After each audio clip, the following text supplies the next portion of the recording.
Okay. So quick, I've shared with Ronald. Ronald, you can share the document. Let's do bingo. Let's mix and mingle. Bingo. 20 minutes. So the purpose of this bingo is just for you to interact. Let's not make this too formal. Let's interact. Let's know each other. Um, because if we are to make this too formal, to be presentation, question and answer, we want you to leave this place able to do budget analysis. So let's mix and mingle.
As you are doing this, you can listen to the questions so that the translators will assist me for our colleagues who speak French and Portuguese. The first one is to find a colleague whose surname means doctor and coincidentally serves the health committee. So find that colleague.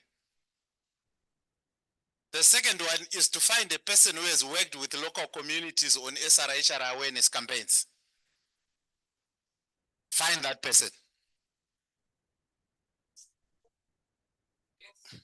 So I'm doing this for Portuguese and French. The third instruction is to find two colleagues who have attended the previous SRHR conference or workshop for SADC. Yes. Just a moment. Colleagues, hello? Hello? Colleagues, can we have one meeting? Thank you. You can proceed. Okay. Let me read the instructions. Then you can go find those colleagues. Once you find 4 or 5, you are done. Okay? Was 4 along horizontally or vertically. Find a colleague whose surname means doctor and coincidentally serves in the health committee. Find a person who has worked with local communities on SRHR awareness campaigns. Then find 2 colleagues who have attended a previous SRHR conference or workshop for SADC PF. Find someone who speaks more than 4 languages. Someone who speaks more than 4 languages. Find someone who has experience in utilizing social media for SRHR outreach. I wanted you to give Claire or Yapoka a high five if you see them. If they are not here, then leave it. Because the purpose was for you to know them. Find a colleague who has experience drafting legislation concerning sexual health education. Then find someone who has collaborated with NGO to influence parliamentary decisions on SRHR. Find someone whose support has led to a 25% increase in funding for SRHR in the national budget, in their country's national budget. Find a participant who can speak both English and French.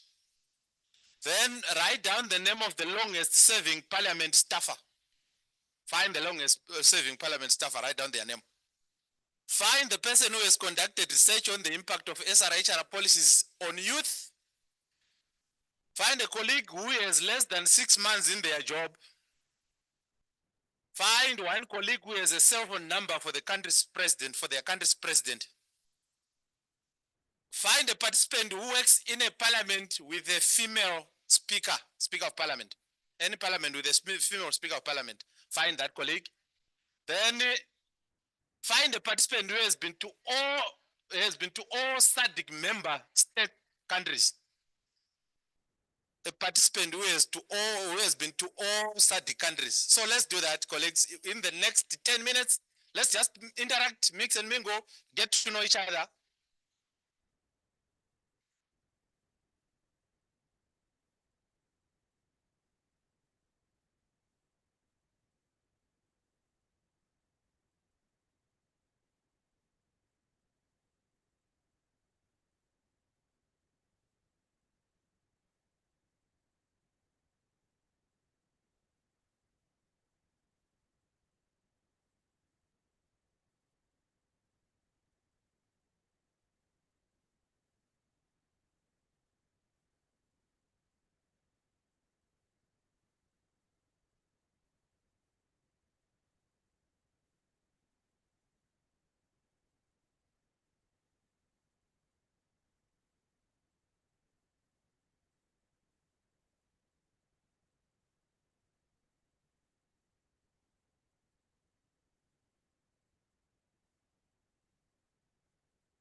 I guess you are getting to know each other better now.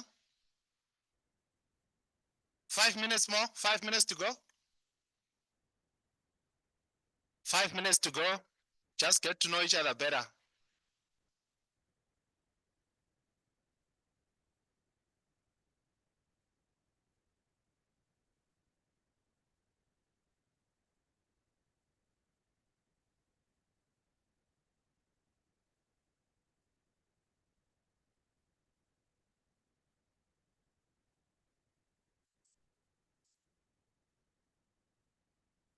Yeah.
Minutes to go.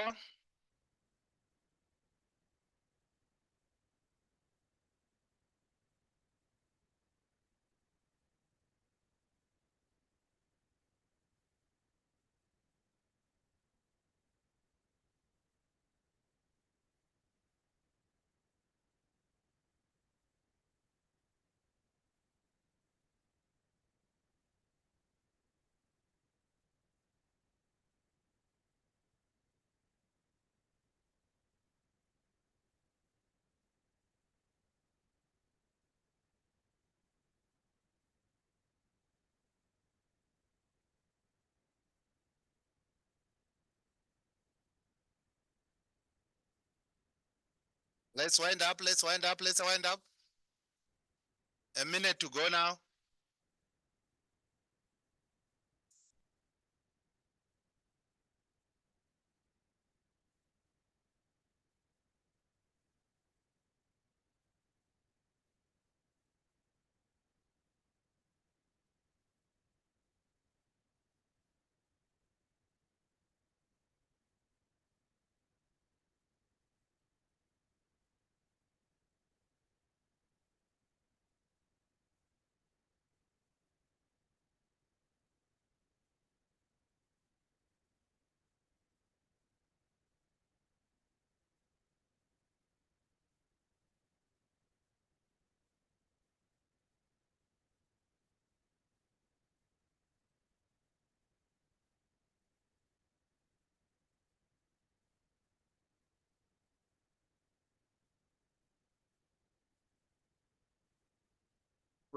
We can get seated now. I'm sure we have interacted. We can get seated now.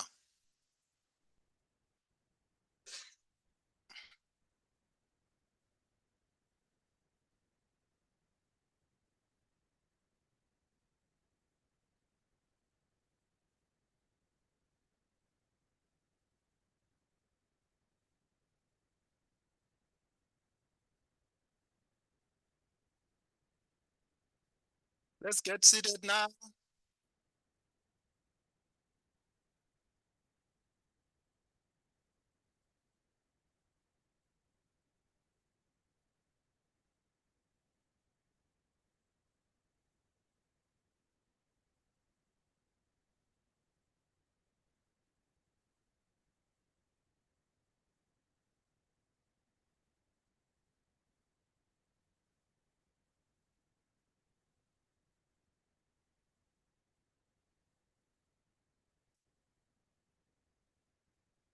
Hello.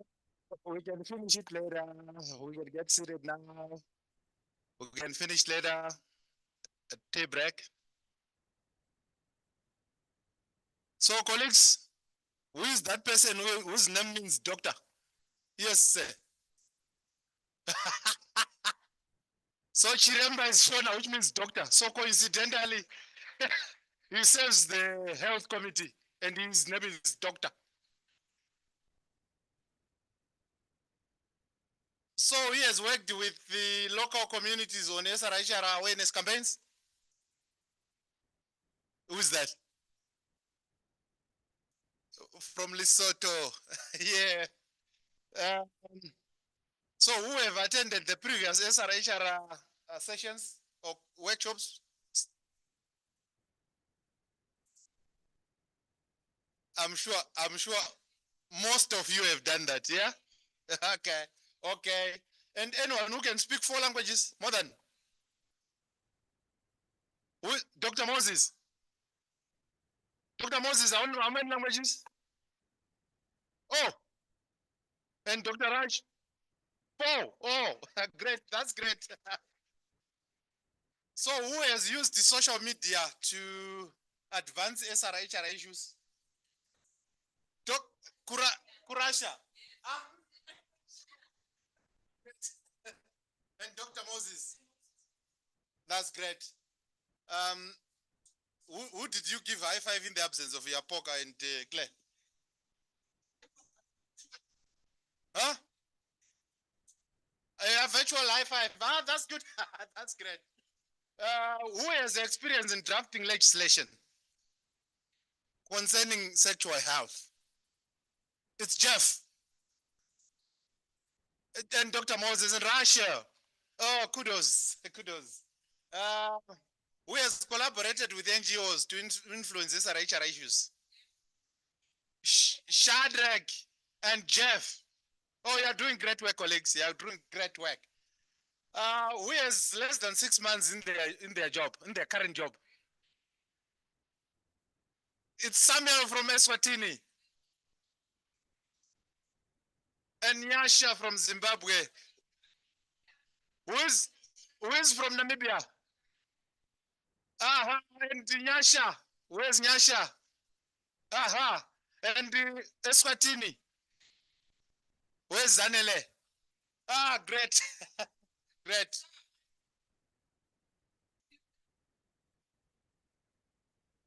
From Angola.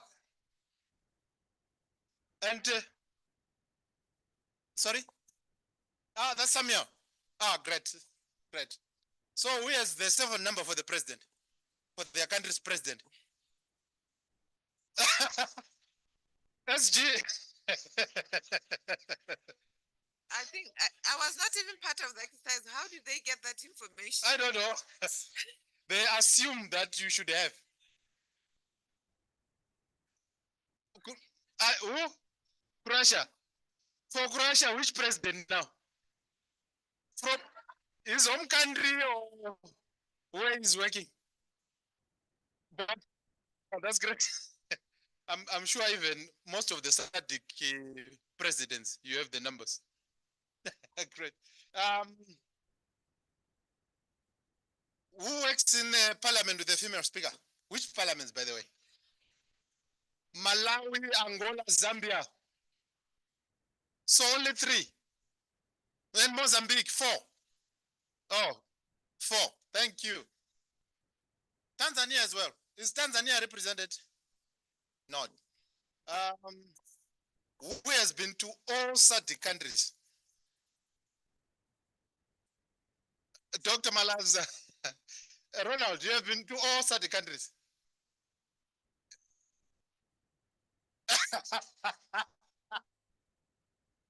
So good. Oh, thank you so much for participating in this. It was just to make you more comfortable, to open up. We are a team together. So we hope we are going to have a very good day. So let me leave this opportunity to Sadiq PF to take us through the next sessions before we can then come and start the first session, which is more of an introductory session and a main session just to gather your knowledge on SRHR issues and budget analysis. So I leave this time to our hosts, Sadiq PF.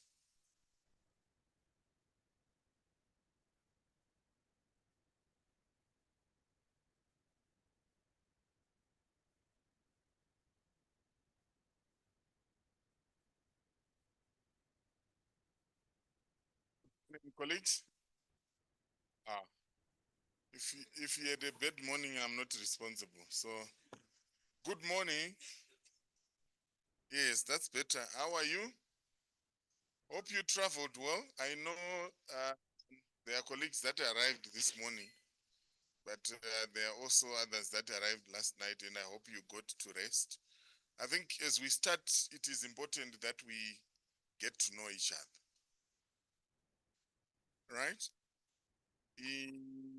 And to do that, we want to take a few minutes where we must know who you are, where you're from, briefly the work that you do, and your expectations from the workshop. Jeff, I see your hand. Is that a point of order? Not carried.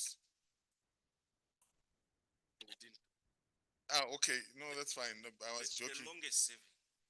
I think we skipped.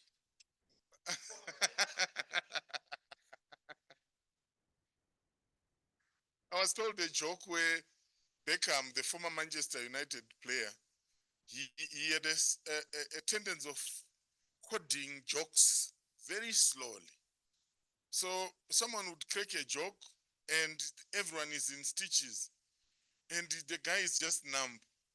Then the next session when they are meeting, the guy can't just compose himself. He's just laughing and he's laughing at the previous joke. Jeff wants us to go back to the longest serving. I thought we'd closed that chapter. Who do you want to spotlight? Ali Dong. Ali Dong, we recognize you as the longest serving, according to the submission by Jeff. Right. With that, colleagues, can we do a round of introductions? As I said, your name, your current role in the parliament in terms of the SRHR project, and more importantly, your expectations from this session. And in surfacing the expectations, we want to check when we do our evaluation to what extent we would have met everyone's expectation. Let's start with Angola. Angola.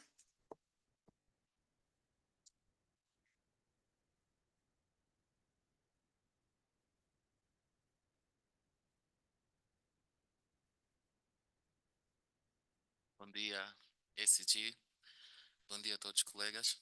Eu sou Lourenço Lima da Silva, pertenço ao Parlamento da Assembleia Nacional de Angola. Sou administrativamente no Parlamento, sou técnico dos recursos humanos e também pertenço a esse nobre projeto da SADEC da saúde sexual e reprodutiva. A minha expectativa pessoal, e penso que é unânime também ao meu grupo, é de nutrir mais informações e experiência, porque a Assembleia Nacional de Angola, no último mês de janeiro, é signatária desse projeto e então queremos, com os colegas, levar mais valências daqui para poder dinamizar, ou seja, para poder institucionalizar esse projeto da melhor forma no nosso país. Obrigado. Sorry, colleague. I'm going to beg for indulgence and request you to start again. I missed part of what you're saying, but I want to capture it so that it's incorporated into the evaluative session when we check the expectations against the delivery of the sessions. Sure. Sorry about that. Mais uma vez, bom dia a todos, bom dia SG, bom dia meus colegas. Meu nome é Lourenço Lima da Silva, pertenço à Assembleia Nacional de Angola, não é? Administrativamente no Parlamento de Angola sou técnico de recursos humanos e apoio também pela primeira vez esse projeto, tão nobre projeto da SADC de saúde sexual e reprodutiva. A minha expectativa pessoal, e penso que é a mesma do nosso grupo, é sair daqui com mais valências, não é? Com maior aprendizado, pois o nosso Parlamento, desde o último mês de janeiro, é signatário desse projeto e temos todo interesse em levar valências suficientes para melhor dinamizar o projeto no nosso país. Internamente temos muitos desafios, não é? Mas temos fé e temos certeza que nós vamos conseguir fazer o melhor no nosso país com a vossa experiência. Obrigado.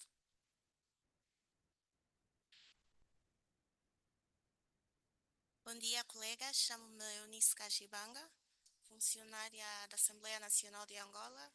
Na Assembleia Nacional de Angola, trabalho na Divisão de Relações Internacionais e agora no projeto de Saúde, Direitos Sexuais e Reprodutivos também, a partir deste ano. Quais são as minhas expectativas desta reunião? É trocar experiência com os colegas dos outros países para que possamos nos capacitar cada vez mais para melhor implementar o projeto em Angola. Obrigada.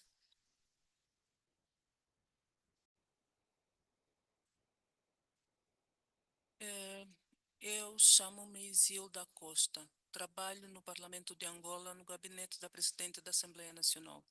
A minha expectativa é troca de experiências.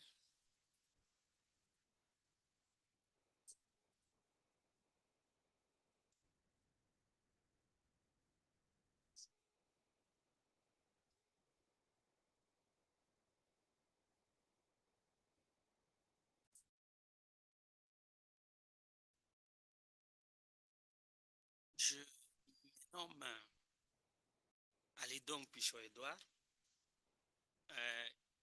J'ai rejoint la SADC depuis l'adhésion de la RDC à 2009 et j'ai été point focal du forum parlementaire de la SADC depuis cette date-là.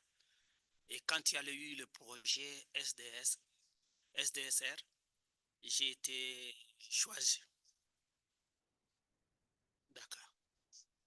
J'ai dit ceci, je suis au Parlement de la RDC depuis l'adhésion de la RDC au Forum parlementaire de la SADC en 2009. Et j'ai été point focal.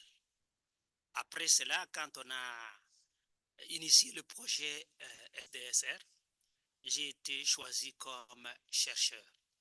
Et ça fait déjà 3 ans maintenant, c'est la deuxième phase. Actuellement, je suis au niveau de relations extérieures, au niveau du Parlement. Donc, ce que j'attends de ces projets, de l'analyse de budget, il y a eu des résultats positifs escomptés pour la première phase au niveau de la RDC, mais ça n'a pas été assez. Je voudrais cette fois-ci, quand nous allons faire l'analyse du budget, il faudrait que le budget soit augmenté et que nous puissions effectivement faire mieux par rapport à ce qui a été fait à la première phase. Parce que nous venons d'avoir, nous, un nouveau Parlement. Les anciens députés, les anciens parlementaires, ils sont partis. Nous avons maintenant de nouveaux parlementaires. Donc, il faut reprendre pratiquement les aspects qui ont été faits à la première phase et pour que nous puissions aller de l'avant avec le projet SDR. Je pense que je vais parler dès qu'on va commencer l'analyse proprement dite. Je vais beaucoup donner de détails. Merci beaucoup.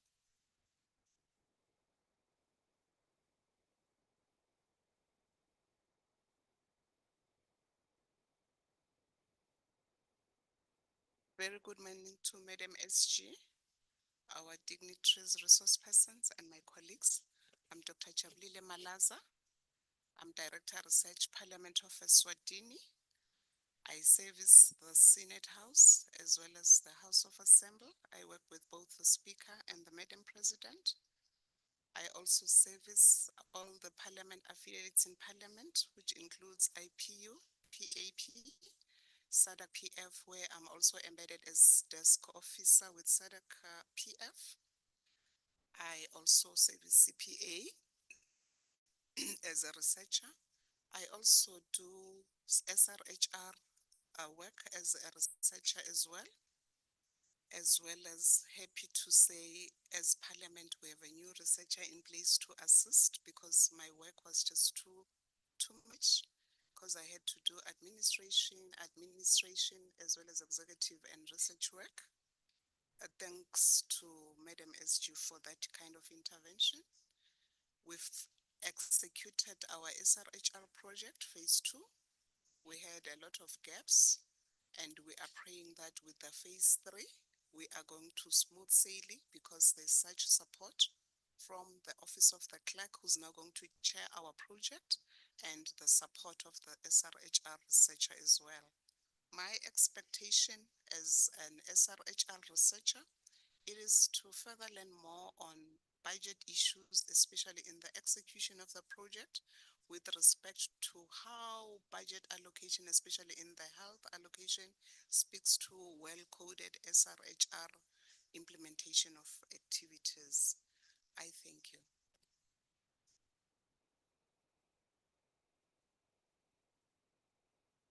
Good day, colleagues. My name is Zanele Twabe from Eswatini. I work together with Dr. Malaza as the SADC Research Officer. This is my first time.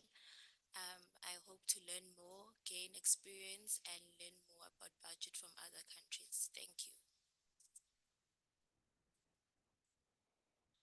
Good morning, Madam SG. Good morning, everyone. My name is Mehela from the Parliament of Lesotho.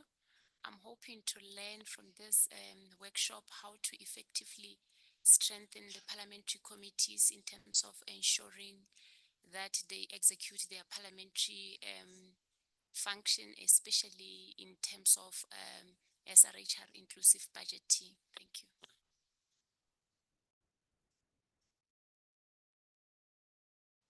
Bonjour à tous. Donc, je suis Da de Madagascar. Je travaille au sein de l'Assemblée nationale de Madagascar depuis déjà 2 ans et demi. Donc, je travaille pour le ministère de la Santé publique et maintenant, donc, je suis au Parlement en tant que chercheur sur la SDSR. Et mon attente par rapport à cet atelier de renforcement de capacité, c'est de savoir vraiment l'utilisation optimale des ressources.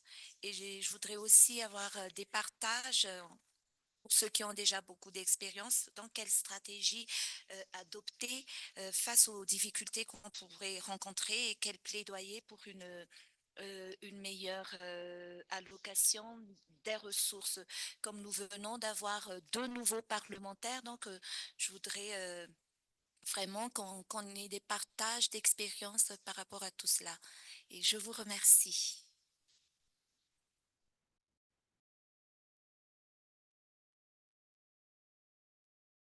Morning, my name is Gomesiani Ngwira. I'm the project officer, sexual reproductive health rights researcher. I'm attached to Parliament of Malawi. I've worked for over 4 years now. I'm a veteran. So my main role is to influence our members of parliament in making decisions on SRHR. We do this through a lot of activities like capacity building workshops, also sometimes like background papers for our members of parliament, something like that. My expectation is to gain more knowledge and skills, more especially on construction of the budget to identify gaps related to sexual reproductive health rights, and then later being able to go back to Malawi and influence our members of parliament in lobbying for budget increase towards SRHR issues. Thank you.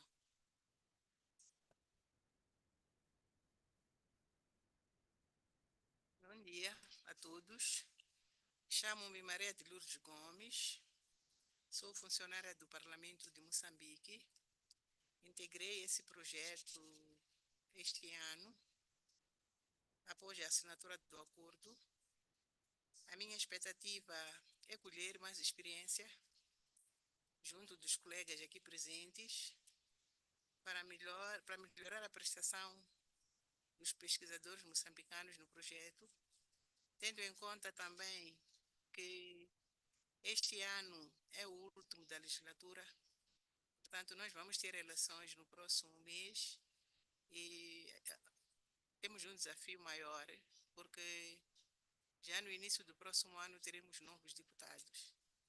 Então, vamos procurar agregar mais conhecimentos, de modo a poder prestar maior informação, ou muita informação, né, aos deputados que passarão a integrar as comissões que lidam com a matéria da SDRS. Obrigada.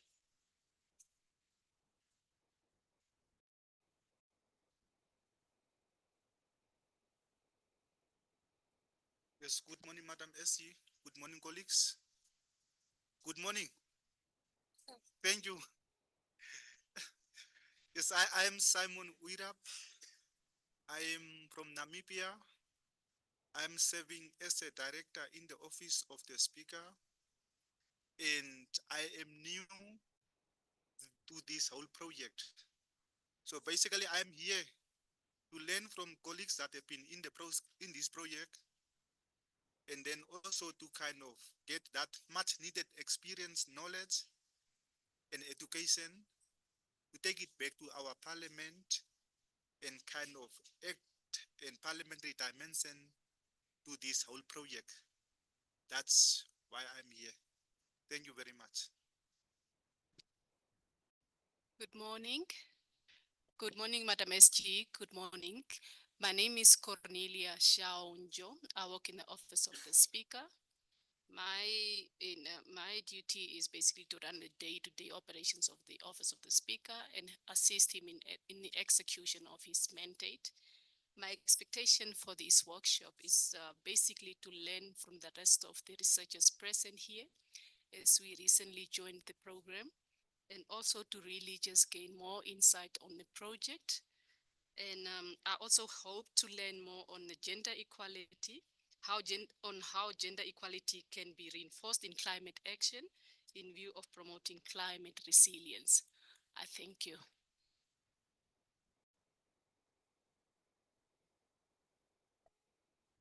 Good morning, colleagues. Good morning, SG. My name is Marilyn. The surname is Muinho, and I'm with the National Assembly of Namibia in the Office of the Speaker for the past 3 years. And I'm also new to this project as a research officer.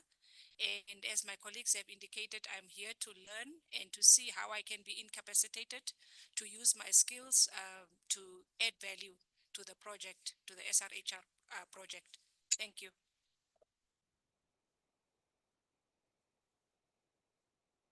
Good morning, Madam SG. Good morning, colleagues. My name is Srhr. I'm the personal assistant to the Honorable Speaker of the Republic of Namibia. And I'm excited to be here as part of the new team, ready to really learn and grasp the aspects of the SRHR projects in order to influence its implementation across our legislative framework in Namibia. Happy to be here. Thank you.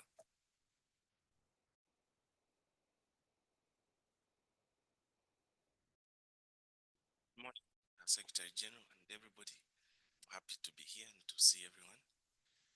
My name is Jeff Zulu. I come from Zambia, from the National Assembly of Zambia. Substantively, I am a Deputy Director in charge of rules and procedural matters. I work as the SRHR researcher, been with the project since 2019. But before that, I was also involved as SADC PF desk officer. And I'd also been seconded to the SADC Parliamentary Forum in 2014 under the leadership of Mr. Kurasha there, Democracy, Governance and Human Rights Project. And during that time, 10 months, I was privileged to be conferred with a free man of the city of Windhoek. Thank you very much.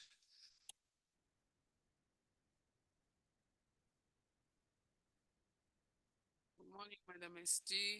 Morning, all protocols that have been established. Sorry, former. The man who self-confessed, did you talk about the expectations? The man has run out of expectations. Thank you very much. My expectation is that I would like to learn at the different stages we are as SADC national parliaments in terms of our budget analysis, with particular focus, of course, on sexual reproductive health rights. So I just want to know, how are we doing, especially after the SADC model law on public finance management was enacted or was passed? Have we tried, as member states to incorporate that, and how are we doing in terms of budget analysis? Thank you. Thank you. As was said, my name is a former I also work for the National Assembly of Zambia. Specifically there, I work in the Parliamentary Institute for Training, in the Institute of Parliamentary Studies and Training. And in terms of my expectation, I think I was trying to reflect. I've also had an opportunity of being part of the second phase, the phase that just ended. So this is like my 4th year. As Malawi has said, I think we started at the same time, meaning I'm also a veteran. But veteran, also you always need to reflect and say, what is it that I've been doing in my veteranship and how can I improve? One of the issues that I was reflecting on when I saw that we're coming for around matters of sector budget analysis is to reflect, and what I saw is our focus in the last, that is maybe me or Zambia, was on allocation of resources.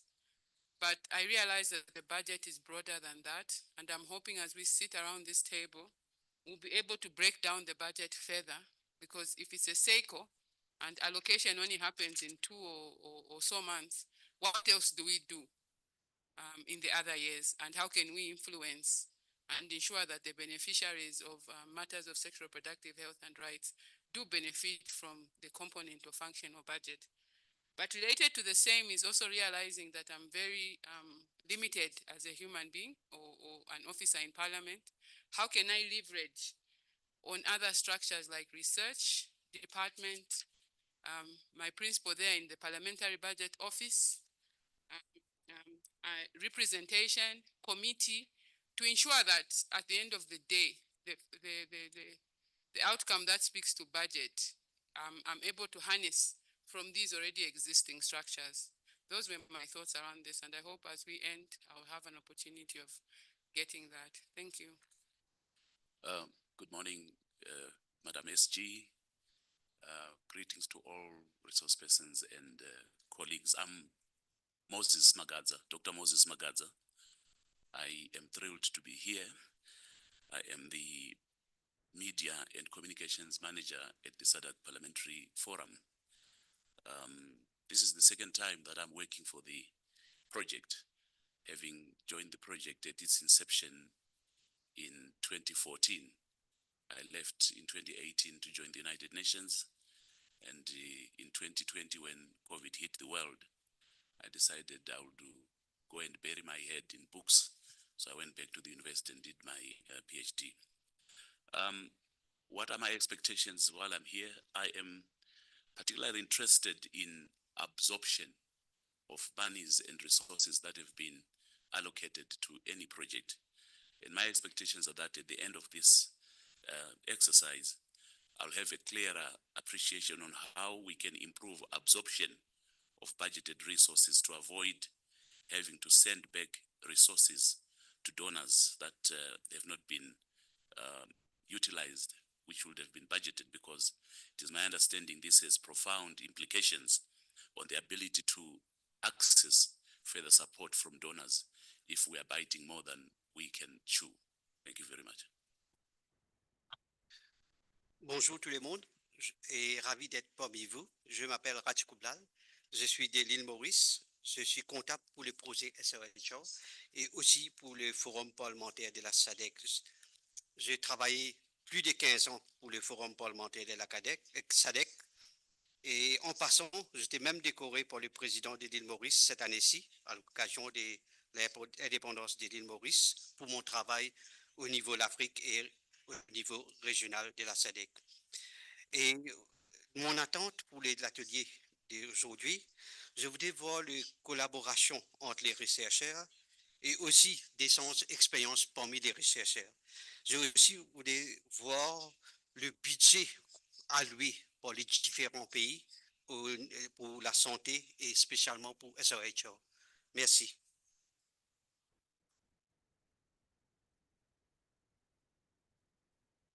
Good morning, SG. Good morning, colleagues.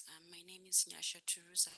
I'm from the Parliament of Zimbabwe, and I serve the Committee on Lands, Agriculture, Water, Fisheries, and Road Development, as well as climate change. I'm very new, but I also have a colleague who's newer than me, and my expectations are to learn on the budget allocations and as well as how we can work within the budget lines, as well as how we can incorporate climate justice issues.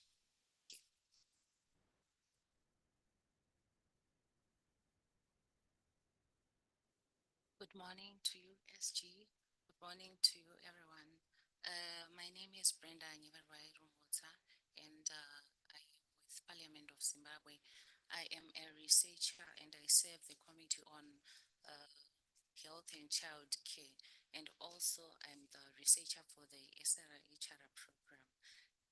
I'm still new, like Nyasha said, and in terms of expectations, I would like to know how best I can implement the SRH program, considering that our country is grappling with teenage pregnancies and having other SRH related issues that needs to be addressed. Then I would also like to know the budget process, analysis, and how to monitor and evaluate, as well as the challenges that could arise in implementing the SRH project. Thank you.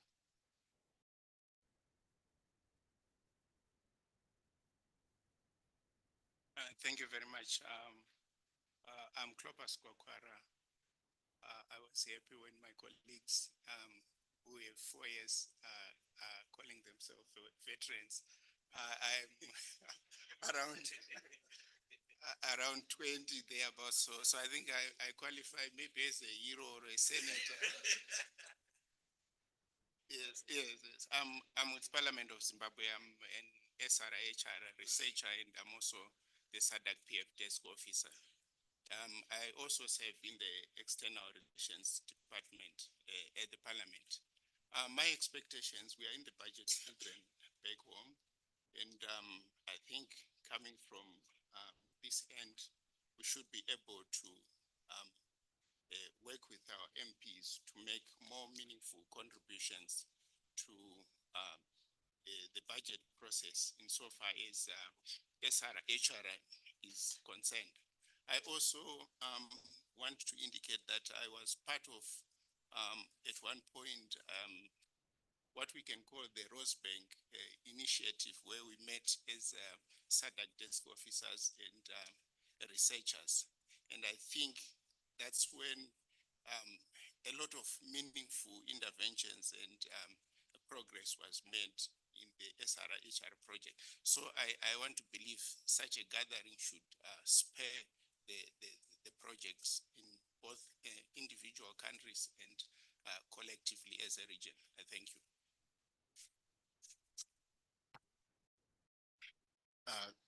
morning, SG.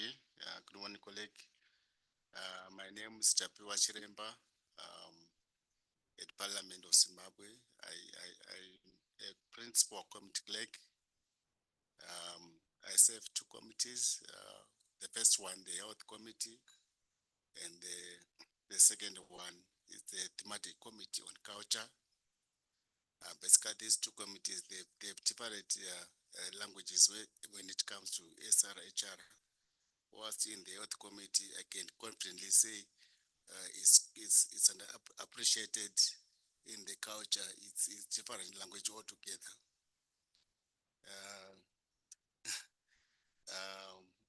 I also do House National Assembly and the Senate duties.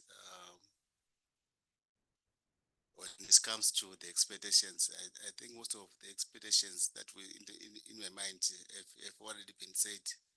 But just to emphasize that I want to learn as much as possible and probably share experience. Less than a year in the project, but 14 years at Parliament. That's all. Thank you.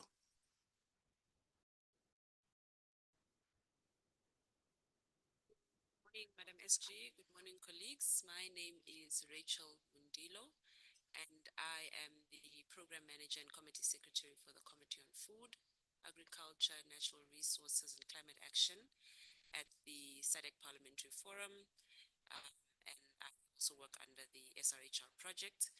And my expectations for the session are really to look at whether we have any budget tagging and tracking tools available that will help us to better understand the relationship between budget allocations and the policy outcomes for SRHR, and particularly how we can synthesize those results to feed in the project outcomes, and then also specifically to delineate any of the linkages between SRHR and my core area, which is climate action and climate justice. Good morning. My name is Samuel Bokosi. I'm from Malawi, but I'm working with the SADC PF in Namibia. So my role is internal auditor. I work for the project as well as the forum. I joined in May, so I'm pretty much new to the project. My expectations are, I think, twofold, similar to what Rachel has. But first, I'm interested in finding out the various challenges in the countries with respect to the lobbying efforts for resource allocation for the project. And, that's challenges that each country is facing. The second thing is knowing that budget is part of public finance management. I'm interested in finding out the control mechanisms around the budgetary process for accountability. To say, for those countries that have successfully gotten funds for the project, what sort of accountability measures are they to ensure that those funds end up achieving what they're intended for? Yeah, thank you very much. Good morning, Madam SG, and all our esteemed resource persons and our colleagues, the researchers. Thank you so much for the time.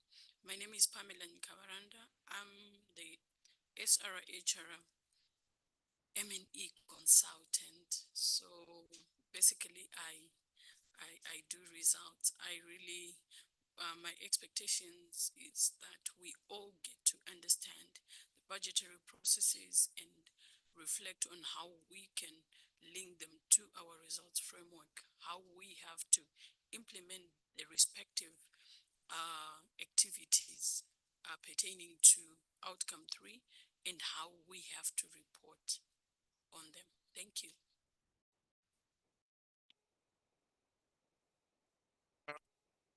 Now we pass the SG and move to our resource persons. Thank you. Good morning, everyone. Once again, my name is Pepukai Chivore. I've served as the director of the Parliament Budget Office in Zimbabwe for 7 years since its establishment in 2016. I then left Parliament in 2023 to join a UN agency I'm responsible for public finance, engaging government to ensure that resources are allocated to areas that promote the interests of children, and also doing research and social protection programs in that agency. But I'm coming here as a resource person. Thank you. Good morning, colleagues. My name is Misael Fitzgerald Kateshi. I'm Director of the Parliamentary Budget Office in the Parliament of Zambia. I take it that our... Good morning. Hello. Yeah. Yes. Good morning, SG. Good morning, colleagues. Thank you so much for the opportunity. My name is Dumisani Changes. I'm the Director for South African Parliamentary Budget Office. So I'm really excited to be here. SG, thank you for the invitation to share our experiences. Our role is to advise Parliament on the budget, particularly looking at the competing interests of the budget. Health is a big issue in South Africa. Srhr is also a big issue in South African context. We have been doing some work in a very at an abstract level, but I hope that this engagement with you this weekend will really also enhance our work. I'll share my experience, expertise, but also I really look forward from hearing from your respective countries. I hear quite a lot of high expectations, which is very exciting as well. Thank you so much. Thank you, Dumsan. I take it that, Ronald, did you introduce yourself? Dumsan nearly passed as the last one who introduced himself, but Ronald is. Good afternoon. Good morning. Good morning. It's Saturday. My apologies. My name's Ronald Venvai. I'm the ICT officer for the Saturday Parliamentary Forum. My expectations is to see how we can develop actionable plans in the context of SRHR and budget. Thank you. Thank you very much, Ronald. Thank you very much, colleagues. We took a bit of time, but I think it was worthwhile in terms of getting to know each other, but more importantly, placing on the fore the expectations.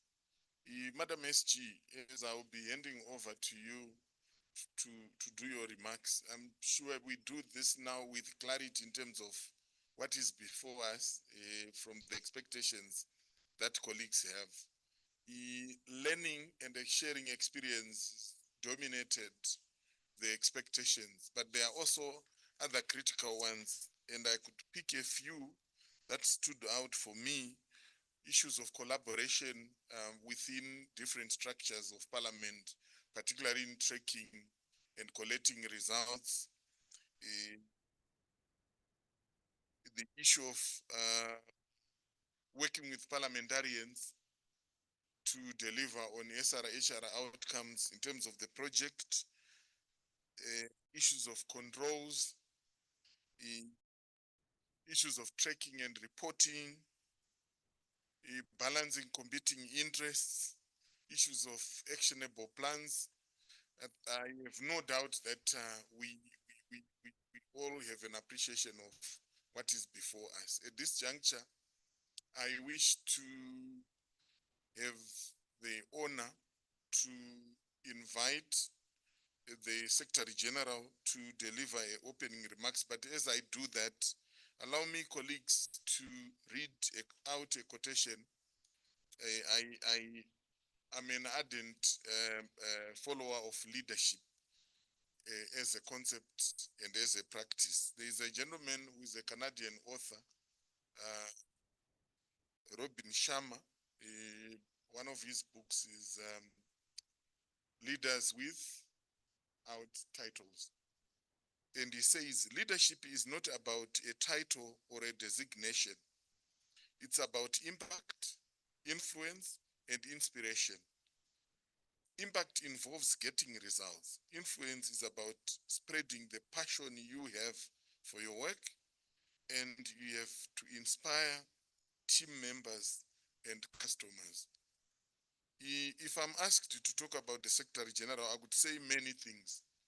But one thing that I will talk about, and colleagues will agree with me, is her presence in terms of work.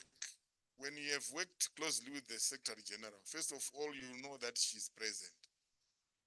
So when you are doing well or badly, you will know that she knows because she's present.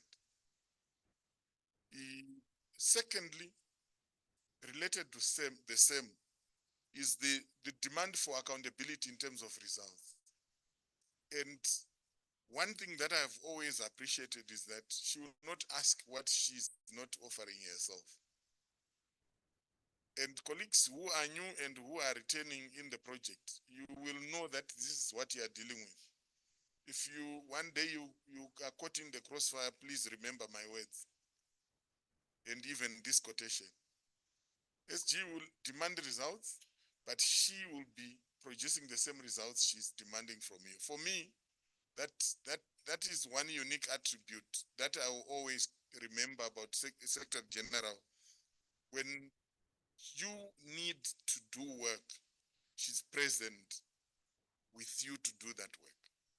And if we must scale up with the delivery of the Srhr project, we must do so with the knowledge that the person who is ultimately accountable is present. Madam SG, it is my honor to invite you to deliver your opening remarks.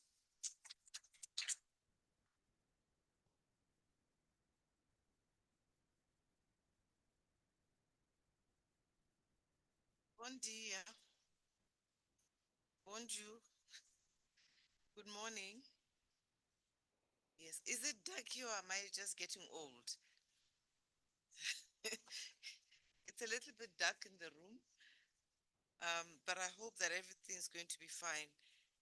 Let me just say that my expectations are expectations, and no disappointment. It's as simple as that. And like Kurasha said, if you are not doing well, you'll have a problem with me. If you are doing well, you will not have a problem with me. It's as simple as that. So this is just the basic premise of what we need to do. So colleagues, let me just thank you for making time to attend this retreat. I know that you had to put a lot of things in place to be away over a weekend. I know that some of you are scared of sleeping alone.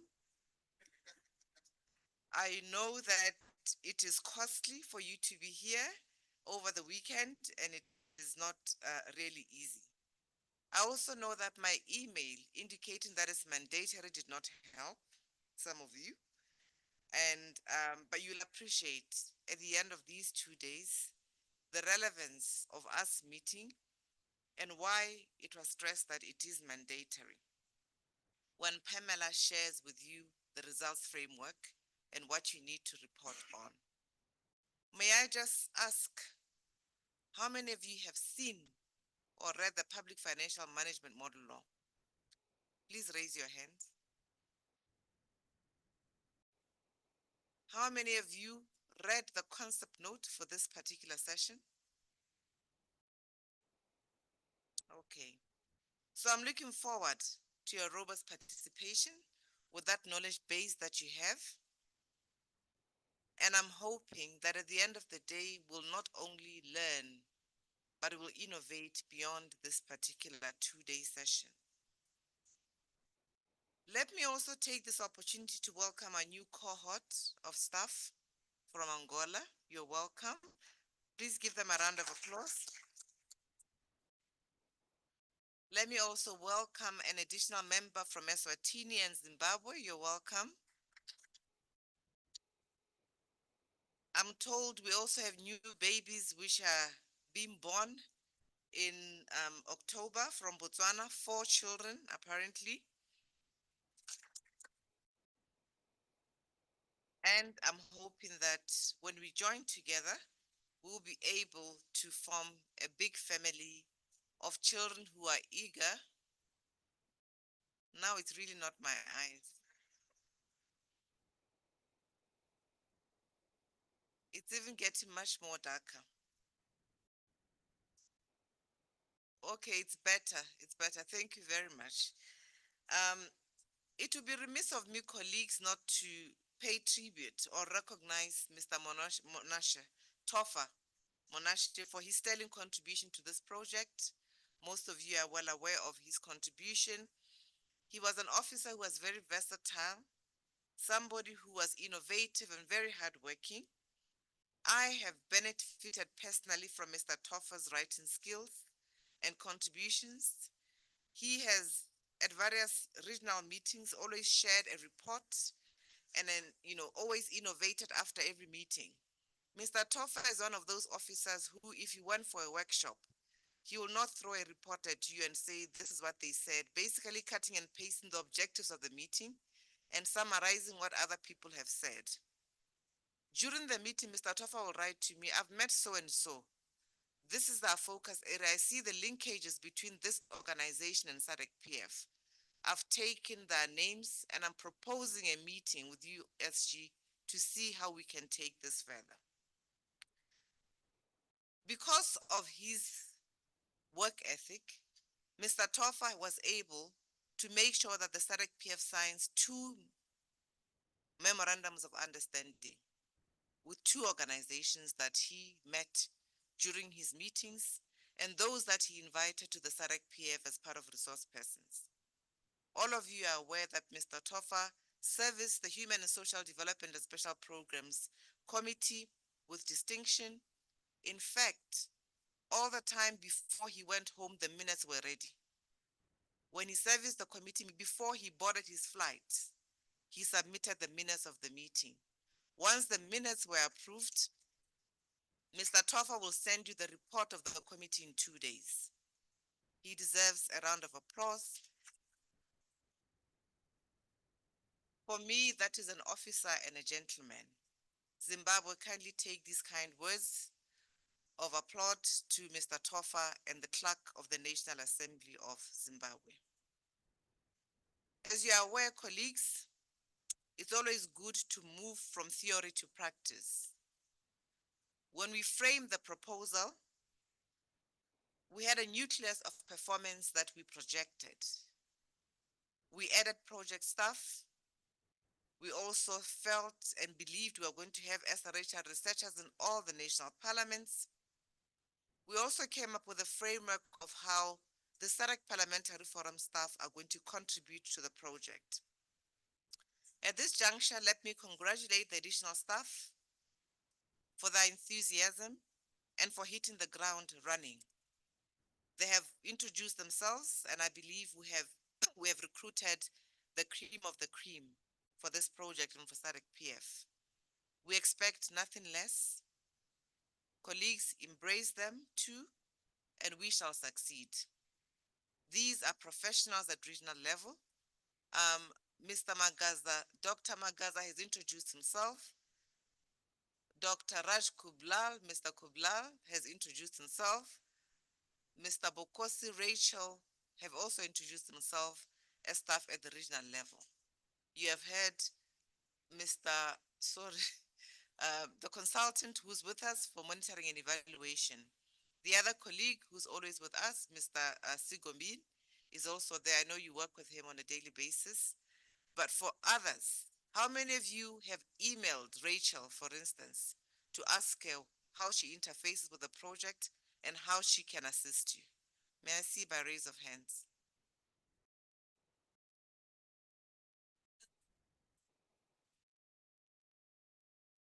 These are resources for the project. Mr. Bokosi, you appreciate him more in terms of how you link with him. He is an internal auditor, not an external auditor. So don't run away from him because he's going to demand results. And you can only demand results when we come to your country. It will appear as if it's an external audit. But if you don't read the project proposal, if you don't read the governance requirements for the project, you are definitely going to run away from him when you see him. I started with a full cup of gratitude. I want to place on record to the budget officers and former budget officers from our national parliaments. Some of you who've been with the project are well aware that the last budget session, they also facilitated and assisted us. There were two officers from South Africa Parliament. We had Zimbabwe, we had somebody from Malawi at that time. We also had Zambia. It is for this reason that I believe that we must place on record their, their hard work and commitment to the SRHR project. I also want to thank you for gracefully coordinating this event, developing the program, and ensuring that we have the resources that are relevant and that are useful to the SRHR researchers. The staff from these budget offices are our experts concerning budget analysis in parliaments. I've heard your expectations that you have tabled. They are here for you to interact with them while they are on the floor and during the sessions. I want to applaud your resolve, colleagues, for sharing your valued experience with us at Srhr PF, and I hope that the researchers will also appreciate your valued experience over the next 2 days. We also have among us Mr. Sheunen Kurasha, whose thesis in one of his many degrees that he has bagged was the role of Parliament in economic governance, specifically focusing on the Namibian budget process. So Namibians, if you want to deepen your appreciation of your own budget cycle, contact Mr. Sheunen Kurasha. Did you hear that? Colleagues, this is the very first time that we meet. It's the very first occasion that we've been able to gather as sexual reproductive health and rights researchers. Some of you are often shy to introduce yourself as part of the project because you hold many hats. You hold many, I don't know what to, you're juggling so many balls. But this identity is what brings you here from your national parliaments under the flagship of a single event, including the SRHR project officers who have introduced themselves ably, linking themselves to the project. I believe this is a very important identity that you must carry, an identity that will also help with your resolve to ensure that you implement the projects accordingly. I'm certain that you'll be able to make the most of the budget analysis session, and you'll be able to utilize the skill set required or that you also acquire during this process of engagement. And I hope, as you indicated that you want to learn, you'll also appreciate, I've heard your diverse background. Some of you are not sitting in offices at the National Assembly where one would believe that you engage with the budget cycle on a daily basis and to the satisfaction of the learning process to be continued. But you'll also appreciate that there's an architecture for this project that you must also take advantage of and leverage on. This is important because you'll recognize and get to learn that budget analysis and deconstruction is a meticulous exercise.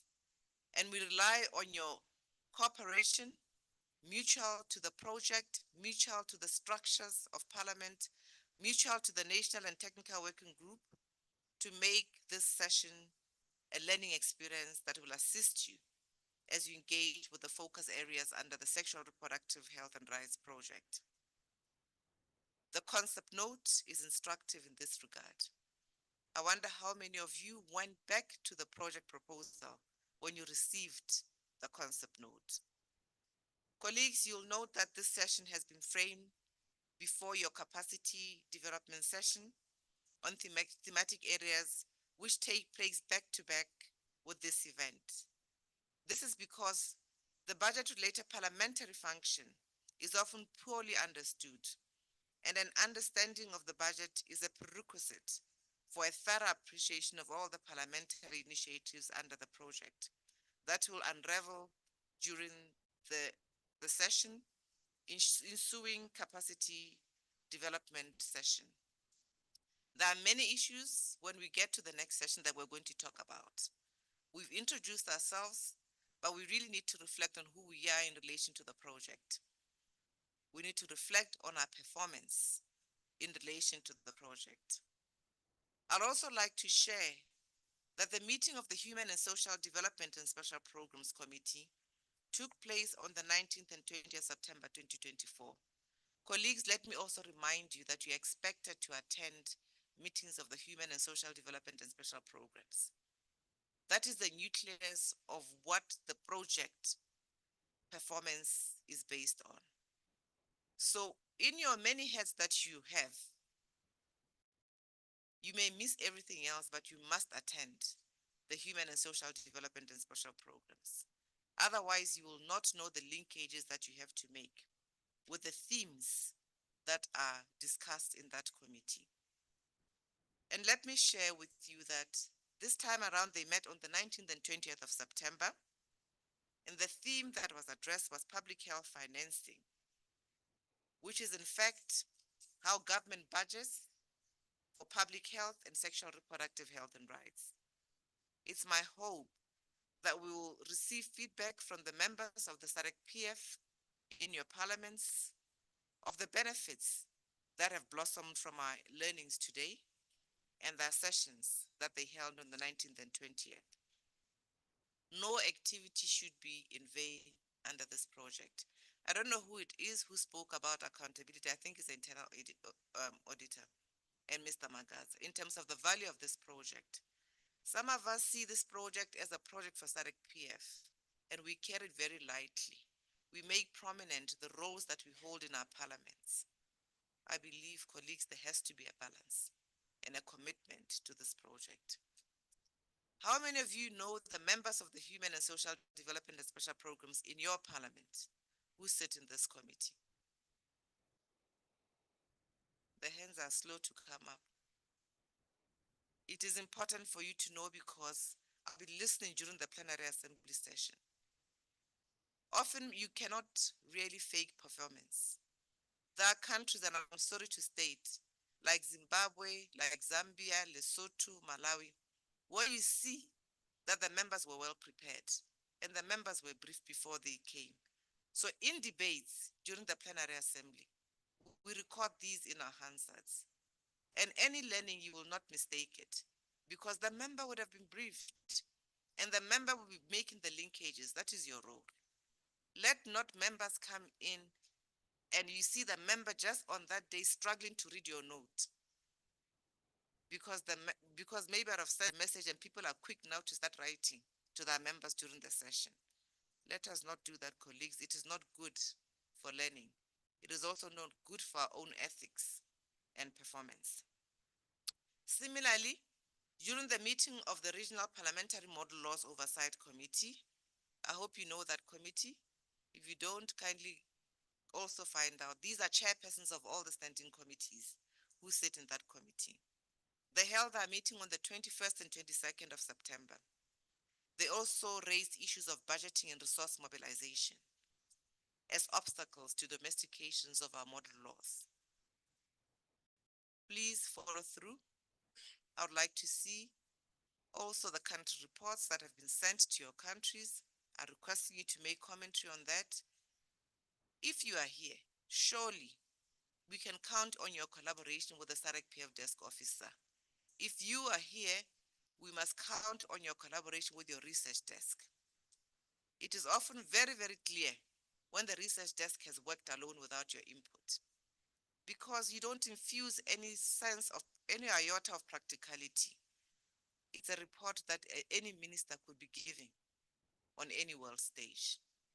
And please, colleagues, this is not why you are here today. Engage the resource persons so that you know how you integrate this learning. It becomes very obvious and clear when you are removed from the process. it becomes very clear when you yourself don't understand what SRHR is all about. I'm hoping that we are not the ones perpetuating the belief that SRHR is just about sex. SRHR is just about key populations.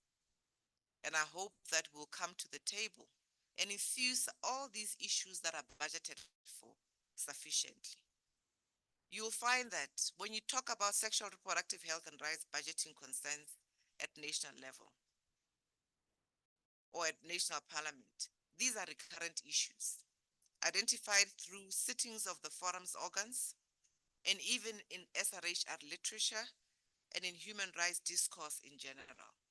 When you have your capacity development session, there's a deliberate effort that has been taken to break down these issues and themes for you, because we recognize that you come from various veins of your parliament, which may not easily have lended yourself to appreciating these issues.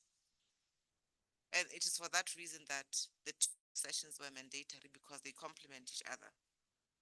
Colleagues, without a budget, you'll begin to appreciate that nothing can be achieved, be it sexual reproductive health and rights commodities, such as contraceptives, sanitary pads, or even pregnancy itself. Whether it's antiretroviral drugs, all these have a cost of production and they need to be purchased. So how do you advocate when you don't even know how that is going to be achieved? Is it by faith? How do we advocate without finding out the linkages? Linkages meaning who matters in your parliament, who would make sure that what you preach about can actually have a chance of survival. It could be looking at issues to screen cervical cancer. It could be issues around medical equipment and scans needed to be procured and to promote comprehensive sexuality education. What is it that is required to be adapted in schools? Where are the learning materials that need to be developed? Do we advocate because we are now eloquent to speak about SRHR? Or do we actually advocate and begin to share information and find the collaborators, because we recognize that the budget is actually central? For argument's sake, even a law on gender-based violence, when enacted by Parliament, will need dedicated funding for implementation. So it's not enough that you understand the GBV model law. It's not enough that you can speak about gender-based violence. From there, where to? Now it brings me to the issue of our model laws, which have been adopted by the Srhr Parliamentary Forum, developed by yourselves through members of parliament. All of these also have budgetary implications at the level of the interventions that are contained in these model laws. And lastly, when they need to be domesticated. We find that these model laws, even in your activities, no activity where you are disseminating the model laws to member parliaments, no activity where you are disseminating these model laws to your other colleagues. You have lawyers in your parliament, you have drafters in your parliaments, you have those who are servicing committees of public accounts, budget, you have others sitting elsewhere. Please don't keep the information to yourself. Open your hearts, minds, and arms, embrace everybody else and integrate them, because the budget process requires you to do so. Colleagues, for instance, the model law on eradicating child marriages and protecting children already in marriage, it calls for an anti-child marriage fund. How many of you know that? I hope those examples will surface in the examples beyond what they are bringing. It has to be set up by the executive in view of ensuring that there are no resources lacking at any point in time to fight child marriage or in between yearly parliamentary appropriations. How many of you have raised this, or a member raising it as a matter for discussion in your parliament? And when I ask, have you seen this model law? The next question is, have you read it and understood it? And have you teased out issues for implementation? That is why you are SRHR researchers. Seeing the cover, seeing one chapter, and seeing the end of the model law will not set us for performance. These are just examples how a budget needs to be available for SRHR implementation. The list is longer than what I'm saying here. And it is for you to evaluate to your best abilities the SRHR budgeting needs of your respective countries and escalate the fundings to Parliament. I appreciate that Angola, when they realized one of their researchers is not here, they brought somebody from their technical working group. Sometimes I wonder how far do we go in the utility of the technical working groups? Do we just call them for them to tell us, okay, tell us what's happening, safe abortion, tell us what's happening, teenage pregnancy? Have we run sessions for them on the budget for Parliament? Have we exposed them so that the themes are not the same? Today I receive a concept note from Lesotho, X, the same concept note, Eswatini, the same concept note, Zambia, the same concept note, no diversity, no innovation. Is it performance, colleagues? Are we integrating these issues? That is why Pamela struggles with one results framework. One results framework. Even where there's a budgetary component, we don't surface it. So colleagues, we need to really evaluate our own abilities. We need to evaluate sexual reproductive health budgeting needs. And we need to ensure that parliaments, whether it is staff of parliaments, other committees and members of parliament, also benefit. Nothing should escape the budget. What I mean by this statement is that if an item is not budgeted through proper planning, then all processes around the use of that item will not occur. That is why, no, the clerk has been sitting, the clerk has not approved, the clerk, Raj is sitting, they're not drawing down on the budget. It becomes very apparent, colleagues. A traditional example is that if a gender advisory office is to be opened, some of you are aspiring to also have budget offices, for instance. The desk, the lamps, the carpets, and other items have to be budgeted for the officer, the number of chairs that have to be in that office. Then maybe only then can you open that particular office. We also know that even after that, there are chances that we have to wait for the necessary processes that the state needs to follow to appropriate for another year or more. So planning is also very important. Budget planning must therefore be a very methodological process, and it must be rigorous. Even submitting your implementation forms, even planning for an activity, all these are ethics that we need to integrate. We cannot ask of the system that which we ourselves are not able to do. Let me end by saying that a parliament that does not vote a state budget is a parliament which is failing, since it is this budget which aligns to the arteries and veins of the state. And therefore, colleagues, consider yourself the project. If you don't implement the activities in the project, if you don't do what is required in the project around the budget as a starter, then it means that you are not the arteries, you are not the veins, and therefore there's no survival of the project. Likewise, a parliament which does not vote an SRHR budget is a parliament which renounces the health of its people. By so doing, it will also be in denial of the Sustainable Development Goals and regional commitments taken. That is why if you have read the PFM, I don't want to ask you, you'll notice that we have made sure that the Minister of Finance is able to tell you which SDG they are responding to in the budget. Clearly, this is not the route to take. And I'm confident that you'll become brilliant emissaries of SRHR budget planning as we proceed with this session. Finally, I wish to add that this training has been deployed to build your competencies. I've said a lot of things which are gaps and which that need to be done. So if you leave the session tomorrow and you still feel there is still much that needs to be done, the resource persons have been also engaged to follow you through for the next year. And they'll be letting me know who's talking to them, who's not. And the results will not lie when Pamela submits.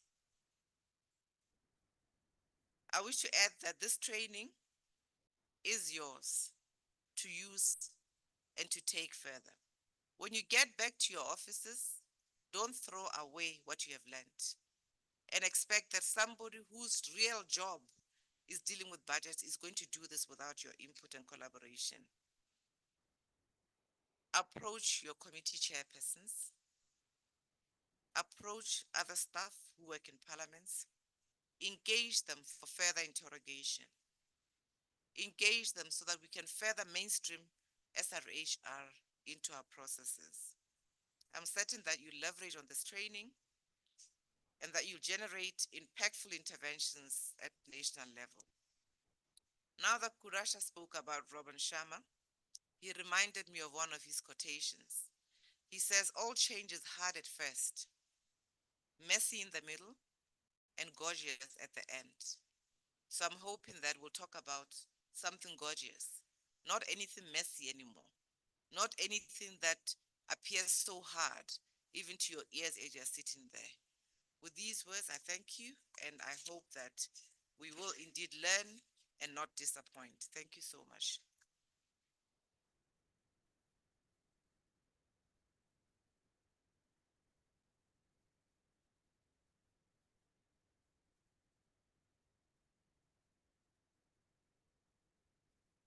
Thank you very much, Madam SG, for the insightful remarks. I think we can give another round of applause.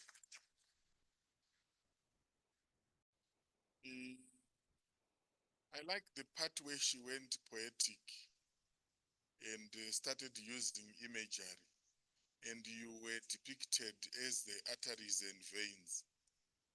My mind started imagining a human body and the functions of the arteries and the veins and the impact in terms of sustaining life.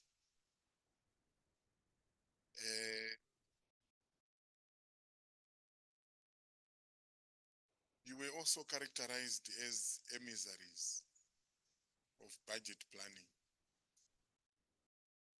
And lastly, you were commanded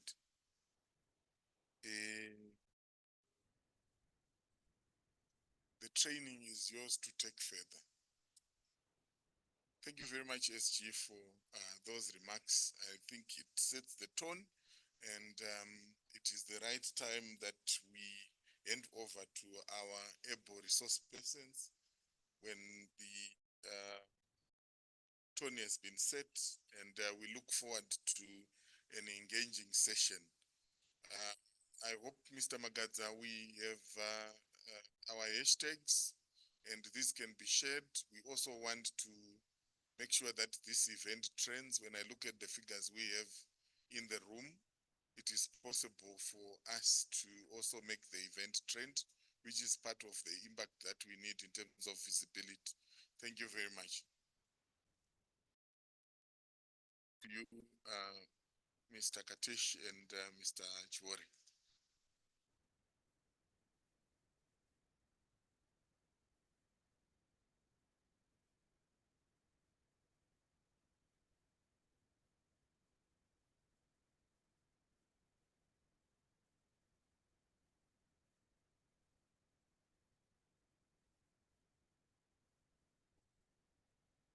Thank you very much, Madam SG, for the sobering words and really a call to action for all of us to take these discussions beyond this workshop and ensure that throughout the year or in the coming 5 years, we always engage, assist each other, and make sure that the budgets that are being passed in our respective parliaments do reflect what we are learning here.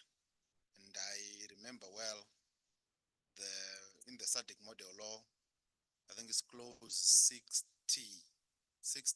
clause 61, where we want to amplify the role of parliament in the budget process by making sure that budget debate do link with SDGs and with the regional and international commitments.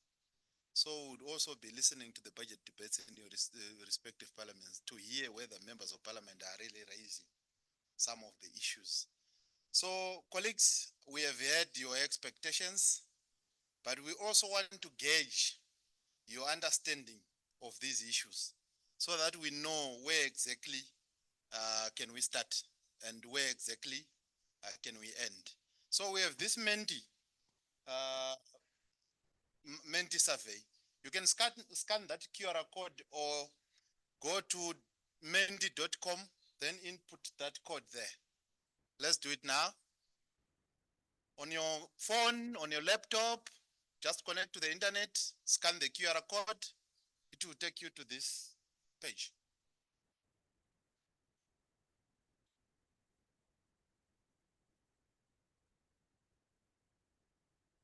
So for our colleagues who speak French and Portuguese, I will be reading out the questions, then the interpreters will assist us. Then you just tick the appropriate choice or option. Are we all there? Menti.com. Are we on the page now?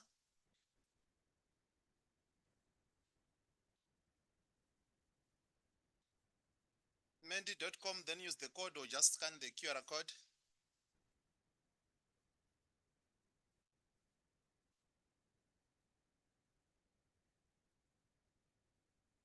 Sorry?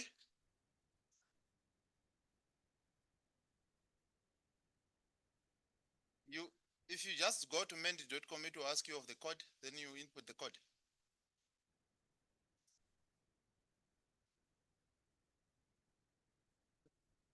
It's asking for login for everyone.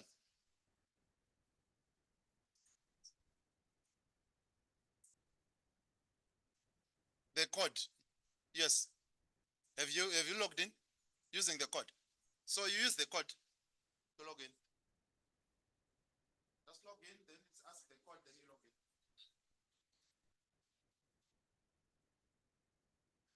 Menti.com, then it asks you to log in. Then you click login, you use the code. There's a code there, use code 51005359.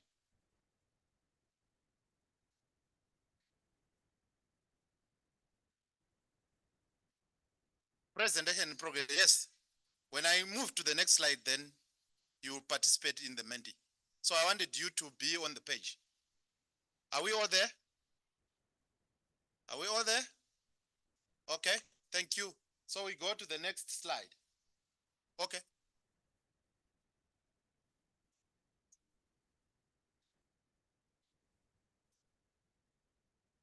Anyone still facing challenges?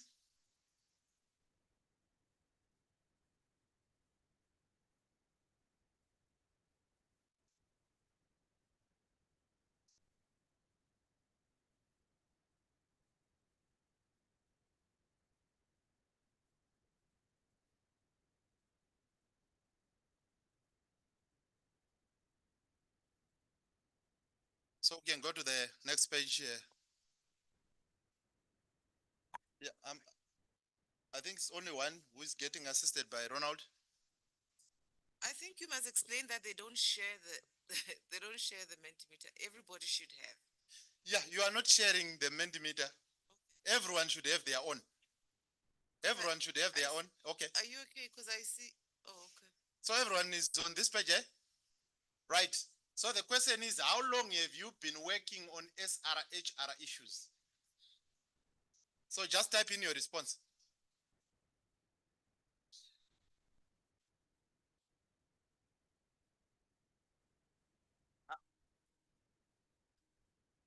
I should see how many responses. Let's go 2 years, 2 weeks. Type in your responses.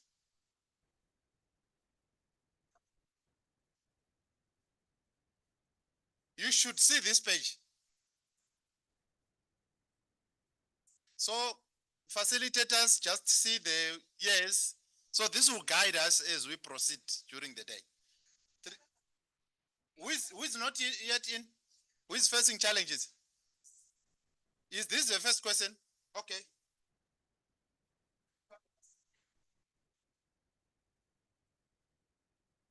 Please don't hide. If you are not in, just ask for help.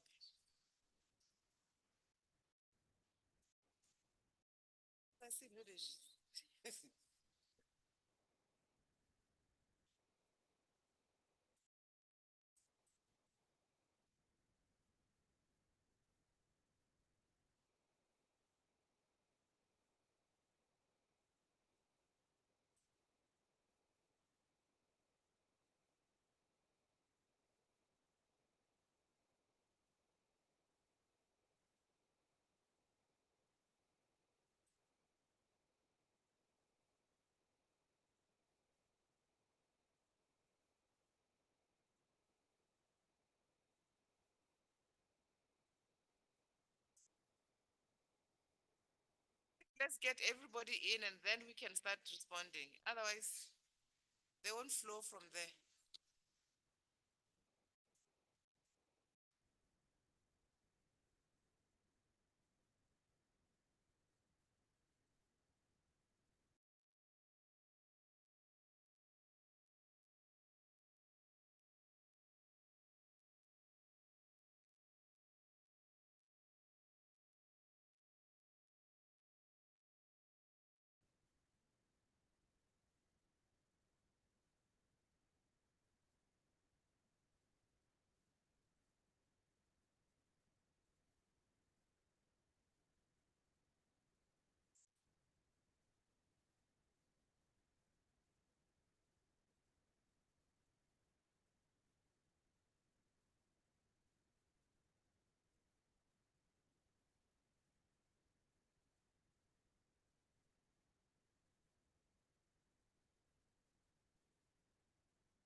Colleagues, this is not a spoiled ballot process.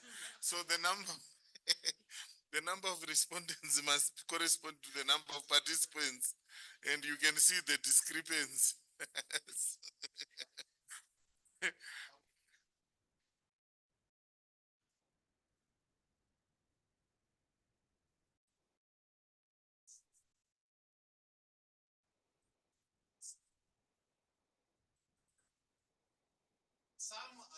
I have been working on SRHR issues since February 2024. These are really new. But since 1 September, I'm not sure where, 1 September, which year, 10 years on and off. Oh, these are the veterans. Then we have 4 years, the veterans, 28 days. So the minimum we have is 28 days. Oh, there's 1 day. No, 1 day. And the longest is 10 years on and off. So as we approach this session, we now know we are dealing with the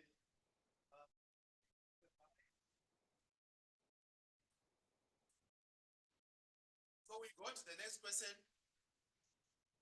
This many meter will just collect, and if you want this presentation, at the end, it will ask you whether you want. How familiar are you with the concept of SRHR budget analysis? So there are options. Some are familiar, not familiar, and familiar. So choose the options.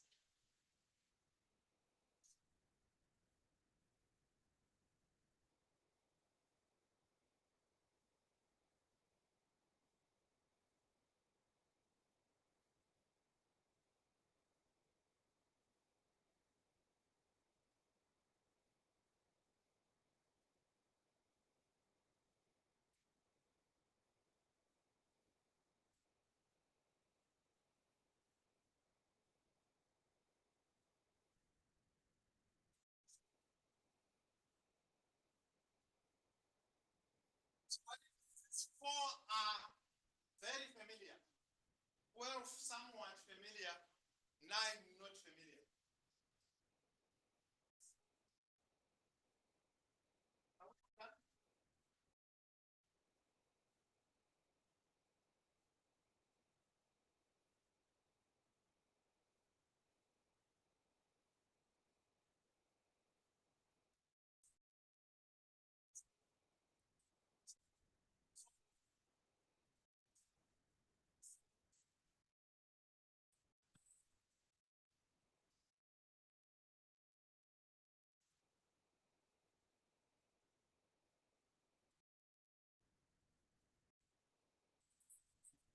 Thank you. So my colleagues, we now know what to do, what we need to do. Let's go to the next page. In your opinion, how important is it to align SRHR budget analysis with the SDGs? Is it very important? Is it important? Is it somewhat important, or it's not important at all? Your responses? Is it important to align SRHR issues with the SDGs? So far, 5 have said it's very important.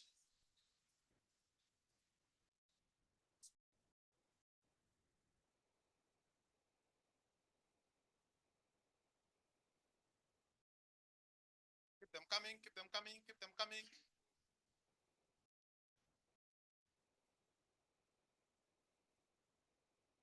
Seems like we are agreeing that is very important to link SRHR issues with SDGs.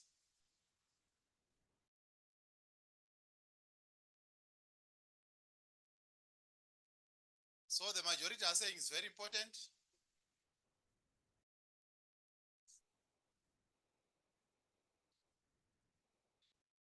So what it means is, yes, sir. It will be interesting to find out the minority view. Those who think not important and somewhat important. Okay. Why? Yeah, think it's not yeah. I mean, it turns out. Yeah. And if there is opportunity, it will be important to find out. Okay. So, is there anyone? It's it's a secret ballot. But is there anyone who is willing to, who has voted that it's not important or it's somewhat important, who is willing to share why? If, it's your own volition whether you want to share or not. Or we can do a menti at the end where you write it down as a comment and we want to know who you are. Thank you. Okay.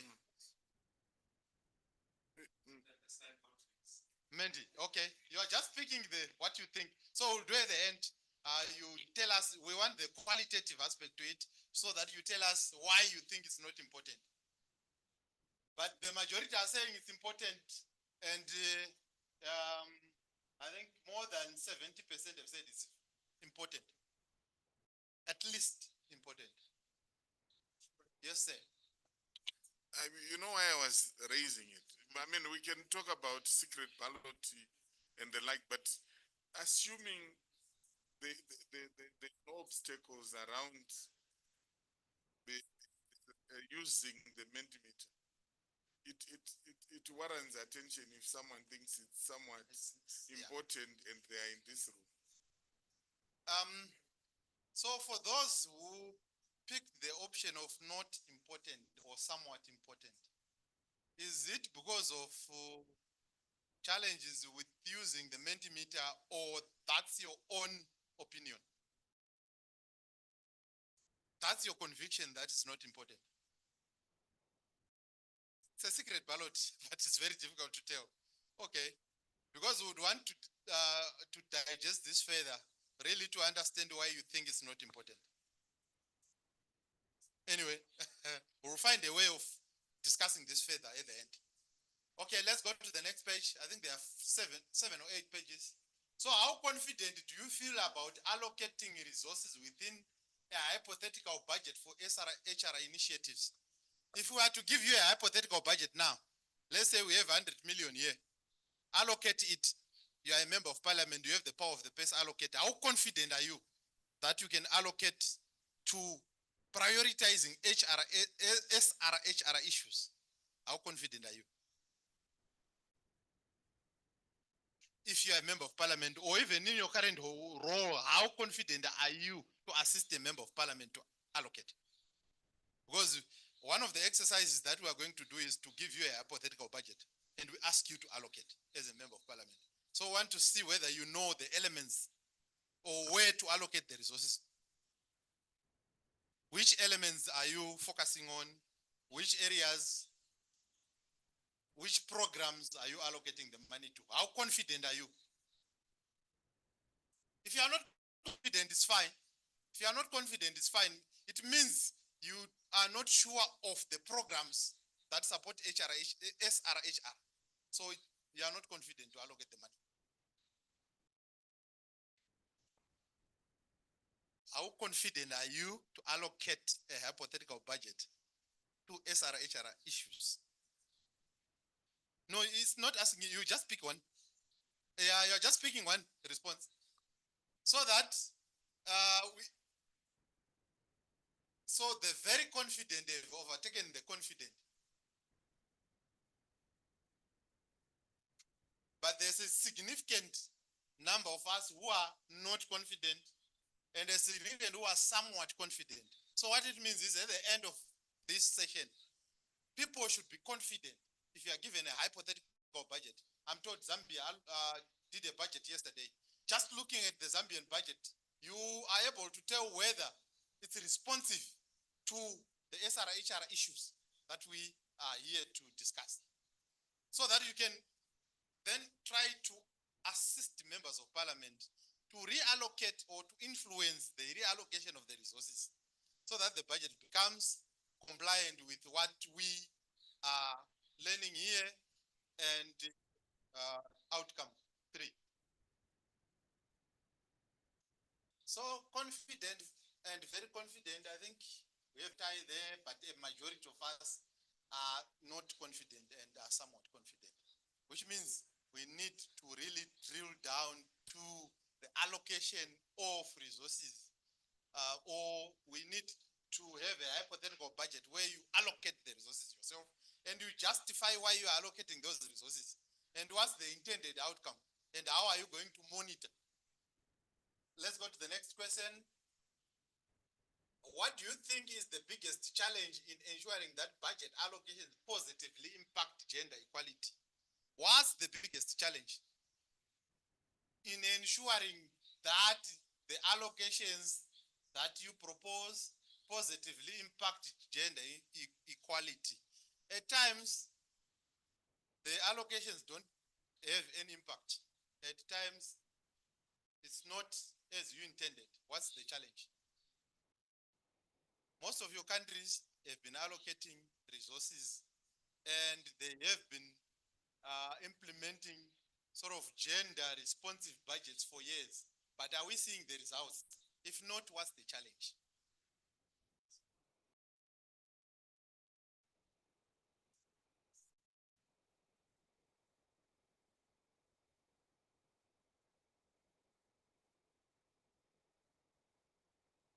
Yeah, so you write it down. Let's see the responses.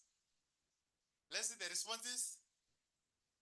Lack of gender responsive policies. So when we leave this place, we want HR researchers who are able to influence their governments to enact policies or to come up with policies that promote gender responsive budgeting. Lack of accountability mechanisms for monitoring tracking progress. Someone said, I think as part of the expectations, that they want to know what else to do beyond the 2 months of budget allocation. After budget allocation, then what? What does an HR researcher do? How do you assist members of parliament? So I think it ties in with lack of accountability mechanism for monitoring and tracking progress. M&E, again, to ensure results reflect allocations. Lack of obvious alignment between budget and performance planning, more so from the executive. Okay.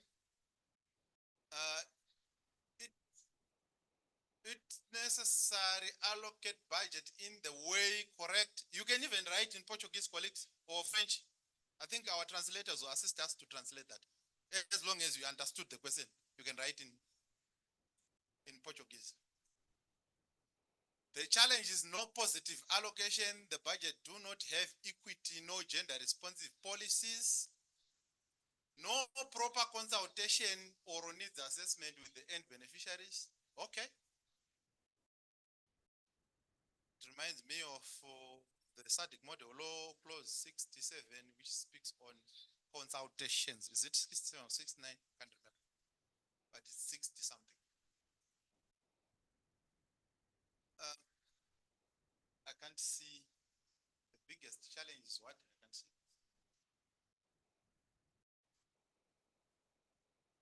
You can scroll down. Yeah. No equity. Biggest challenge is implementing models that lack capacity on the ground, greater need for. It is mainly on paper, but not put into practice practically. Okay. You can go down. Lack of transparency and accountability and oversight. Okay. Legislative and policy gaps. They are agreeing with the first one. Many competing socio-economic needs. So we'll talk about this. How can we assist members to make sure that with all those competing needs, how can we make sure that we prioritize SRHR issues in the budget? Inadequate budgetary disbursements is another issue. How do you track the budget during implementation to ensure that there is disbursements? Because you can have very good budgets on paper, but disbursements will not come. Cultural barriers. Oh, Mr. Chiremba, I remember you said you serve both committees and you are stuck in between whether to follow culture, but from here you are going to influence the culture towards SRHR issues. If the culture says women should not be empowered, if the culture says they should be genital mutilation, if culture says otherwise, then you are going to influence that culture from this workshop. But I'm not saying you are the one who wrote culture. I'm not implying that. Lack of political will, insufficient training and awareness, that's why we are here. Lack of sensitivity and buying on gender equality, no feedback lessons, no feedback on lessons learned from previous inadequacy, lack of utilization or informed decision from previous experiences. It also ties in with what my brother, was it my brother or a sister from Mozambique said? It's a brother from Mozambique who said continuity. After the new members are elected this year, there is need for continuity. That's why we are drilling the SRHR researchers and not only focusing on the members of parliament for continuity purposes. Competing priorities, you saw that, gender equality, right? There's that one, which we may need assistance to interpret what it means.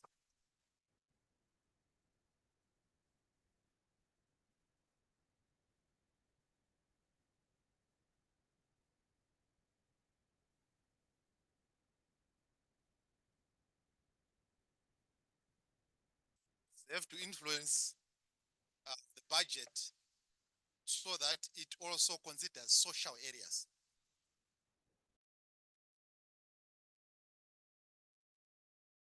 Then can we have translation on that? It's the same one now. Thank you. Thank you. So, yeah, we have had so many issues on the challenges, and we should find the solutions to these challenges. Next slide, I'm sure it's the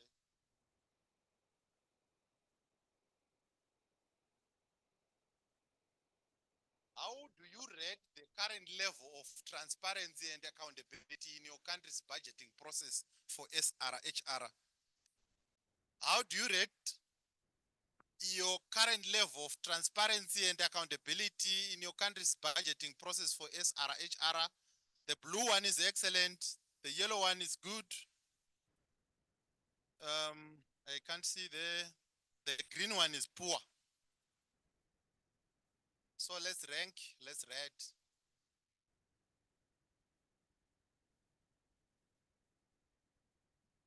Your budget's transparency? Is the budget process transparent, specifically the SHR budgeting process, is it transparent?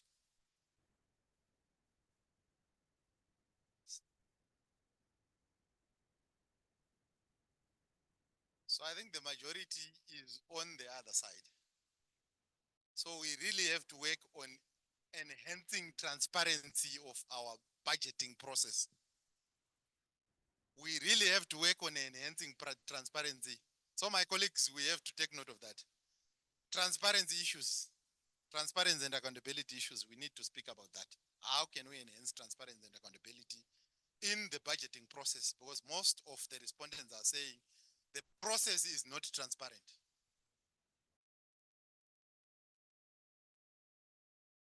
So we'll keep the results. We'll show you the results at the end, and we'll also email you the results.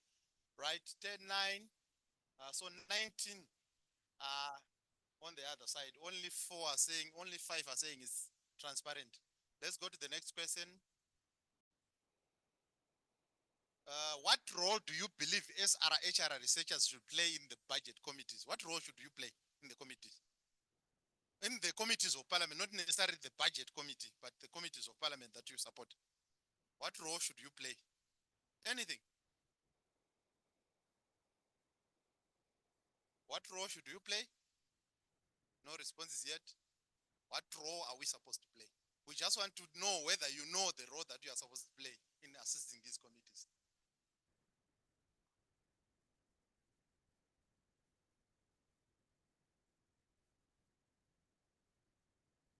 Who is going to be the first one? Technical support, advisory role, sensitize and educate, facilitate, I like that one. Researcher, give them information. Importance of advocating, connector, provide, researcher, match and balance. Okay. Technical support, persuader of the committee. I like that. Especially knowing how you persuade them. Are you going to persuade them with information? Are you going to persuade them with or giving them the adverse side? If you don't do this, this will happen. Continuity, okay. Provide regional benchmarks, okay. So most of the issues around providing information and technical support. Influence.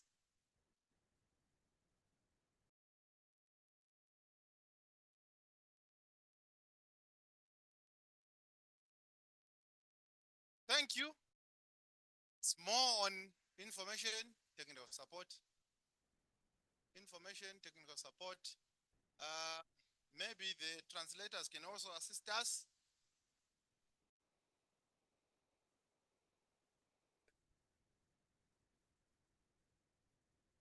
Convince the parliament. Okay. Okay. So this is the role that you have been playing. So we also discuss on the role that the researchers are supposed to be playing. What support should you provide to the committee? All that is correct. You persuade them, you provide them information, you influence, but how do you influence them is the issue. Information provider, what sort of information are you going to provide? Because if you give them technical information, then they won't be able to comprehend. Remember, members of parliament come from all the sectors of the society, provide evidence-based, mediate, provide evidence. Fine. Let's go to the next slide. I think it's the last one. Not, how experienced are you in identifying gaps in state budget lines related to SRHR? If we are to give you a budget today, can you identify the gaps? Just giving you your national budget or just looking at your national budget, are you able to identify the gaps? To say this budget has gaps in 1, 2, 3, and we think members of parliament should influence this budget to read like this. How confident are you? So the first option is very experienced. The other is experienced. The other not experienced, somewhat experienced. So let's see if our SRR researchers are able to identify the gaps.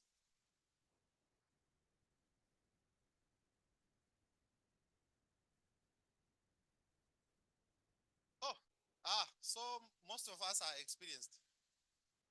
Okay. So we have a session where you go to your national budget. You look at it, you tell us the gaps. So today we are going to hear the gaps in the national budgets because people are experienced in this area. Probably you said not experienced, but most of the people are experienced. So we expect an interesting session because most of the people are experienced. What's on the next slide?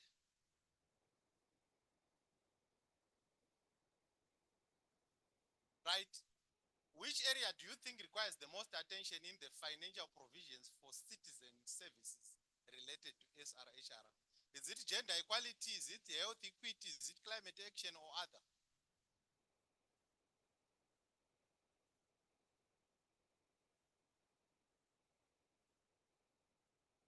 Which area? Climate action, gender equality, health equity, other?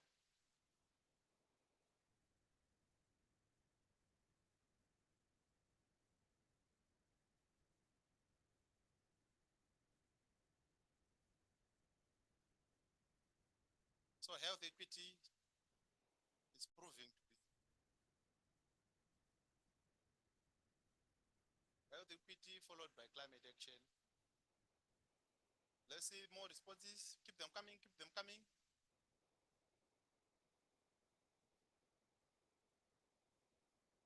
Health equity, okay.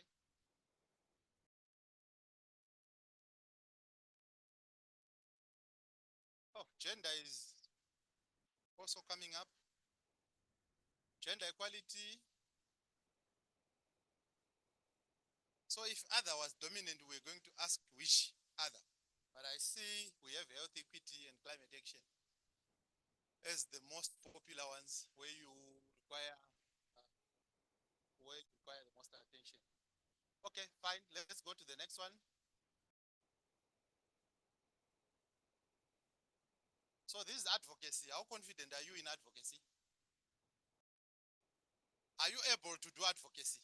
as an HR researcher or to assist members to do advocacy? How confident are you? Can we also focus on advocacy in this workshop?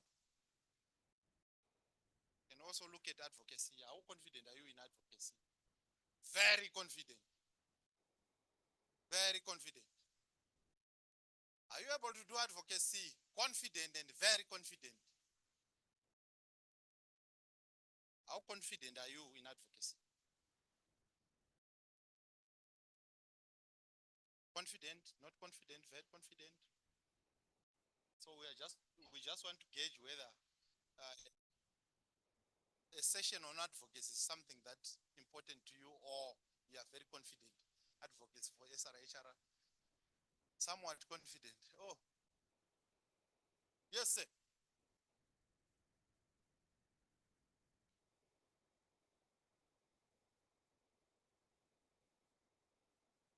So if majority are confident and two are not confident, and I'm of the two, don't you think it's still necessary to touch a bit on? Because I'm worried if you're going to say, depending on the results of this, then it determines whether I would want to talk about advocacy. Because I still think when one country is not doing, because we're sort of like representing countries, if one out of the 14 or 15 is not doing well, I still think that country needs to be brought to speed. Yeah, but if all countries are not confident, we can dedicate a whole session for that. Okay. But if only one country is not or one person is not, then you can have one-on-one. You heard the SG saying we are there for you throughout the whole year. So we know which country it is, then we can focus our efforts on building your advocacy skills around SRHR. So that's why we want that. But somewhat confident seems to rule the roost. So most people then are not sure whether they are confident or not. Do we still have any slide?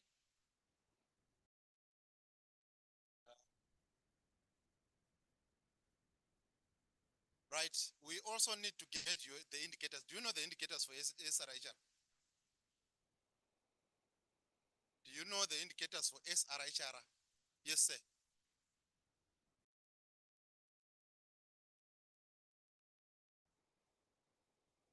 Le gouvernement veut insérer le problème de SDR dans le budget de la santé.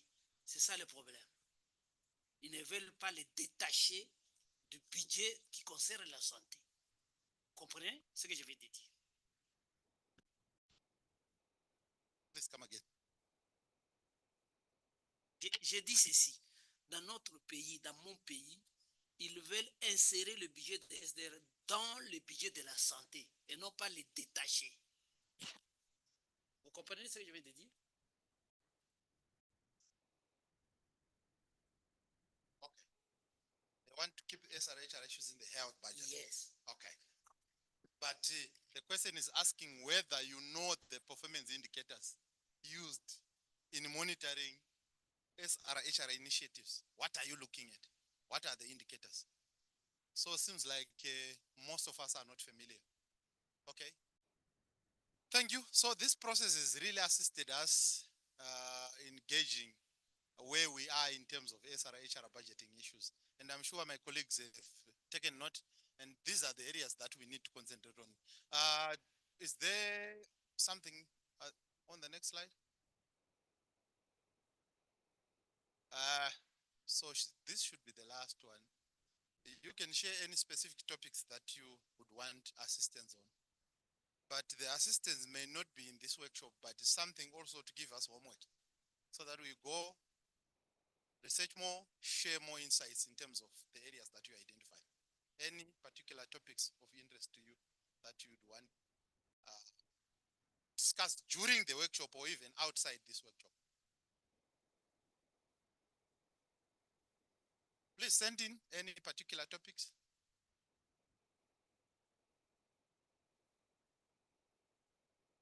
If not, don't mind. But if there is any particular area that you feel we need to discuss in this workshop or even outside this workshop, please share.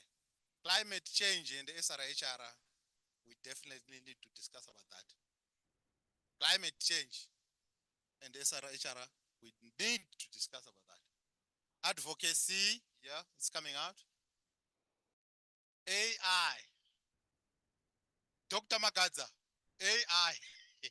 How can we leverage on AI? That's your area. We'll ask you to assist us on that. Inclusive budgeting, climate change. Can you also have translation on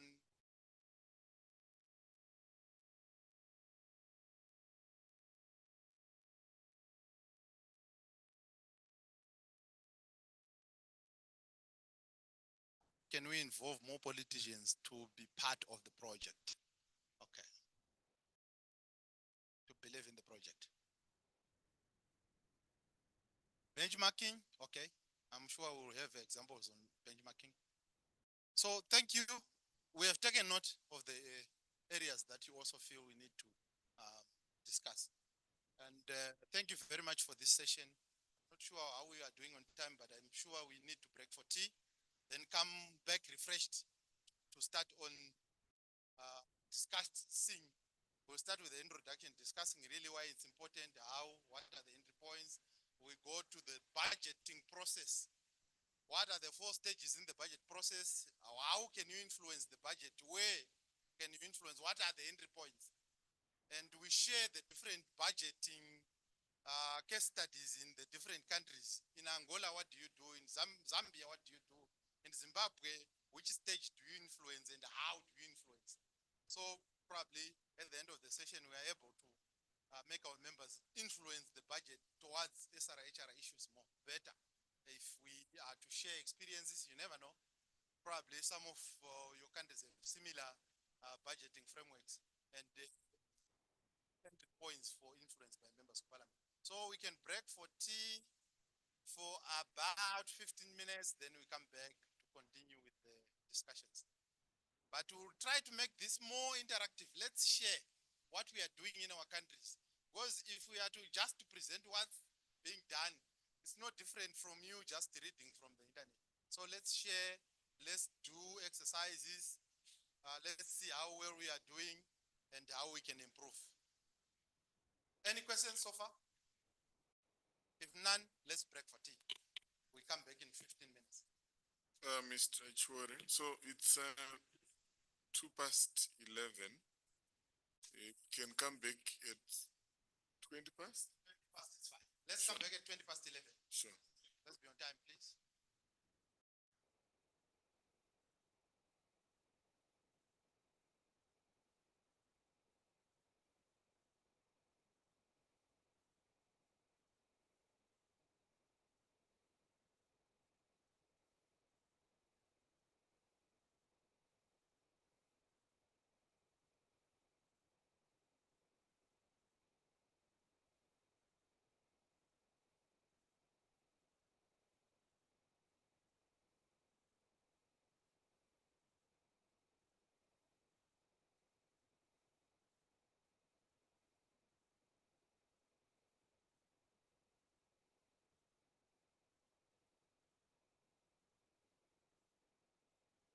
Colleagues, your attention, please.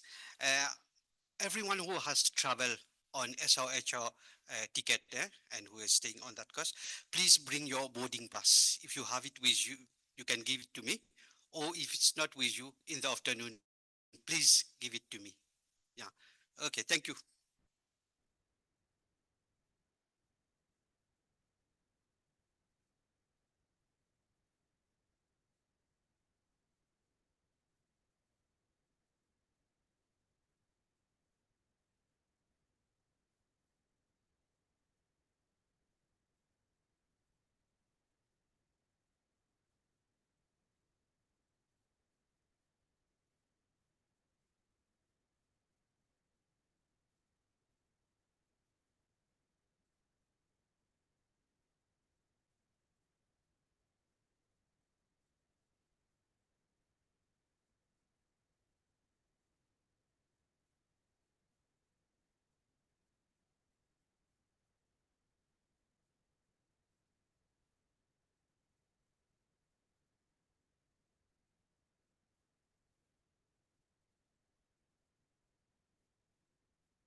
Those who are still outside, the fine is not too much. It's just 500 rands.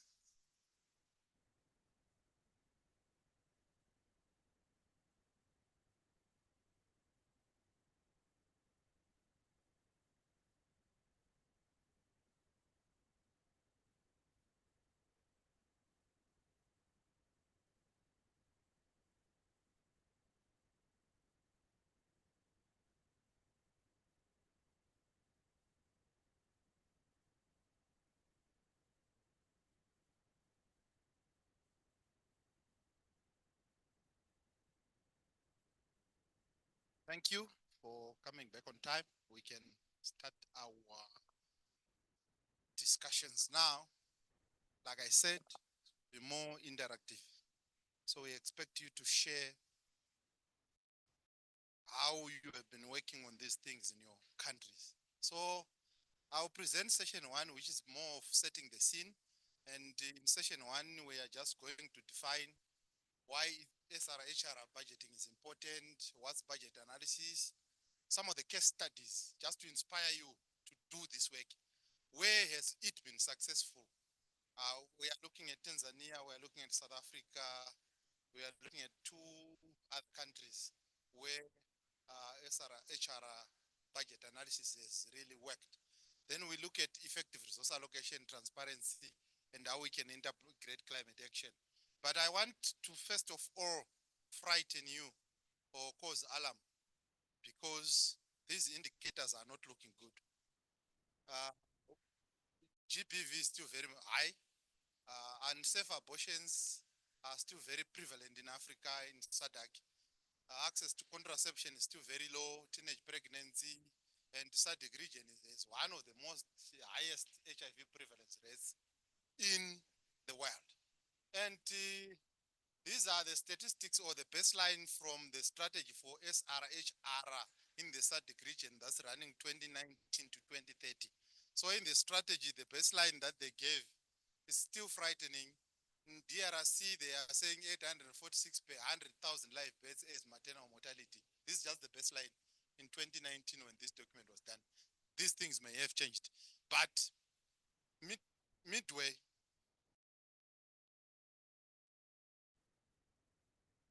midway, we should then see an improvement in terms of the results. In Zimbabwe, it was 651 out of 100,000 live births. This has gone down slightly. And it is estimated that 1 in 37 women are dying from pregnancy or during childbearing. This is not looking good, colleagues. And even in terms of access to contraceptives, it varies from 13% in Angola, 17% to a high of 54.6% in South Africa, and 66.5% in Zimbabwe.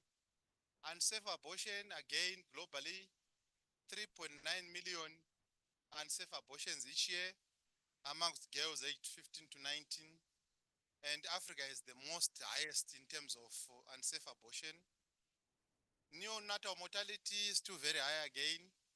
And new HIV infections in the SADC region have declined, but the prevalence rate is still very high. We are on course to meet the 2030 targets, but we need to do more to make sure that we meet the 2020 targets. So this brings to the fore the role of SRHR researchers to influence the members of parliament. Because for us to achieve the results that we want by 2030, we need the resources. In as much as we also need social and behavioral changes in society, but we need the resources. So we need to be able to influence our parliamentarians to allocate resources to these areas so that we see improvements. Why is it important? I don't need to define SRHR to anyone in this room, but some of the issues that we are talking about when we say SRHR, it regards contraceptives, STIs, maternal health, the right to make autonomous decisions regarding one's body, and the reproductive choices. And why is it important? Firstly, we are looking at its impact on gender equality. If we are empowering individuals, particularly women and girls, to make informed choices about their reproductive health, we have empowered the nation, then we are able to turn the indicators southwards so that we achieve what we want. So our budgets should reflect that gender consciousness and deliberately empower women and girls so that they can make informed choices. There are issues around health equity.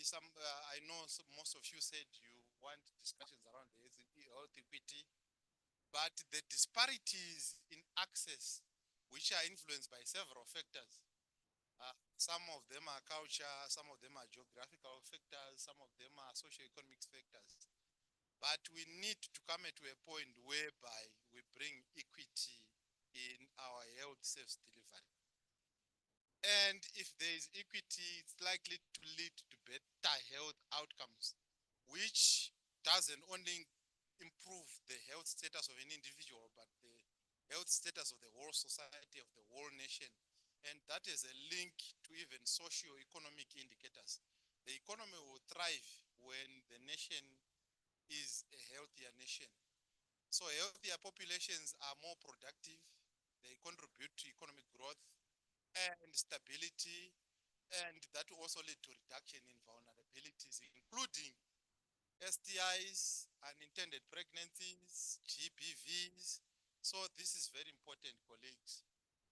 And let's link that to budget analysis. How do we bring in the budget in all this debate? Budget analysis is the systematic, underline the word systematic, examination of a government budget to assess how the resources are allocated, how they are spent, and how they are managed. So in budget analysis, we don't end with influencing allocation. When the allocations are done, how do we also influence the implementation, the releases? Somebody spoke about the releases.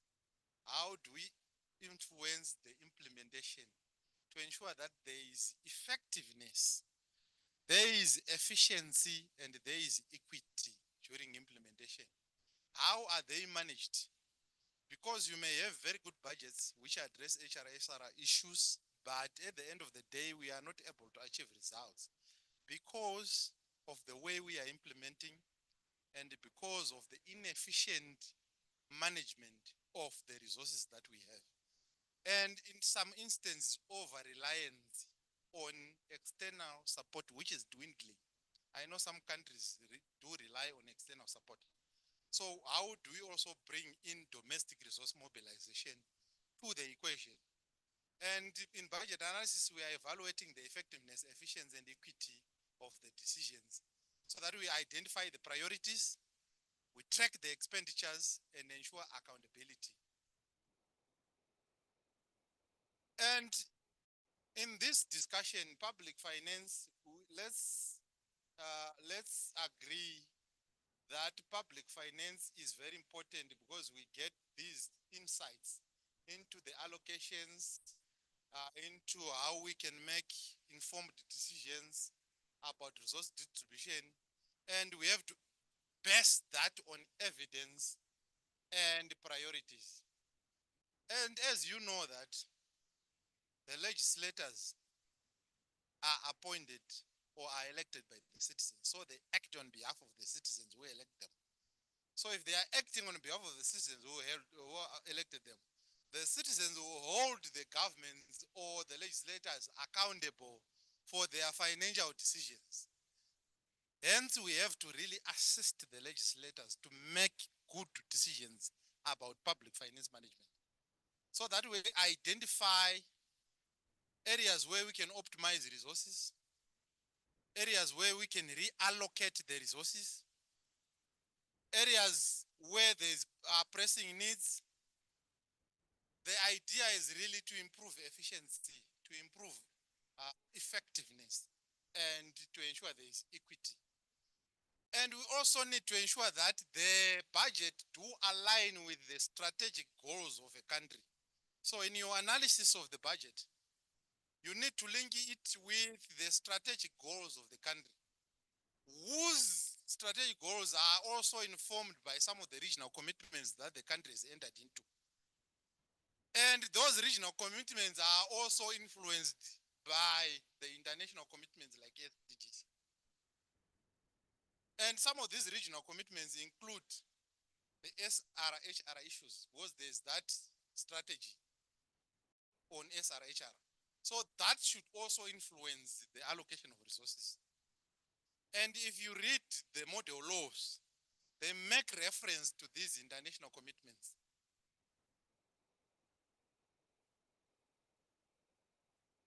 So why is it important to do an analysis? Let me hear from you. Why do you think it's important to do an analysis of the budget? The budget, after presentation, we have to analyze it.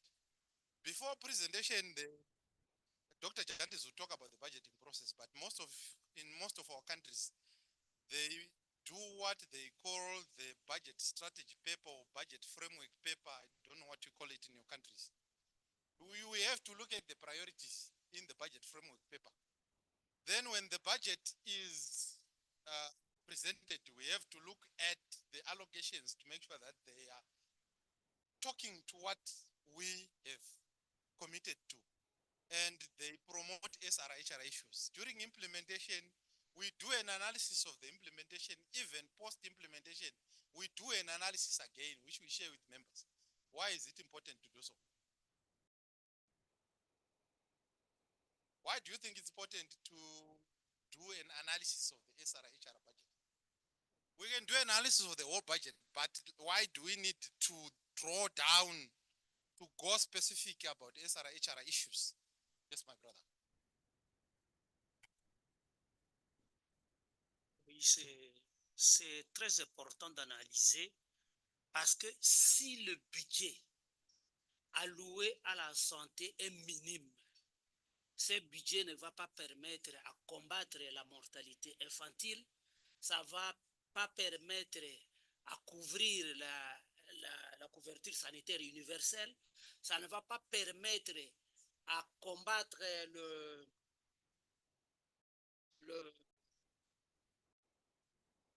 disons,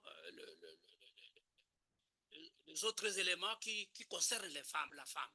Donc, il faudrait d'ailleurs qu'au moins dans le budget, quand on est en train d'analyser, d'établir le budget, il faut qu'on puisse rehausser le budget de la santé pour permettre effectivement à combattre ces éléments qui concernent la femme, qui concernent la santé universelle, qui concernent la mortalité infantile, comme par exemple à la RDC. Vous avez vu que c'est au moins 800 sur 100 000, 850 sur 100 000 mortalité infantile. Tout ça, c'est à cause de l'insuffisance de budget qu'on a alloué à la santé. Donc, il faut analyser et il faut aussi intervenir à ce que les parlementaires interviennent, que dans le budget, qu'on augmente le budget de santé et qu'on affecte cela effectivement dans ces domaines. Thank you. Thank you. Thank you. The budget is not enough. Resources are not enough. But you have to intervene to make sure that SRHR issues are prioritized in those scarce resources that are allocated. Thank you very much for that. Any other opinion? Yes, Zambia. Thank you very much. In addition to what my brother has said, we analyze so that we know what resources we are working with. Can't hear me? You're whispering. Sorry, I'm so sorry. I was saying we analyze so that we know how much resources we are working with. So we also know the source of those resources, because sometimes we are given development aid or support from international, cooperating partners. So we need to analyze and know whether these resources will be coming from abroad or they are locally mobilized resources. And once we know that, then we'll be able to strategize on how we are going to approach giving information to the members of parliament in terms of what they need to do to ensure that those resources reach the intended goal. Thank you. He says we need to analyze. Also looking at the sources of the funding. It then reminds me of, I used to know the sections of the model law. Section 37, which speaks on ODA. Yeah, Section 37, which speaks on ODA. Where, when we receive ODA, we have to assist members of parliament to make sure that it's put to good use, rather than only buying government vehicles, but it's put to good use. And when put to good use, then we know that we are on course to achieve some of the outcomes. But also, the sources of revenue have implications even on gender issues, on access to certain services. Because if you overtax the informal sector, what it means is there are gender implications to that. So it's very important. So here we are saying budget analysis allows us to have effective resource allocation. Allocate in a manner that addresses the SRHR issues. We are also able to track actual spending against budgeted amounts so that we see any discrepancies and any inefficiencies. And we are able to intervene well on time rather than wait until the end of the year. So in some parliaments, we wait until the Auditor General or until the ministry consolidated statement of financial performance comes out. Then we say, oh, so this year, out of the 1 billion that was allocated, we only received 100,000, but it's too late. But if you do analysis, it enables you to track and you take corrective action midway through the process. We also track progress towards national and international commitments related to SRHR. I think you know most of these commitments. So we are able to track progress. If we don't do budget analysis, then we are not able to report and we will not be able to achieve some of these international commitments. We align with SDGs. SDG 3, health and well-being, advancing gender equality. It brings us back to the issue of whether SRHR issues are aligned to SDGs. Why my brother was saying we need to know why people think that it's not linked. It's linked. And you can't speak of SRHR without making reference to SDGs. SDG 5 is on gender equality. There's climate action, SDG 13. So you have to link all these in your budget analysis. So these are some of the targets, SDG targets, and these all relate to SRHR issues. Global maternity ratio, by 2030 we need to prevent deaths of newborns. We need to end the epidemics of AIDS, TBs, malaria, ensure universal access to SRHR services, universal health coverage, ending all forms of violence against children and women, eliminate harmful practices. So these are all SRHR issues in SDGs, and we have the indicators to track that. So for you to be able to know whether we are on course, then you need to do budget analysis. So we also spoke about efficiency, effectiveness, and equity. So equity issues is fundamental to achieve social justice and improving health outcomes for all. And this involves strategically distributing the resources so that they address the specific needs of various population groups. So you need to be very strategic in your allocation and make sure that you are addressing the various subgroups of the economy.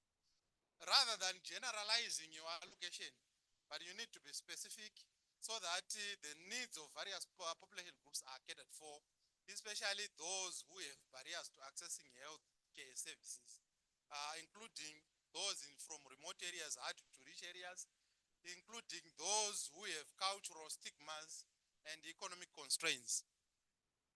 The country where I come from, in a region called, or in a province called Manicaland, the prevalence of people who belong to an apostolic sect who believe that they should marry more than one wife. So most of them has 15, 20, 35 wives. And they don't believe in hospitals, home deliveries. And if you are sick, you don't go to the hospital. If you die, it's the will of God. God will give you more children because they have over 100 children. So they don't care. So how do you ensure that there is equity in resource allocation and you break those religious barriers in such a situation? That's the importance of budget analysis. So some of the case studies that we can quickly think of is Bangladeshi health sector budgeting. In Bangladesh, it was an issue of maternal health programs. So they did a comprehensive budget analysis which focused on allocation of resources for reproductive health services, which highlighted inequalities, particularly for the rural areas. And the government responded by increasing the budget for the family planning and maternal health, and this led to improved contraceptive prevalence rates and better maternal health indicators.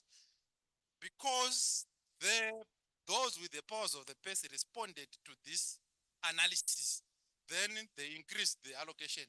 Not only did they end by increasing the allocation, but there was an outcome. They tracked the outcomes and saw an increase in maternal health access, in contraceptive prevalence use in the country. We also have South Africa, where through the National Health Insurance Scheme, which was launched by government with the goal of providing universal health coverage. Then the budget analysis that was done reviewed disparities in health services access between urban and rural communities. Again, it was between urban and rural. Then this influenced the reallocation of resources towards rural health clinics and increasing funding for mobile health units. And the National Health Insurance Scheme improved access to sexual and reproductive health services for undeserved populations, underserved populations. And this approach has enhanced the health outcomes and reduced inequalities in access to care. And because of this, Dr. Jandis, I'm proud to say, in Zimbabwe, we can cross over to South Africa in the remotest districts of South Africa to access healthcare services in Limpopo province, because we know that this has improved the healthcare in rural South Africa. And thank you for that. In Kenya, they did the gender responsive budgeting analysis, where they implemented the gender responsive budgeting initiative, which they wanted the health allocation or budgeting for health to increase. This was for maternal health and family planning services. And they did a budget analysis, and the government was able to identify areas where funding was lacking and the regions with high maternal mortality rates. This was done through the Parliament Budget Office and the portfolio, the Health Committee. And as a result, they released targeted funds targeting these rural health centers. And this led to improved access to antenatal care and skilled birth attendants, and has contributed to significant reduction in maternal mortality rates in the targeted areas. This was after budget analysis was done, which informed the government of what their priorities were supposed to be. And without the budget analysis, then we don't know the priorities.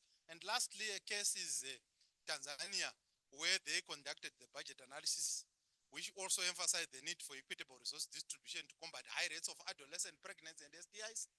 And the analysis identified gaps in youth-friendly health services. Government then responded, increasing the budget allocations for youth health programs, including education and access to contraceptives. And the result is there for everyone to see. There is notable decline in adolescent pregnant rates and a rise in the uptake of reproductive health services among the young people. This was as a result of budget analysis. So we can talk about increasing allocation to health, but we need to do analysis and provide the evidence. which areas of health, rather than members rising just to say, increase the allocation to health and sit down. We need to know which areas and why. And we need the evidence to support that. So budget analysis then becomes handy to support that process. And once confronted with the facts, confronted with how they can do it, most of the governments are amenable to implement what we say. But the problem is, some here said they say 4 committees. In one committee, they are saying, let's go and influence allocation to health. In the other committee, which they say, let's go and influence allocation to education. In the other committee, you want to increase allocation to infrastructure. So the Minister of Finance will end up being confused and say, so I have the prerogative to maintain the budget as it is because you don't know what you want.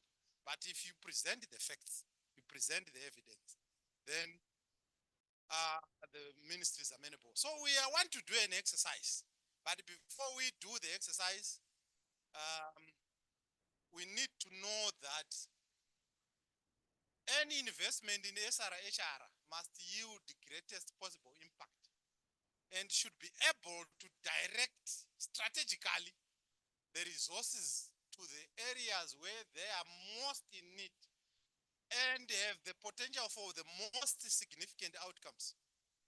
You can direct resources to education, but if education outcomes have reached a limit in terms of further improvement, then identify within education areas where you have the biggest impact and where you reap the biggest results. Instead of just increasing resources, but which areas do we need to increase resources? We can come up with, say, targeted funding. Some have come up with friendly health services, comprehensive sexual education. Some have integrated SRHR services with other health and social services like nutrition. But you need to be very strategic in terms of what you do. We also spoke about transparency. So in the exercise that we are going to do, we'll talk about transparency. How are you going to make sure that there is transparency?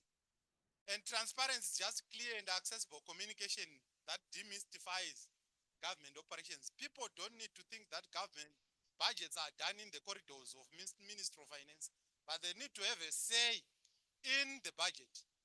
And parliaments and government need to be accountable to whatever they do so that we reduce corruption. And if we are transparent, people feel they are involved. And if they are involved, number one, they will participate in the process. Two, they are willing to pay more taxes because they know they are involved. So you need to ensure there is the transparency. You need to engage citizens through participatory budgeting, feedback mechanisms, empowerment, inclusivity, building social cohesion. And it's our role as SRHR researchers to ensure that the budget for SRHR is consulted and is accessible to anyone, for anyone to see, and people have a say in it so that they own it. And lastly, we also need to integrate climate action. There's an intersection of SRHR and climate action, which is increasingly being recognized as a critical area for promoting health equity. And climate change impacts health and reproductive health. How? How does climate change affect SRHR outcomes? Just the increasing in temperatures, how do they affect SRHR outcomes? Rising sea levels, increasing greenhouse emissions. Yes, my brother. Yeah, I think sometimes there's a competing priority. Say you have a climate issue, say floods. Sometimes countries might prioritize people who are vulnerable in that area and diverge attention from SRHR issues. Yeah. If there's a disaster, attention obviously goes to that disaster and to the yes, Madagascar. En fait, si on ne parle que du genre et de l'accès aux services de SDSR, donc pour Madagascar particulièrement, on est toujours confronté à des crises ou à des catastrophes naturelles. Et dans ces cas-là, il y a beaucoup de femmes qui n'ont pas accès aux services de SDSR. C'est pour cela que c'est très important d'intégrer le changement climatique dans tout ce qui se concerne la SDSR. Le problème, c'est que le gouvernement n'alloue pas de budget pour cela, mais ils vont plutôt vers les partenaires techniques et financiers, vers les allocations externes, vers les fonds externes pour remédier à ce problème. Thank you. Thank you. Swatini.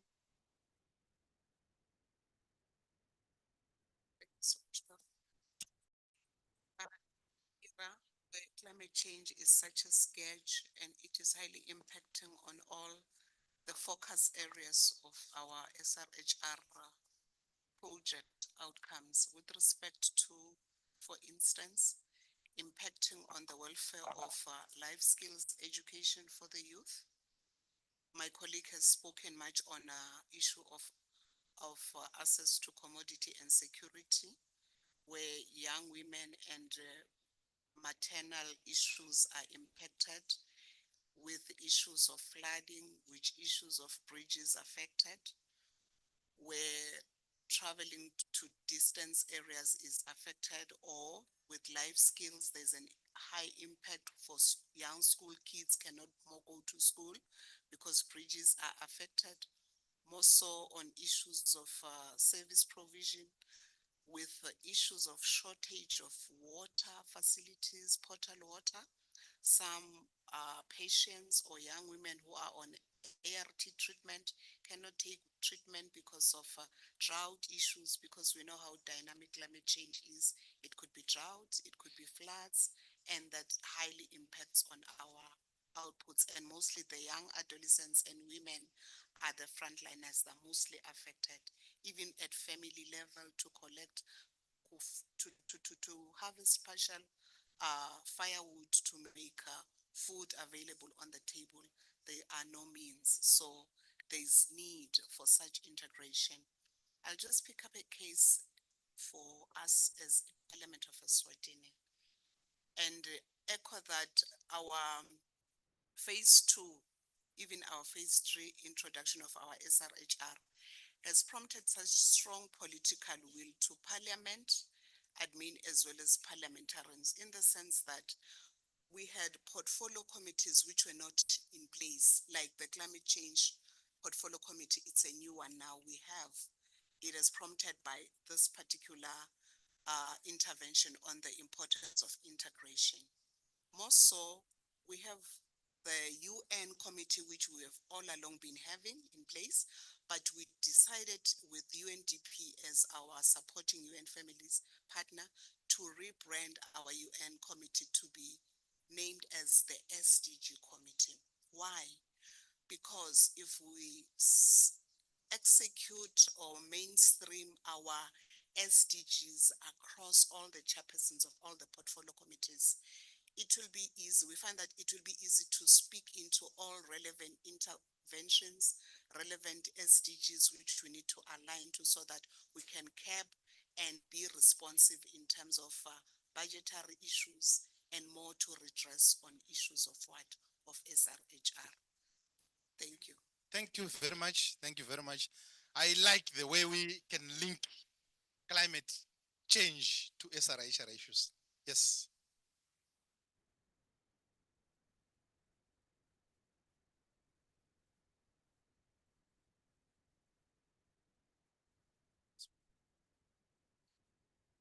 Les changements climatiques affectent les résultats des SDR. Pourquoi? Vous savez que en Afrique, l'Afrique vit normalement de l'agriculture. Et quand il y a déforestation, vous voyez qu'il y aura d'abord les érosions, la sécheresse et les inondations. Et quand il y a les inondations, c'est le cas qui est arrivé à RDC, il y a eu tout un village, des villages qui ont été inondés. Et il y a eu des gens qui ont perdu leur maison, qui se sont déplacés. Et quand vous voyez qu'il y a une... Que je reprenne. Merci. Je disais que le changement climatique affecte effectivement les résultats des SDR. Et vous savez qu'en Afrique, la plupart des pays africains ne vivent que de l'agriculture. Et quand il y a déforestation, donc il y aura d'abord la sécheresse. Après la sécheresse, il y aura des inondations. Les érosions et les cas de la RDC, par exemple, il y a eu des villages qui ont été ravagés par les inondations. Et il y a eu déplacement de la population qui ont manqué leurs habitations. Et à cela, ça suit d'abord la malnutrition, ça suit aussi le choléra et toutes sortes de maladies.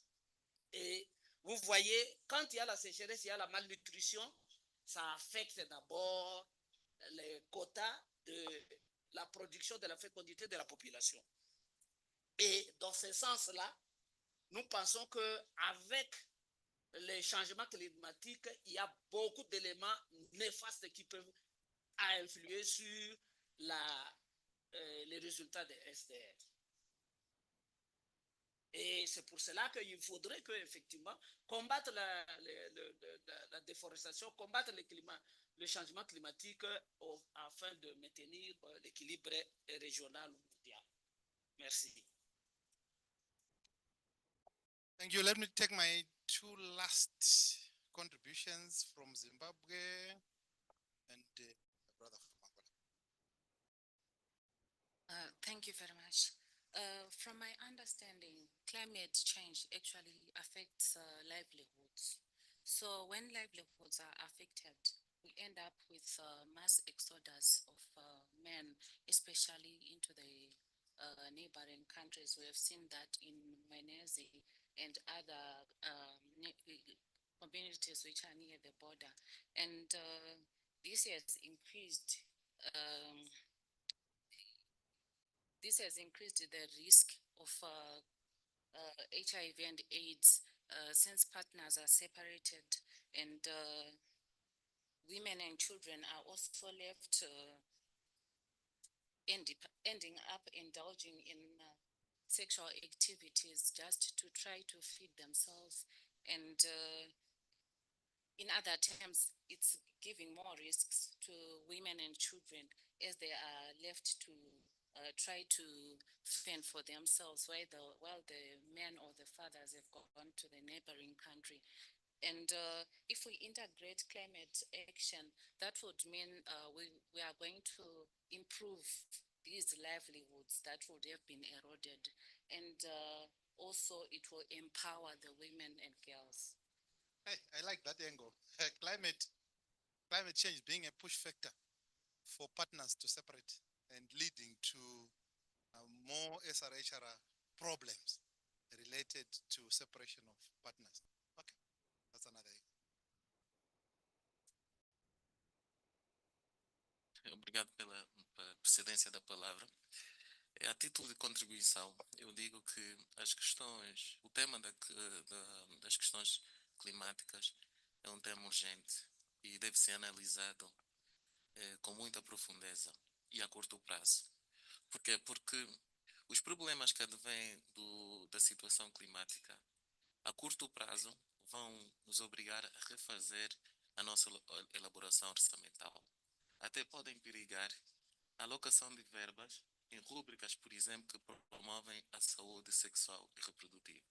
Porque indiretamente as consequências dos problemas climáticos, indiretamente, depois questionam ou destroem muitos ganhos que os países já tinham conquistado.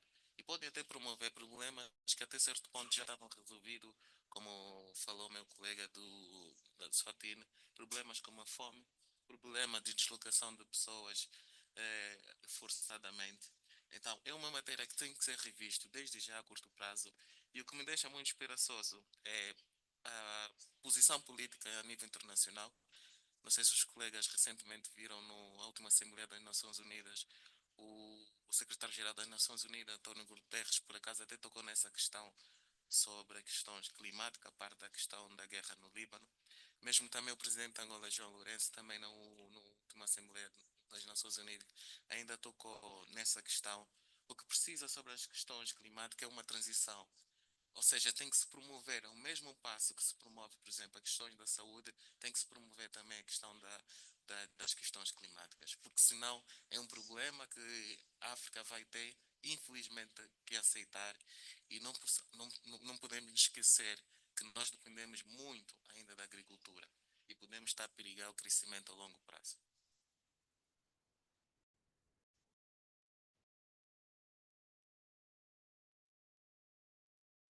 Reversal of the gains, especially infrastructure. Infrastructure destruction, we are reversing the gains. Access to health, access to all these facilities. Thank you so much. So I think we are in agreement. Climate change reverses all the gains that we've achieved under SRHR. Be it infrastructure destruction, separation, diversion of resources, access to services, health risks, including spread of infectious diseases, heat-related illnesses, maternal health challenges through floods and droughts, which disrupt the healthcare services, increase the risk of maternal mortality and morbidity, access to SRHR services, damage to infrastructure, displacing populations, straining resources, food production, which then impacts on nutrition, leading to adverse reproductive health outcomes. For example, issues around infertility which are linked to malnutrition, or complications during pregnancy related to malnutrition. And GBV is heightened during times of crisis, like natural disasters. Then you expect GBV to heighten. So if we are to do effective budget analysis, we need to think of the various players or stakeholders who we may need to collaborate with. We may need joint advocacy efforts to amplify the voice and amplify the impact of the analysis. Some have joined hands with NGOs, some have joined hands with community organizations, with youth advocacy groups, with women advocacy groups, health advocacy groups, but the underlying thing is collaboration, synergies is very important. There may be cross-sectoral collaborations with other sectors, or community engagements or partnership with CSOs or NGOs, but collaboration is very important. It is also important to focus your efforts on capacity building. Let's equip the researchers, let's equip other stakeholders, even your MPs, with information.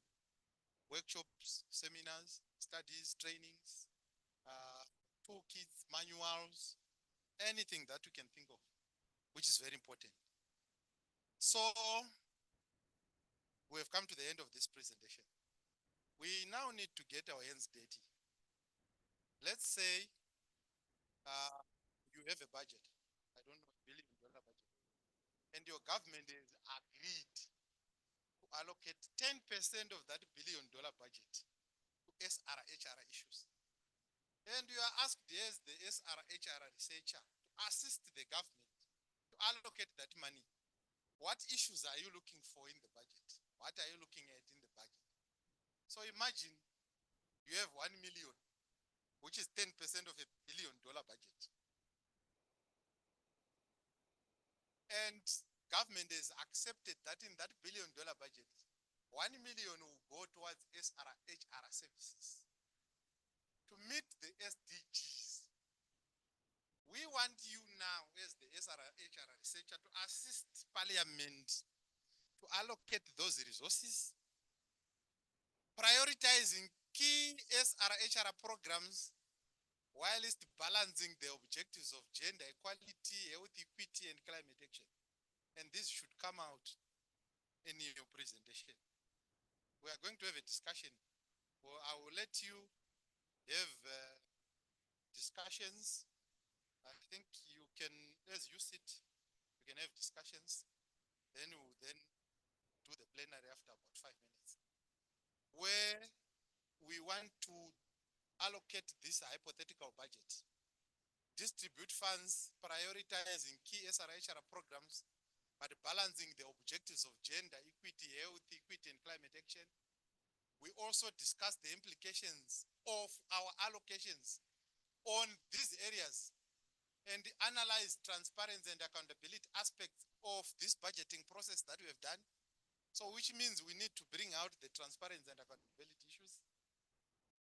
Then try to look or anticipate the challenges that we can see in ensuring efficient resource allocation, which is aligned to SRHR and SDGs. And then think of the strategies that we can propose to address these challenges effectively. If we do this, then we are done with the first exercise. So in 5 minutes, let's just discuss. Then we all contribute to the plenary. Doing the note-taking. Government has accepted. No, we have agreed to allocate 10% of the budget to SRHR issues. You are the researcher. Help us which areas can you allocate the resources and why? What transparency issues? How do you link it to climate action? How do you link it to health equity? How do you link it to gender equality? What are the implications of your allocations? What are transparency and accountability issues can you bring? What challenges do you foresee? How do you propose? Yes, sir.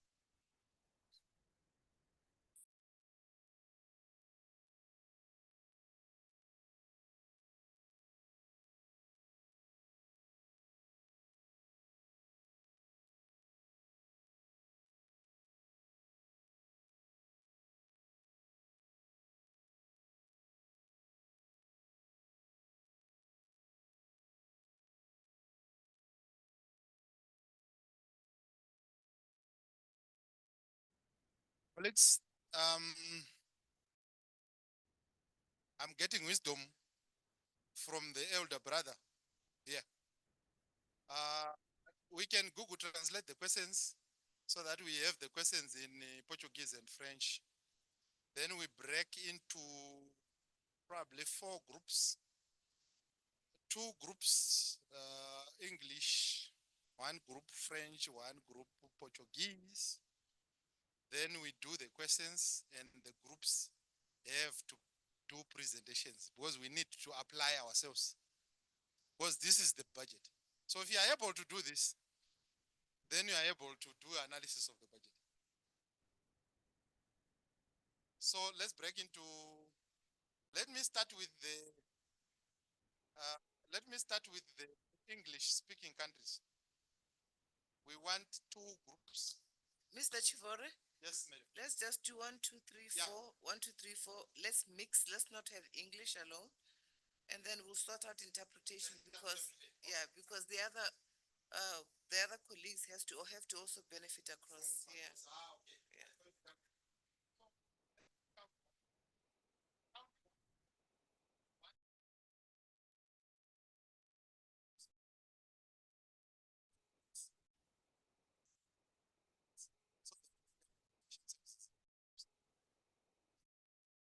So we can start 1, 3, 4. Then 1.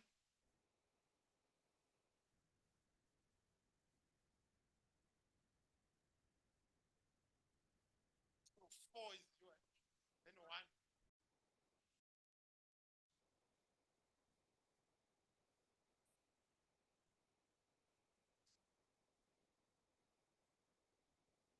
So group 1s, the ones, can you come to this corner?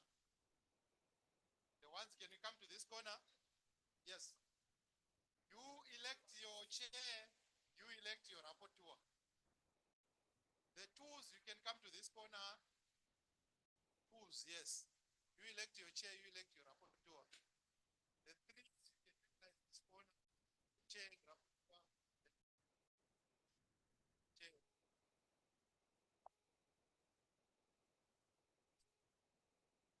Yeah, hypothetical.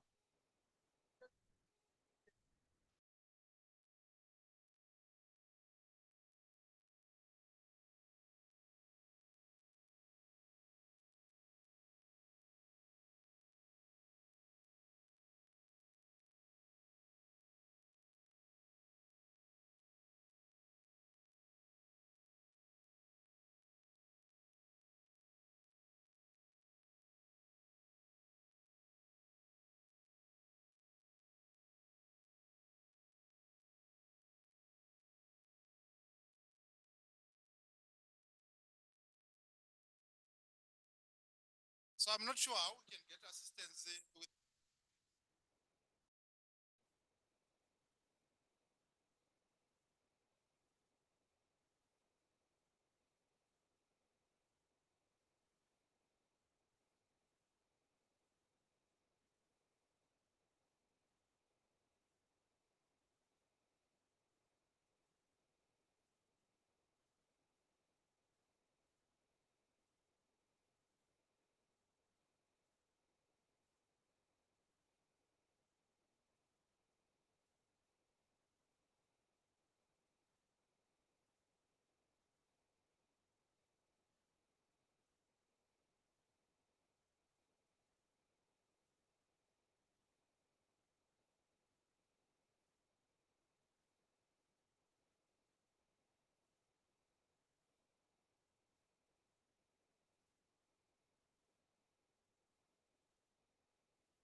Bye-bye, Doc.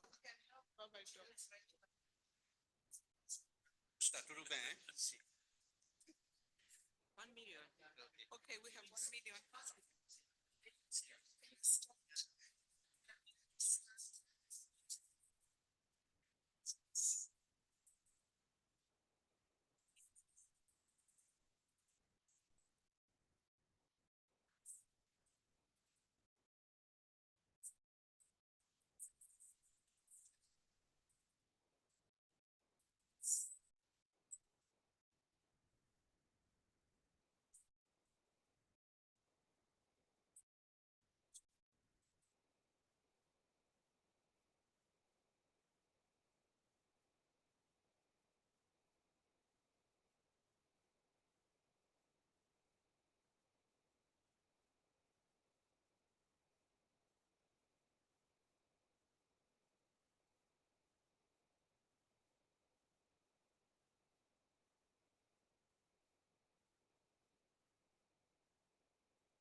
Minister of Finance, how many minutes do you still need to prepare the budget and present it before parliamentarians?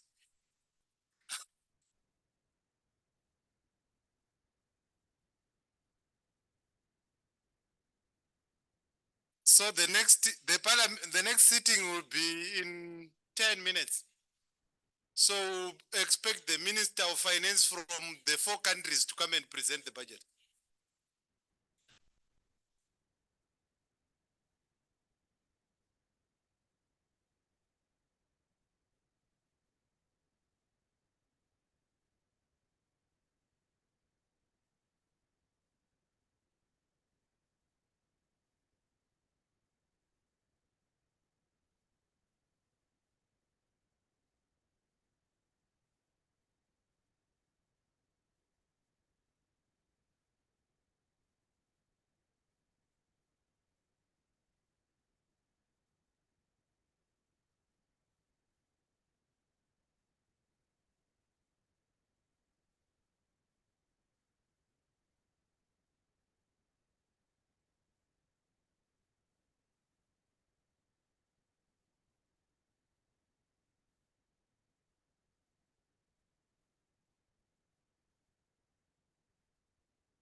Should we ring the bells now for Parliament session to begin?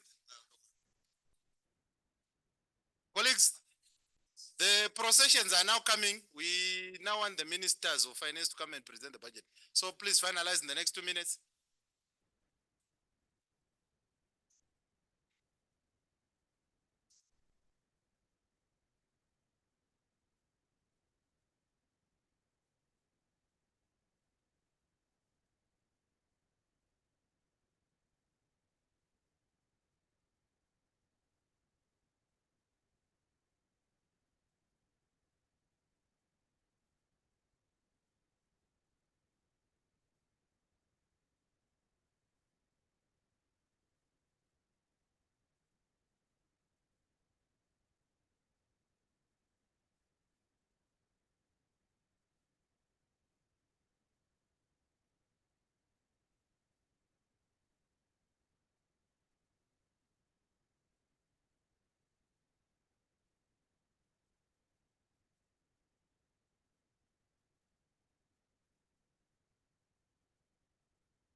Colleagues, let's round up. Let's round up.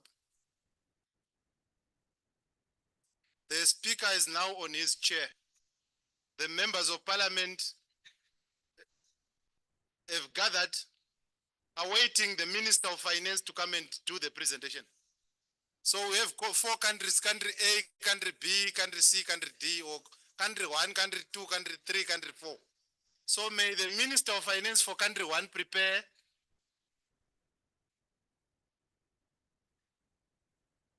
Can the minister prepare country 1 or country A?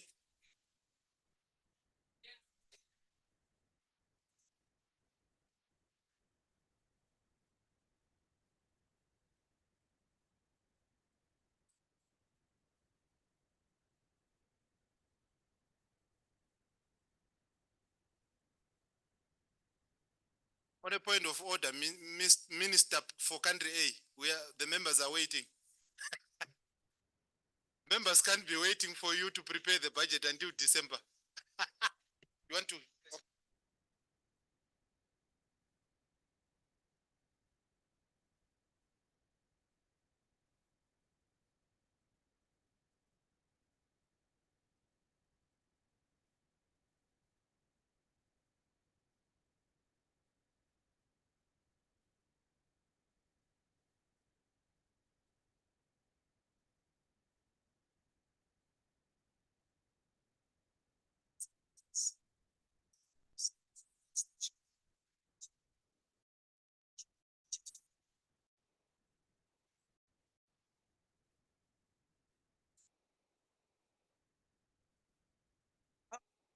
Honorable members of parliament, can you please be in order? The Minister of Finance and the Deputy Minister of Finance are here to assist us to. Just before you present, can group 2 ensure that a Portuguese or French speaking minister is ready to also do the presentation? so that we bring the diversity. Thank you. Thank you so much for our allocation of 1 million.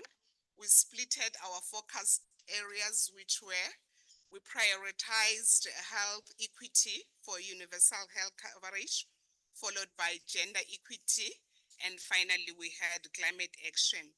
And in terms of our budget allocation for our health equity, Minister of Finance. yes, please. I think you are presenting the wrong budget. We see last year's budget on the screen. Order in the house, please. The budget is 1 million. Sorry, the health equity budget is 500,000, which we allocated 50% of that, and we splitted that to access to with respect to health equity.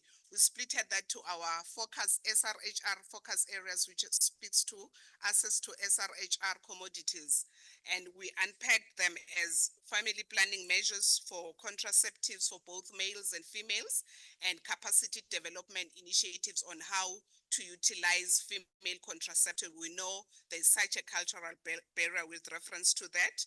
Issues of dignity pads distribution for both boys and girls, boy, girl, child, and yes, issues of cancer screening, provision of ARTs, HIV and AIDS counseling, especially also issues of post-care abortion.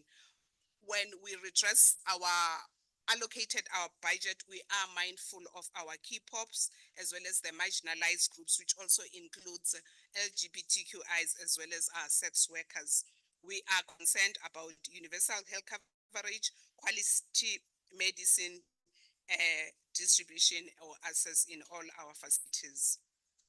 Mindful of the scourge of cancer as well, the implementation as well as the procurement of cancer screening facilities. We know now we've got AI facilities in place, so we want to believe that will also take place.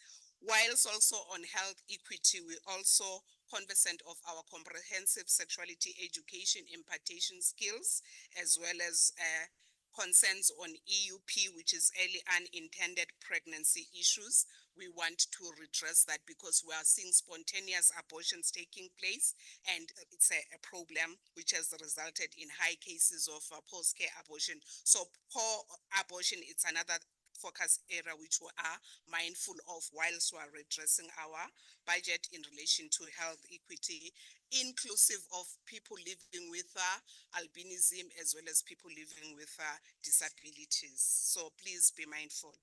And then our next one, it's on women and girls empowerment, a session which also include the boy child, which also speaks to human rights and governance strand as a focus area. We are addressing this because we are seeing high cases as well of gender-based violence under gender equity. So the boy, girl, child, the programmatic areas are on GBV, and the allocation it's 300,000, which is 30%. We are mindful of guidelines in place to have GBV survivor shelter homes, women and girl child empowerment sessions, boy child empowerment sessions, as well as human and governance issues, which are such rapid, as well as a response team for emergencies. We are seeing a lot of emergencies under GBV, which is GBV and sexual assault. We are seeing high femicide cases, which we are also mindful of. And then we have our climate action, which is allocation of 200,000, which is 20%. Here we have more projects to improve livelihoods with respect to distribution of climate resistance, drought subsidies, etc., to cater for affected or vulnerable groups as well as more, as well as activities where we want to see in action climate SRHR champions in place with respect to climate change action scenarios from both females and male parliamentarians, and also the execution of the youth parliament, which is so versatile in executing issues on climate change, especially on mainstreaming with parliamentarians. Also in consideration, it's the carbon mitigation measures in place, which involves mostly National Women Parliamentary Caucuses, where we are seeing cases of afforestation. What it means is that we need to have support for procurement of afforestation, especially indigenous forest trees, which are good carbon sinks or equestrators. So that one. Also, subsidies for vulnerable population are in place with reference to climate action.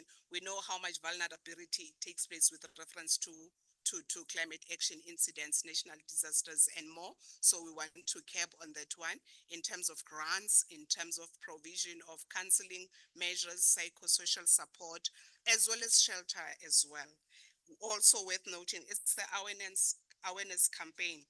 We might have a nominal budget which is at 20%, but the monitoring systems, climate change monitoring systems should be in place, and that means for awareness amongst everyone else to say, how can we best sensitize the climate change unit and the parliamentarians with respect to this for preparedness as well as for a responsive budget line. Also, a contingency plan to be in place for all stakeholders in terms of all disasters in place. We are seeing most countries, we are seeing, or we want to see a scenario where we review some policies with respect to contingency plans so that we can have in place even more a supplementary budget to cater for this particular climate action. And then my deputy. Thank you, Honorable Minister. The Minister has given me clear instruction. Apparently it comes from the President that I am to be in charge of the implementation and the transparency and accountability overview. So the first thing we want to do specifically, strategically, is to make sure that there's value for money in the execution of our budget as part of our accountability mechanism. As a result, with the indulgence of the Minister and Cabinet, we have resolved that 0.05 of the budget allocations across the three sectors will be allocated to a special subcommittee under the Public Accounts Committee. And that special subcommittee will give oversight specifically for this SRHR budget. So it's named as the SRHR subcommittee on the Public Account Committee. More so important is that we are also developing and identifying key performance indicators across all political regions and constituencies across the country to make sure that there's a baseline for all offices and agencies of government to follow in the implementation of the budget, and that we meet these key performance targets over the financial period as indicated. What we are also doing in terms of adding value to the economy is wherever the budget has an execution of infrastructure projects, we've resolved as Cabinet that we will make use of those unemployed graduates within our vocational training sectors under the management of the Ministry of Infrastructure to ensure that government does not tender for the construction of our safe houses for GBV survivors and other infrastructure programs, but rather that internal capacity will be developed so that we use those young people who do not have jobs and they are directly employed on a contractual period by government to implement the infrastructural part of our budget execution. Then, of course, under accountability, we will subject ourselves both to the reports of the Auditor General, but we've also made provision for independent auditors to manage and monitor the implementation of the budget to ensure that no wastage is done, and this will be done on a quarterly basis. Furthermore, and finally, we believe that it's important that we emphasize the strengthened implementation of the SRHR budget without discrimination on key populations, and that specifically vulnerable populations are identified as the main beneficiaries, those specifically in rural areas of this issue. And then we believe that under the challenges that we might face, we foresee that the procurement process could be long and bureaucratic. So my team is actively working on seeing how we can restructure within the confines of the laws some of those processes to ensure that it's streamlined across the country. We understand also that we have an issue with supply chain issues, specifically with poor road networks across the country, but that's for different ministry to deal with in collaboration. So essentially what we are saying is, apart from this budget, it doesn't work in isolation. There are other agencies and ministries that will also need to come in. And that's one of the challenges we identified. Finally, we look at issues like cultural barriers and how we can overcome them. We believe that we can devise a particular strategy using our Council of Traditional Authorities to assist us in terms of getting the messaging down there where we have cultural barriers.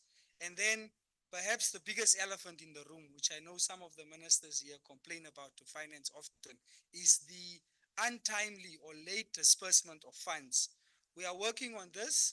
We are in close contact with the tax authorities to ensure that we look at collection rates to be faster in the collation of the budget, so that we make sure that resources reach the intended projects at the right time and not during the last quarter of the budget implementation cycle, because then pressure is on those officers to implement.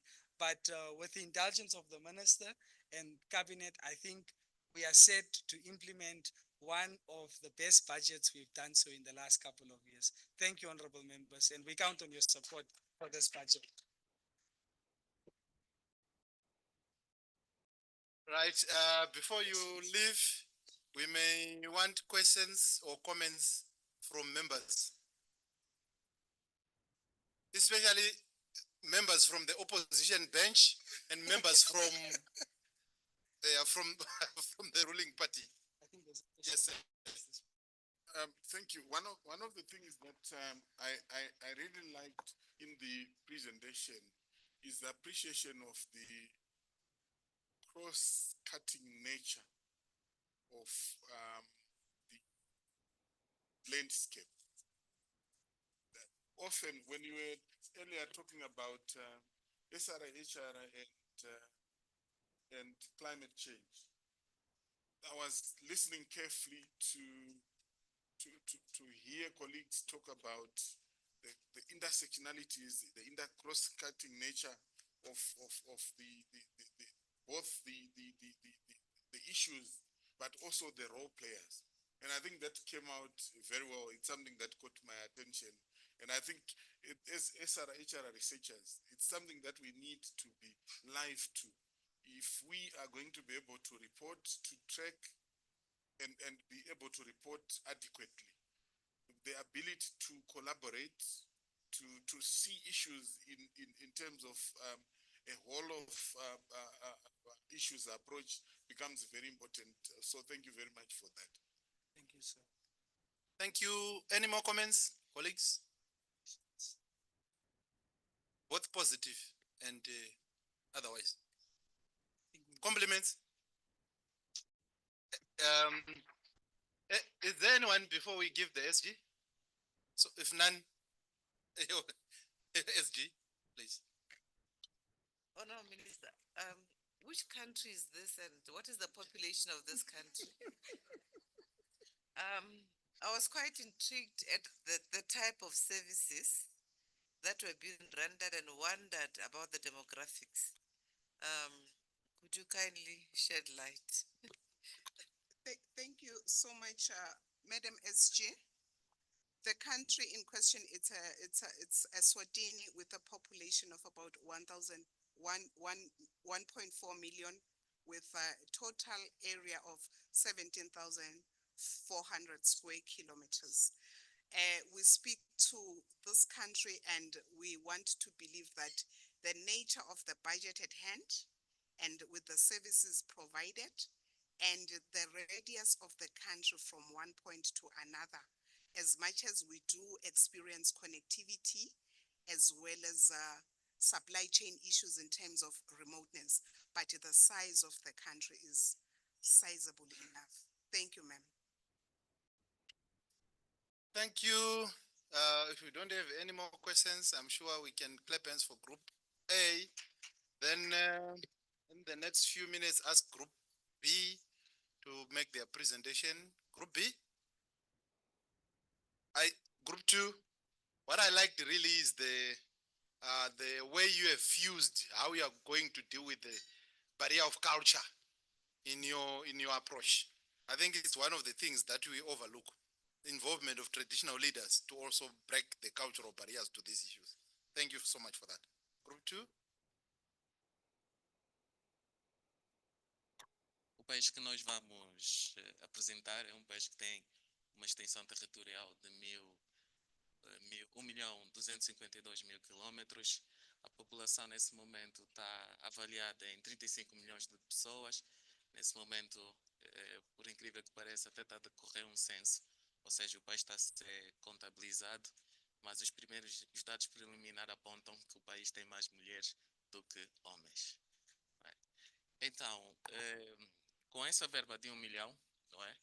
$1 milhão para aplicar, se está, a princípio, temos que partir do princípio, se há essa disponibilidade dessa verba é porque existem problemas, não é? E a nossa prioridade é atacar os problemas que são transversais, quer no nosso país e a nível da SADC, não é? Que é o combate à violência baseada no género, combate à violência, porque entendemos nós que com violência não conseguimos promover em momento algum a saúde sexual e reprodutiva. Também entendemos que temos que olhar para as questões da saúde materna. Por quê? Porque não é vantajoso em momento algum temos crianças a nascerem e devido a uma má saúde materna, depois de pouco tempo, elas morrerem. Além disso, belisca o Índice de Desenvolvimento Humano e os Objetivos de Desenvolvimento Sociais que esse país a qual rubricou. Também entendemos nós que é muito importante a educação, não é? É do conhecimento de todos os colegas que faz parte, é o quarto pilar, não é? Do projeto de saúde sexual e reprodutiva, porque entendemos que a educação é a melhor via de nós mudarmos uma sociedade. Aliás, isso até me faz recordar uma das palavras do ex-presidente desse país, Nelson Mandela, que dizia e afirmava que a melhor forma de mudar a mentalidade de um país é por meio da educação. Também pretendemos, então, não é, promover isso em articulação com o Ministério da Educação. Pretendemos redefinir o conteúdo escolar, porque entendemos que a educação, mais uma vez, é muito importante e desde pequeno acreditamos nós que é muito mais fácil implementar a educação sobre a saúde sexual e reprodutiva. Então pretendemos já desde tenra idade conseguir inculcar a educação sexual e reprodutiva nas crianças. Também, a nível do Parlamento, a questão tem que ser revista. Pretendemos que os membros do Parlamento e o pessoal precisam de fazer um acompanhamento orçamental dos fundos atribuídos, mas isso requer também uma sessão de capacitação e uma sessão de formação e capacitação de como será alocado esses recursos e também precisamos desenvolver staff do Parlamento internamente para promover a transparência da alocação dos recursos e dos fundos. Também, com esse recurso, ainda queremos fazer um pouco mais. Muitas das vezes, o problema não está na atribuição de verbas. O problema, muitas vezes, está na vontade política. Não é? Porque, no final das contas, quem decide são mesmo os políticos. Então, queremos também, com esse orçamento, criar campanhas onde nós podemos ativar a vontade política, ou seja, enganchar os deputados que no final das contas são os campeões da causa, a se reverem nesse projeto. E por último, também queremos mais uma vez, e não podia ficar de parte, com esse orçamento, olhar também para as questões da mudança climática, porque já vimos aqui nesse seminário que é uma das grandes preocupações do momento. Então, essa é a forma que nós iríamos, então, investir as verbas que nos foram alocadas.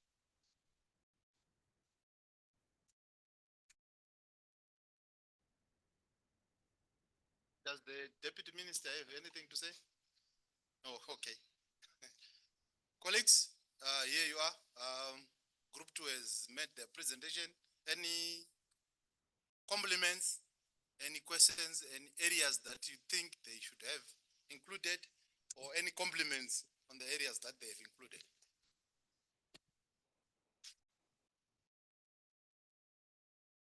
I realize they spoke about the political will and how they are going to make sure that there is political will. I think it's another very important aspect in budgeting, because you can propose anything you want, But without the political will, you won't achieve what you want to achieve. So I think I expected that compliment from you guys. Any comments? It's clear. Oh, sorry. Oh, there's Jeff. Okay. I am part of this hardworking government. And when governments speak and the opposition is quiet, then you know that you are in safe hands. But just to reemphasize what you've said about political will, that political will is sometimes can be very abstract because it is a subjective issue which is in the mind or in the hands of the politicians themselves. So, but for it to be manifest, it has to be somehow engaged, and I think that is where the researchers come in terms of providing well-researched information to the politicians themselves, and I think that for us that is very important. So it just goes beyond providing information and leaving it there, but it also has an aspect of where, as a researcher, you actually talk to the politicians themselves, just to pick their minds and their brains about what they think and how they perceive the situation on the ground as presented to them. So thank you very much, Mr. Speaker. Só mais uma questão antes que eu me esqueça. Também faz parte, e permita-me um ponto de ordem. Há um ponto que eu me esqueci, senão os meus colegas não vão me perdoar. E só ouvi agora. Outra questão também de extrema importância, não é? Os países que fazem parte da SADC são todos países de Estado de Direito. E o que define as balizas de um país de Estado de Direito é a jurisprudência, ou seja, as leis, não é? E entendemos nós que os ganhos que podem vir da saúde sexual e reprodutiva precisam ter uma componente robusta no que diz respeito à legislação, não é? E não adianta nós queremos fazer grandes reformas, promover a saúde sexual e reprodutiva, quando ainda temos leis que até vão no sentido oposto. Então, nós também pretendemos fazer uma revisão das leis que incidem diretamente que podem incidir diretamente na promoção da saúde sexual e reprodutiva. Porque entendemos que com uma legislação, né, nesse sentido, ou seja, será muito, mas muito mais fácil, então, aplicar grandes reformas que podem promover uma saúde sexual e reprodutiva. Era esse ponto. And thanks for that last point. I want to link it to what Group A said about post-care abortion. I think you need to be careful about the legislation, the policies in the country, because if you just say post-care abortion in other countries, for example, issues around those special populations in Uganda, you know how sensitive it is. So how you deal with it, I think you also need to be alive to that. There was a comment. Let me start with the question by the SG, then I'll also come to you. Thank you, country. I think you did say which country you're at. My question is, I didn't hear any allocations. Or is it just me? What happened to this budget? Okay, hold on. We go to the next comment. En fait, par rapport à la question sur Menti tout à l'heure, donc j'aimerais intervenir sur la volonté politique. Par exemple, pour Madagascar, donc c'est vraiment très important cette volonté politique. Pourquoi? Parce que quand on a voté la loi pour la lutte contre les violences basées sur le genre, on a dû faire beaucoup de plaidoyer, de lobbying auprès de la première dame, donc First Lady. Et c'est là qu'on a réussi. Et maintenant, pour ce qui est de la planification familiale, qui était très réticente, tout simplement parce qu'il y avait les leaders religieux qui étaient contre. Et d'ailleurs, notre président, il était de la vie de ces leaders religieux. Mais quand on a travaillé avec les parlementaires, avec les partenaires financiers pour faire des lobbying et des plaidoyers, maintenant, notre président de la République, c'est le champion de la planification familiale. Et ça, c'est très important quand on implique vraiment président et la femme du président, il y a la volonté politique, donc ça pourrait aider à avancer. Et maintenant, on est en train de travailler avec le Premier ministre pour ce qui est l'avortement sécurisé. Je vous remercie.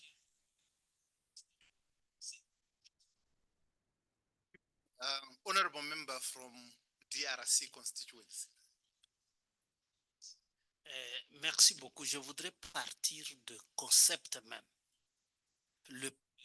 La question numéro 1 parle de l'égalité de genre, parle de l'égalité de santé et les changements climatiques. Je pense que quand on parle de l'égalité de genre, on parle de la parité. Et pour la parité, c'est d'abord la volonté politique qui intervient. Les parlementaires doivent intervenir pour qu'il y ait voté des lois pour la parité. Et à ce moment-là, c'est les ministres, pas de la santé, de l'éducation, par exemple, qui interviennent pour qu'il y ait équilibre entre sexes, entre garçons et filles. Et dans cela, si on ajoute le budget de l'éducation, on peut par exemple créer la gratuité de l'enseignement primaire et secondaire. À ce moment-là, je pense que c'est déjà le ministre de l'Éducation qui intervient dans le cadre de SDR. Donc, le budget, ce sont les parlementaires qui le votent et le ministre du budget, le ministre de l'Éducation qui doit rédiger cela. À ce qui concerne la santé, ça c'est le ministre de la Santé, qui d'ailleurs a déjà décliné dans toutes ces rubriques tout ce que vous avez cité, l'avortement sécurisé, la mortalité infantile. Ça, c'est le ministre de la Santé qui décline ça dans le rubrique qu'il amène au Parlement pour que les parlementaires puissent voter et augmenter ce budget-là. Et le travail des chercheurs, c'est de convaincre les parlementaires pour qu'on augmente ce budget-là pour atteindre ces objectifs-là. Et le dernier ministre qui intervient dans les changements climatiques, ce n'est pas le ministre de la Santé, c'est le ministre de l'Environnement dans mon pays. D'ailleurs, il y a une loi que la francophonie est en train de rédiger, qu'il appelle le corpus législatif sur les changements climatiques, qu'il va soumettre au ministre de l'Environnement. Donc, ce sont les 3 ministres qui doivent intervenir dans le budget pour augmenter et amener à ce qu'on puisse arriver au niveau de SDR. Alors, je ne comprends pas la façon dont, quand on dit on va partager ça, mais qui va partager les chercheurs? Est-ce qu'il y a le gouvernement suédois ou le forum va mettre de l'argent à la disposition des chercheurs pour faire ce travail? Moi, je pense que c'est les parlementaires qui doivent demander aux ministres concernés d'augmenter le budget pour réaliser ces objectifs-là. Moi, je pense que c'est comme ça. Je ne sais pas si je suis de côté. Merci beaucoup, je vous remercie.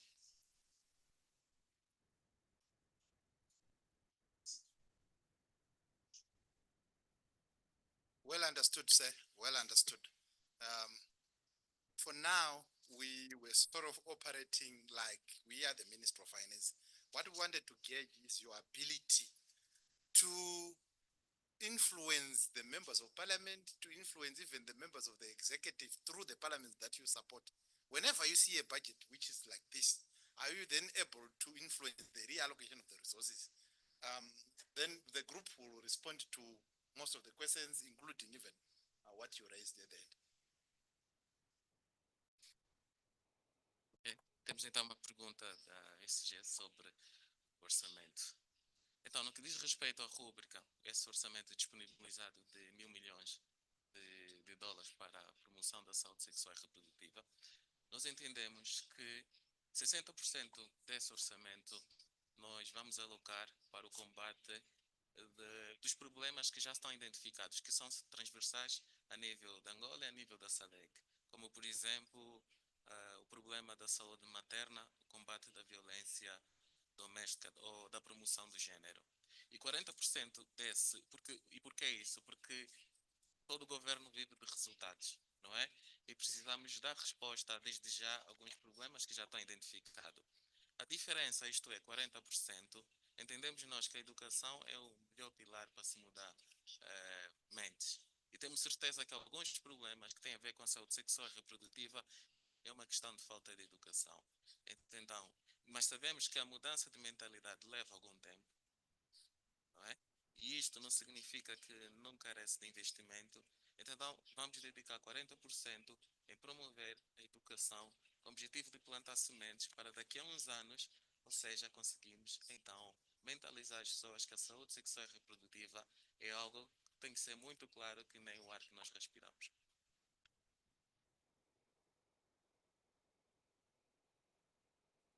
Thank you. We'll comment at the end as we provide the overall comments in terms of your allocations. Any more comments? Not, I stand guided. Should we break for lunch now? Yeah. Thank you. Thank you, group 2. So we break for lunch. When we come back from lunch, let's just take 10 minutes.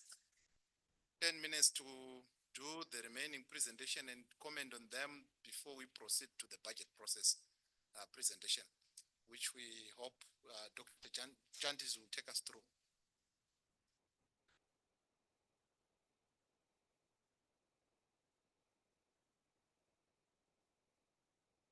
We are requesting that the presenter for group C be French speaking if possible. If not, then probably group D. Group D, we have a French speaking presenter. So let's break for lunch. It's 19 past 1. Will that be too much if we ask you to be back by 10 past 2? Let's go for lunch. Then we are back at 2 to start at 10 past 2.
Who can do an energizer for us?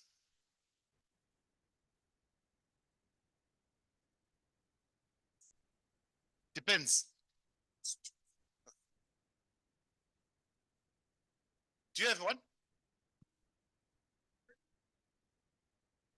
Anything in less than a minute, just to bring back the energy.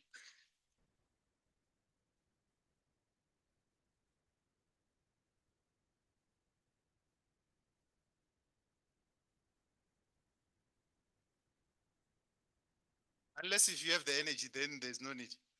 You have the energy. We are supposed to start with group 3. And group 3, do you have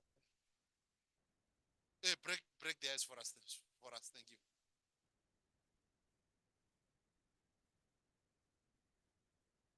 Good afternoon. Let's all rise. So what we are going to do is I will be holding the ball. I'll juggle it. Then I pass it on to someone. Someone must also decide what they do with that ball until we have 2-3 people that show us what they do when they have a ball. So the imaginary ball, I have a ball.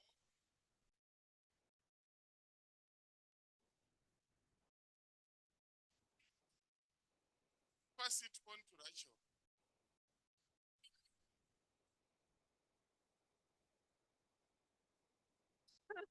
Okay, I have a ball. ball. I I kick it and I pass it on to Jim. I have a ball. I have a ball. I turn around.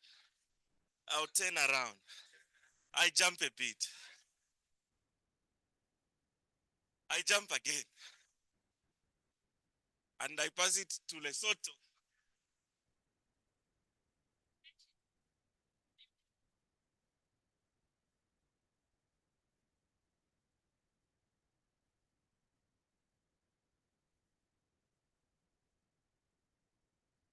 I have a ball. I put it here. I shake a bit. I shake a bit.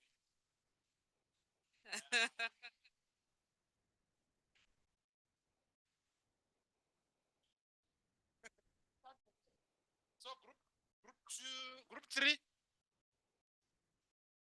the honorable minister from group 3. Group 4, do you have someone who speaks French?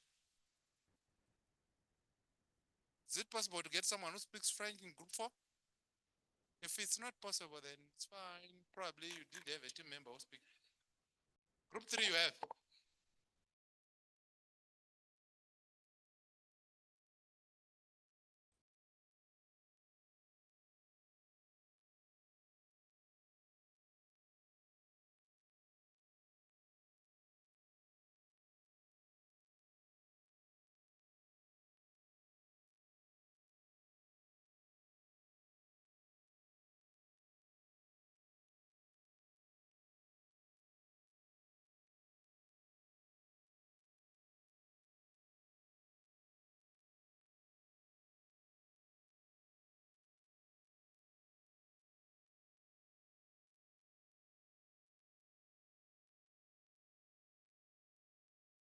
Hope I can proceed.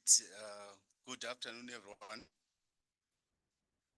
It's the most difficult session. After taking food, I know it's difficult to keep attention, but probably I'll try to capture your mind. We had prepared sort of in tabulation form our presentation, so it's now difficult probably to present with people not following, but definitely I'll try to be as much as possible to explain. Yeah. Yeah.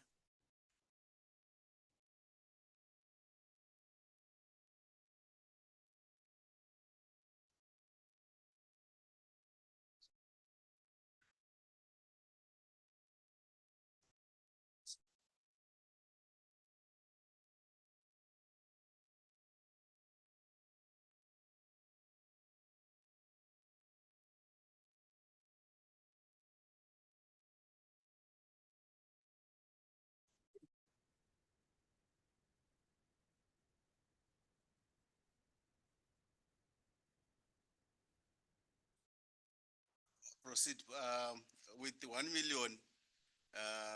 We recognize that probably it's not enough, but we make some assumption to in the allocation. We say what could be the major problem in our country. So we thought the major problem is maternal health.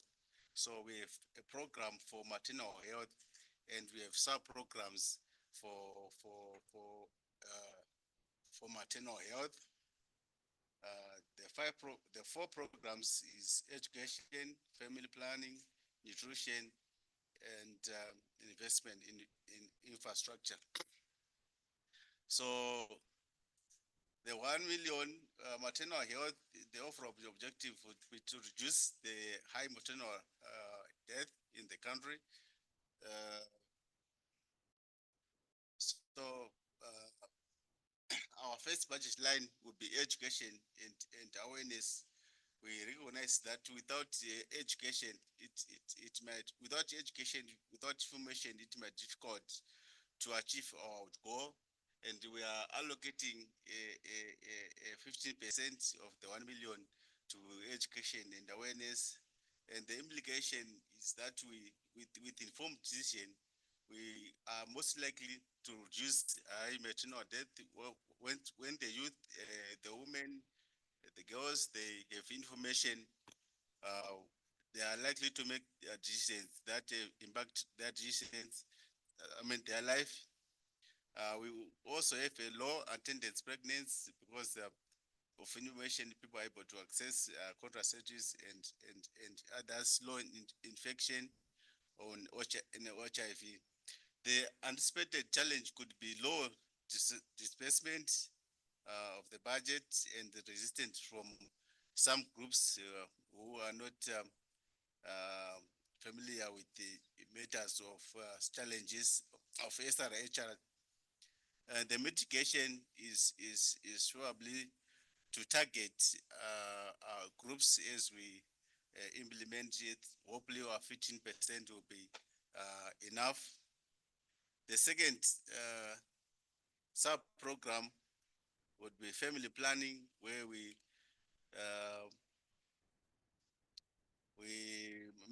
deal with matters of access to contraceptives, safe abortion, and others.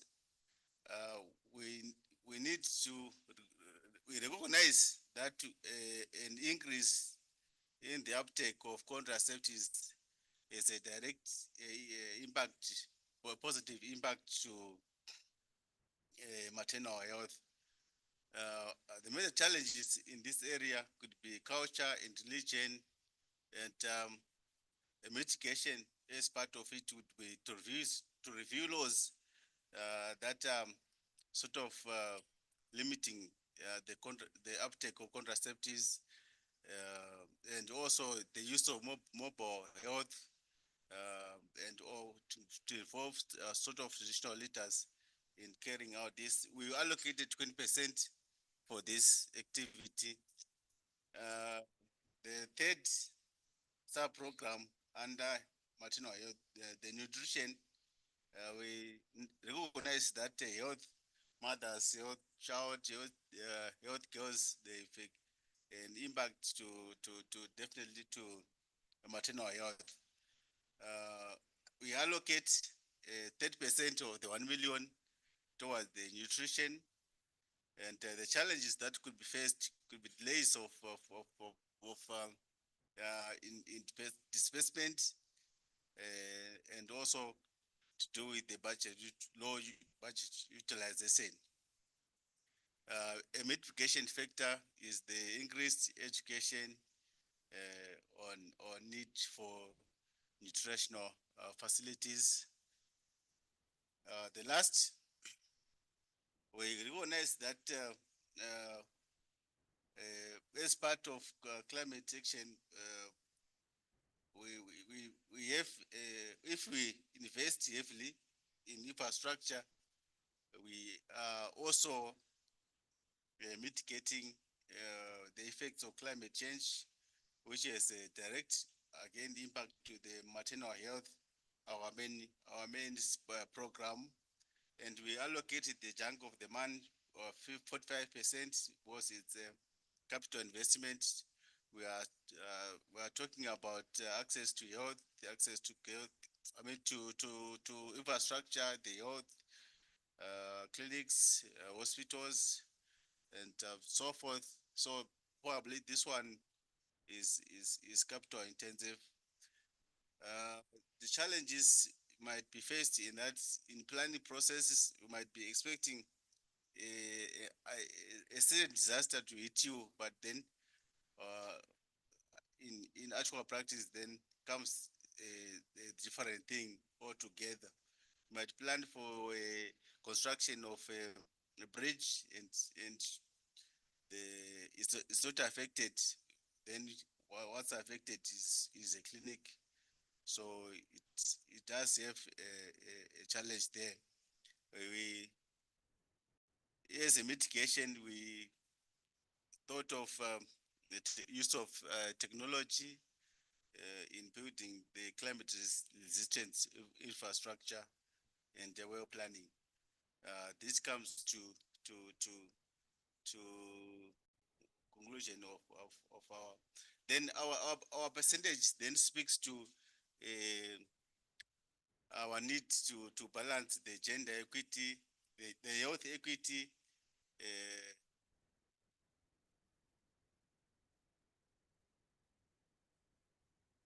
the gender balance also. Thank you. Yeah. Round of applause for them. Quick comments? Any quick comments or questions? Let's start with the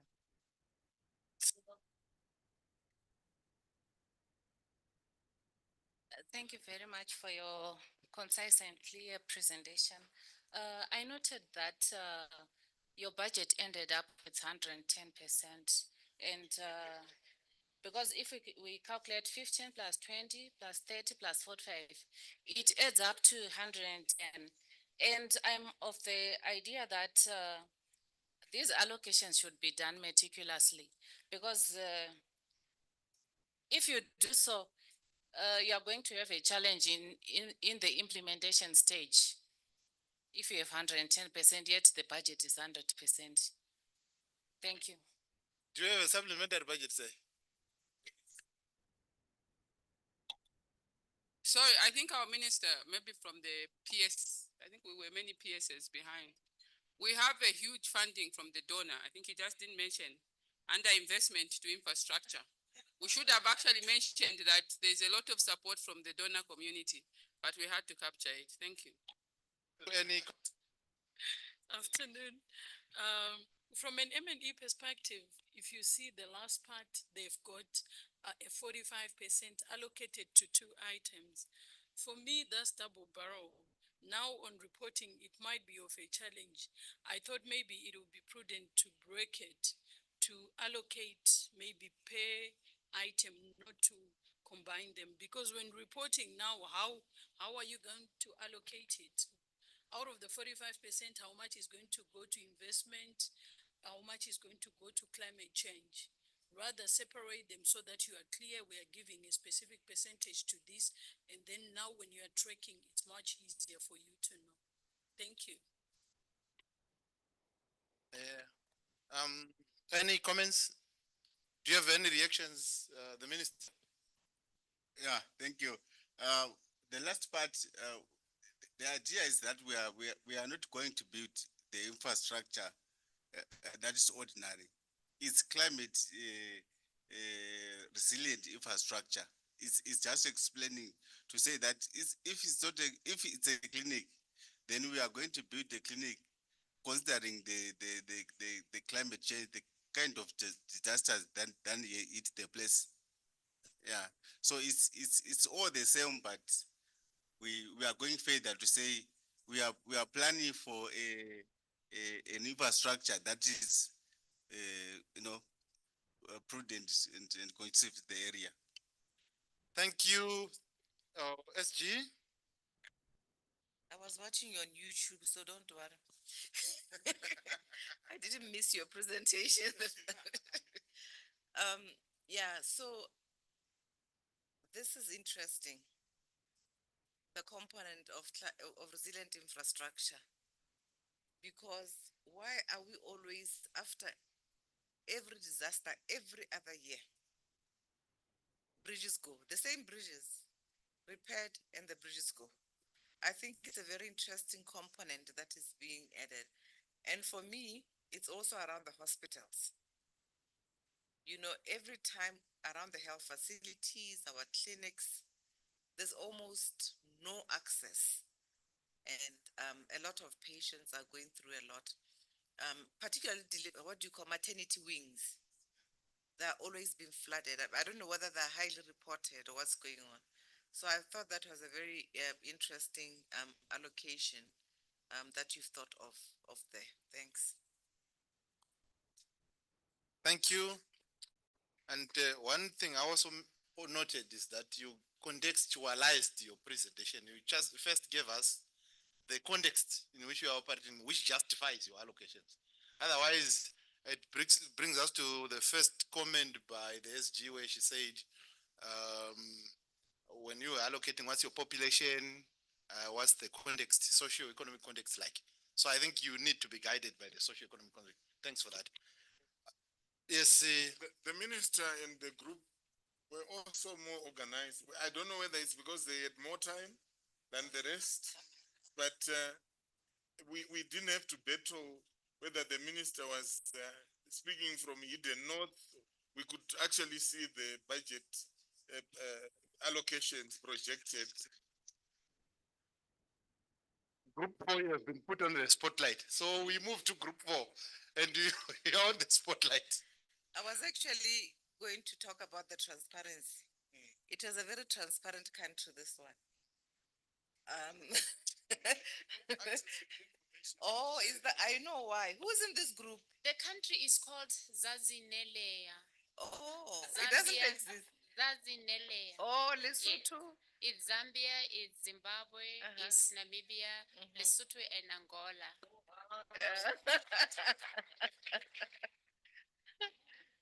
Okay, no, that is where you see that our resource person has impacted on you guys. But then you get punished for being efficient because we can see and criticize you more.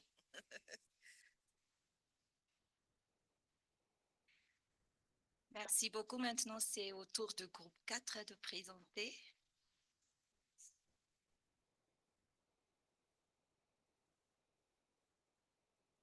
On va essayer de faire mieux que les groupes précédents. Donc, en ce qui concerne la première question, donc pour nous, on va donner la priorité pour les deux programmes, que ce soit pour l'équité en santé et l'égalité genre. Pourquoi? Parce que c'est très important, ces deux programmes sont très importants pour prendre en charge tout ce qui est planification familiale, la santé maternelle, la maternité sans risque, la santé reproductive des adolescents et des jeunes, la lutte contre le VIH-Sida, la lutte contre les grossesses précoces et grossesses non désirées. Donc, pour qu'on puisse avancer, donc il faut donner 50% pour la santé, l'équité en santé, et 50% pour l'égalité genre, afin d'autonomiser les femmes, de lutter contre les violences basées sur le genre et de prendre aussi prendre en considération l'éducation complète à la sexualité. Et le volet changement climatique maintenant. Pour chaque programme, il faudrait allouer un budget pour le changement climatique. Donc, il faut intégrer dans chaque programme le volet changement climatique. On s'est prévu qu'il est important d'avoir un cluster, que ce soit pour le programme d'éducation complète à la sexualité, le programme de santé, le programme de genre. On devrait toujours considérer le changement climatique dans tous ces programmes. Et c'est pour ça qu'on a mis 50-50 pour les deux priorités, l'égalité genre et la santé, et puis intégrer dans ces programmes le problème de changement climatique. Et pour cela, il faut faire beaucoup de plaidoyer pour qu'on puisse augmenter ce budget pour le changement climatique. Il faut voir quels sont les gaps, qu'est-ce qui manque, et il faut travailler avec les parlementaires pour qu'on puisse augmenter ce budget-là. Maintenant, en ce qui concerne la deuxième question, c'est que l'important, c'est d'avoir une interaction entre les parlementaires et les ministères. Ça, c'est très important. Pourquoi? Parce que c'est le rôle des parlementaires de faire le contrôle, de faire le suivi. Ils doivent interagir avec les ministères. Et ce qui est très important, c'est que dès l'élaboration ou la planification du budget, les parlementaires doivent déjà être impliqués pour qu'ils puissent bien suivre, pour qu'il y ait de la transparence pour suivre le processus d'utilisation, de la mise en œuvre. Donc, les parlementaires doivent être déjà impliqués dans ces processus-là.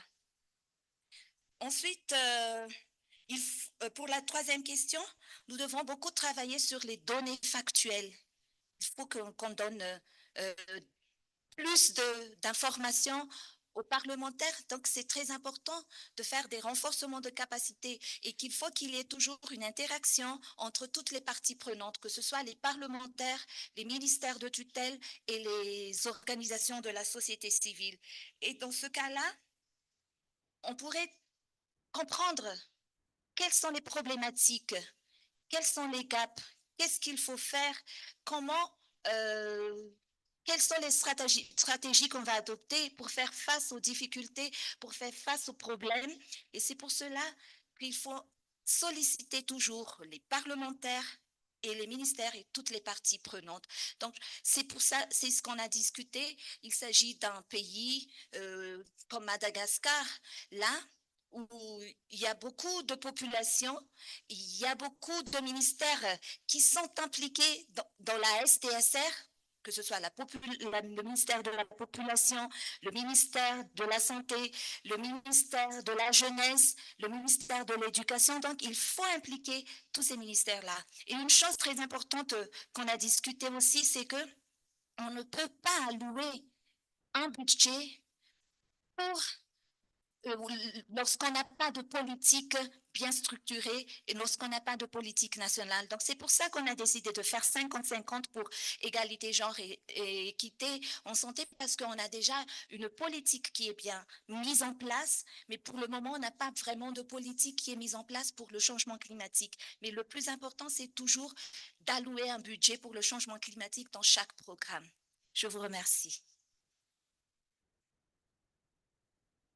Thank you. Thanks for that applause. Any quick reactions? Questions? Compliments?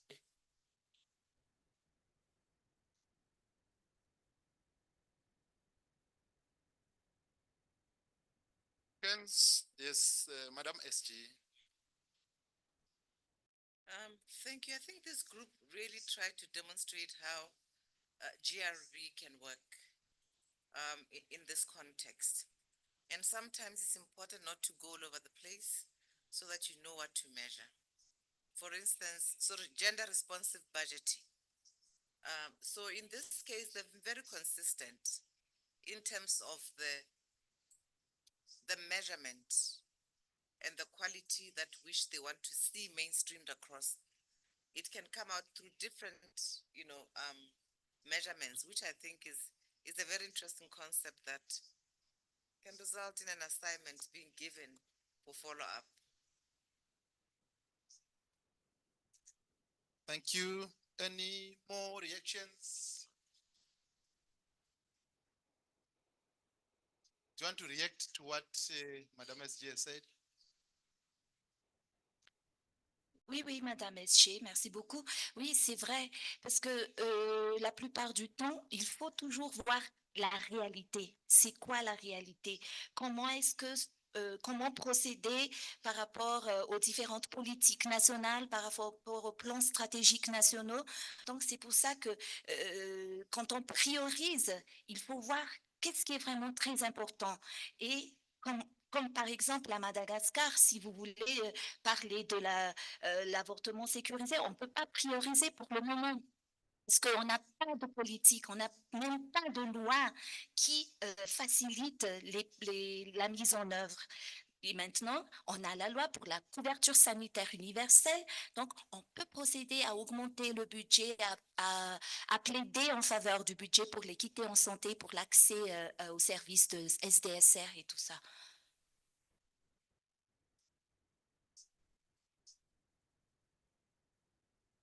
Thank you. Round of applause as she sits down. Thank you very much. And thanks to all the groups for the wonderful group work.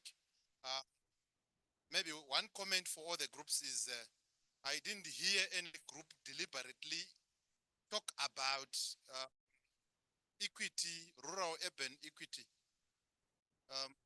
There's gender, there is climate, but rural urban equity, no group really was deliberate on that. Thank you very much. We now move into the next session where Dr. Jandis will take us through. May I request that if that's not too much to ask, may we all stand up? May we all stand up? So I'll ask you to count quickly. Number one, you just say one. Number two, you just say number two. I hope the translators have made you understand what I'm saying. Number one, you just say one. Number two, you say two. Number three, you say fizz. So if your number coincides with a number that's a multiple of three, you say fizz. If you coincide with a multiple of five, you say buzz. If you coincide with a multiple of 3 and 5, you say fizz buzz. Quickly. And if you do it well, you sit down. If you don't do it well, you remain standing. Okay. So it's 1, 2, fizz, 3, 1, 2, fizz, 4, buzz, 6 is fizz, then 7, 8, then fizz again, then 10, 11, fizz buzz, like that. So multiple of 3, it's fizz, multiple of 5 is buzz, multiple of 3 and 5 is fizz buzz. Let's go. So you're 1. Quickly, 1. So you sit down, you remain standing. No, you are 4. We started 4. Let's go 4. You sit down, yeah? 7. Fizz, you remain standing. Yeah. The fizz buzz is what? You are supposed to be buzz, you are 10. You remain standing. Huh? 12 is wrong. You are 13. 14. Fizz buzz, yes. 18. 18. I wanted to test your listening skills, whether you have listened to instructions. 18 is fizz. Okay, we can sit down. Okay. This was more of just energizing you and also trying to gauge your mathematical understanding. Because in budget analysis, it involves mathematics, accounts, etc. So, Dr. Jandis, it's over to you.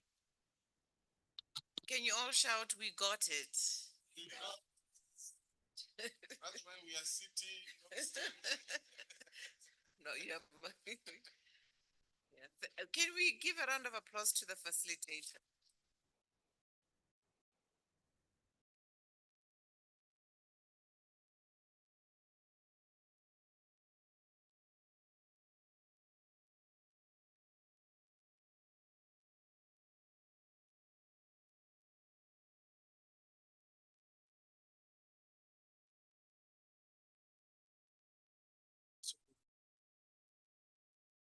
Thank you so much, the program director.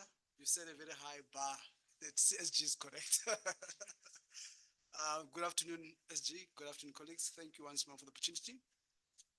My name is Dumsani Chanchis, as I said earlier on. It's always interesting to have a presentation after lunch because people are so eager to learn. So I'm okay, all right. I always have to be careful if there's interpretation to be a bit slow because I can be fast. So please break me there. Give me some breaks there. So just a quick background. The budget office, parliamentary budget office is really an entity that many parliaments around the world, even in SADC, have established to be a specialized vehicle from which members of parliament can really get credible analysis and insight in terms of what the budget has been meant to be used for and whether it is indeed being used what it's supposed to be used for. You know, it's a very interesting kind of work that we do. And I would want to encourage many of your parliaments, inquire them about the budget office, because not many of them have it. I think probably five from the SADC PF members who has a budget office. It's a very useful resource that could also support you as researchers. We also have an African network of budget offices as well, which is also a place where you can get more insights or advice or learn a lot about the budget process, particularly related to sector analysis as well. I know my fellow member of the African Network Budget Office is here, so I must always market it. Otherwise, he'll report me that I didn't market the ANPBO. So here's, I've marketed it, Mr. Katesh. You heard me, ne? So please feel free to engage with the budget office. It's a very important place where we get a lot of support, particularly trying to understand the budget process, how it works, and so on. So I'll really take you through. A lot has been covered in my view from the earlier sessions. I'll try to identify areas that are useful for particularly our role as SHR, I always have to check that, SRHR researchers, you know. So, but I'll firstly give you an overview of the budget process I share from South African experience. But also before that, last week we had discussions around the budget analysis in the continent, and some of the areas that we looked at was around the progress that we've made as a continent in reaching the Agenda 2063 developmental goals. And the healthcare came as one of the areas that we're lagging quite a lot. So I'm encouraged that last week I saw in the news the committee, the health committee at SADC PF was quite harming a lot on this. And I'm encouraged that you took the leadership to provide the support to fellow researchers. And SADC, we're not doing that well as well. We look at the progress. So I encourage colleagues to get your hands dirty. Let's provide insight to members of parliament in supporting them in oversight on realizing the aspirations of better healthcare. So I'll then, sorry, how do I remove that?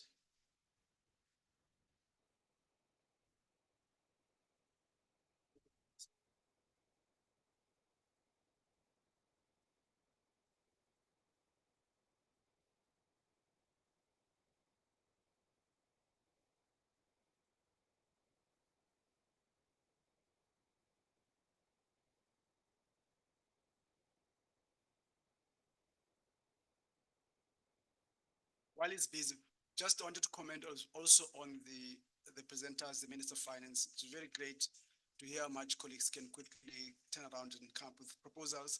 But I think one of the biggest challenge that as legislatures, parliaments, it's really creating a space where we can have a very clear a sense where the budget and the performance planning converge a lot, where you find that we set our clear goals, want to realize these development indicators around SRHR, and how do we make sure that actually the budget itself fits into that? And I think you are well placed as researchers within this sector to really ensure there's a better convergence between, I think it's my phone, between what indicators want to achieve as SRHR and whether the budget's actually better aligned with that. So I'll try to emphasize it. But what I didn't get quite strongly was what informed your budget allocations as a group. And that matters. That means as a researchers, you need to have a baseline. And I agree with what the SG and the Srhr, you've already said earlier on that there has to be a clear baseline, a context from which you say this advice in terms of how the budget has to be allocated, or there is budget efficacy at least around such areas of development. So the last point as part of my opening session was around the data sets. So it's important as researchers to really understand where we can get information that enable us to do the advisory or the research itself. In South Africa, we often have a lot of debates around this data sets from government, data sets from statistics data sets, and so on. But as a researchers, that for me is a very important areas where even if we have a framework of how to analyze the budget, we need to be able to be confident that the data that we use is so credible and it can really look forward. And one of the way of doing that is to look at the work that was done in the prior years to say, we have set these goals for the Srhr, how much have we achieved on that? And in the allocation for the future years, we need to focus on areas we have not covered a lot. So the source of data becomes very important as a budget analyst in this regard. I'll quickly move on to just give you an overview, which really reflects what I was saying. So our approach a lot of times is really talks about looking at or recognizing that the reason for giving this high level of view is that even if you are so focused on a sectoral perspective of budget analysis, it's very important to understand the bigger picture and how you fit into how our role as researchers within the Srhr fit into the bigger picture, particularly recognizing that we know that a budget is a very contested space. There's a lot of competing interests. How do we go about recognizing that, and how do we pitch our work as Srhr researchers in ensuring that we can get what we want? But again, somebody said that earlier on, it's really a lot about what evidence you provide in supporting your allocations or supporting the committee's allocation as well. That's very important to recognize. And I think for me, what we've been doing here in South African context is really try to ramp up a lot of that understanding for the committees that we serve. Our role, we work a lot with the budget committees, but we bring sectoral work like your health, education, other sectoral work, particularly related to Srhr, at a sectoral section. But we have to first provide a bigger picture in terms of showing how does that fit into the whole thing. And that also plays out well. Again, I mentioned the understanding framework where you end up saying, we have these priorities for the Srhr, how much of it can be realized this year, how much can be realized over the years, and that allows a better planning or better analysis for the next MTF cycle in that regard.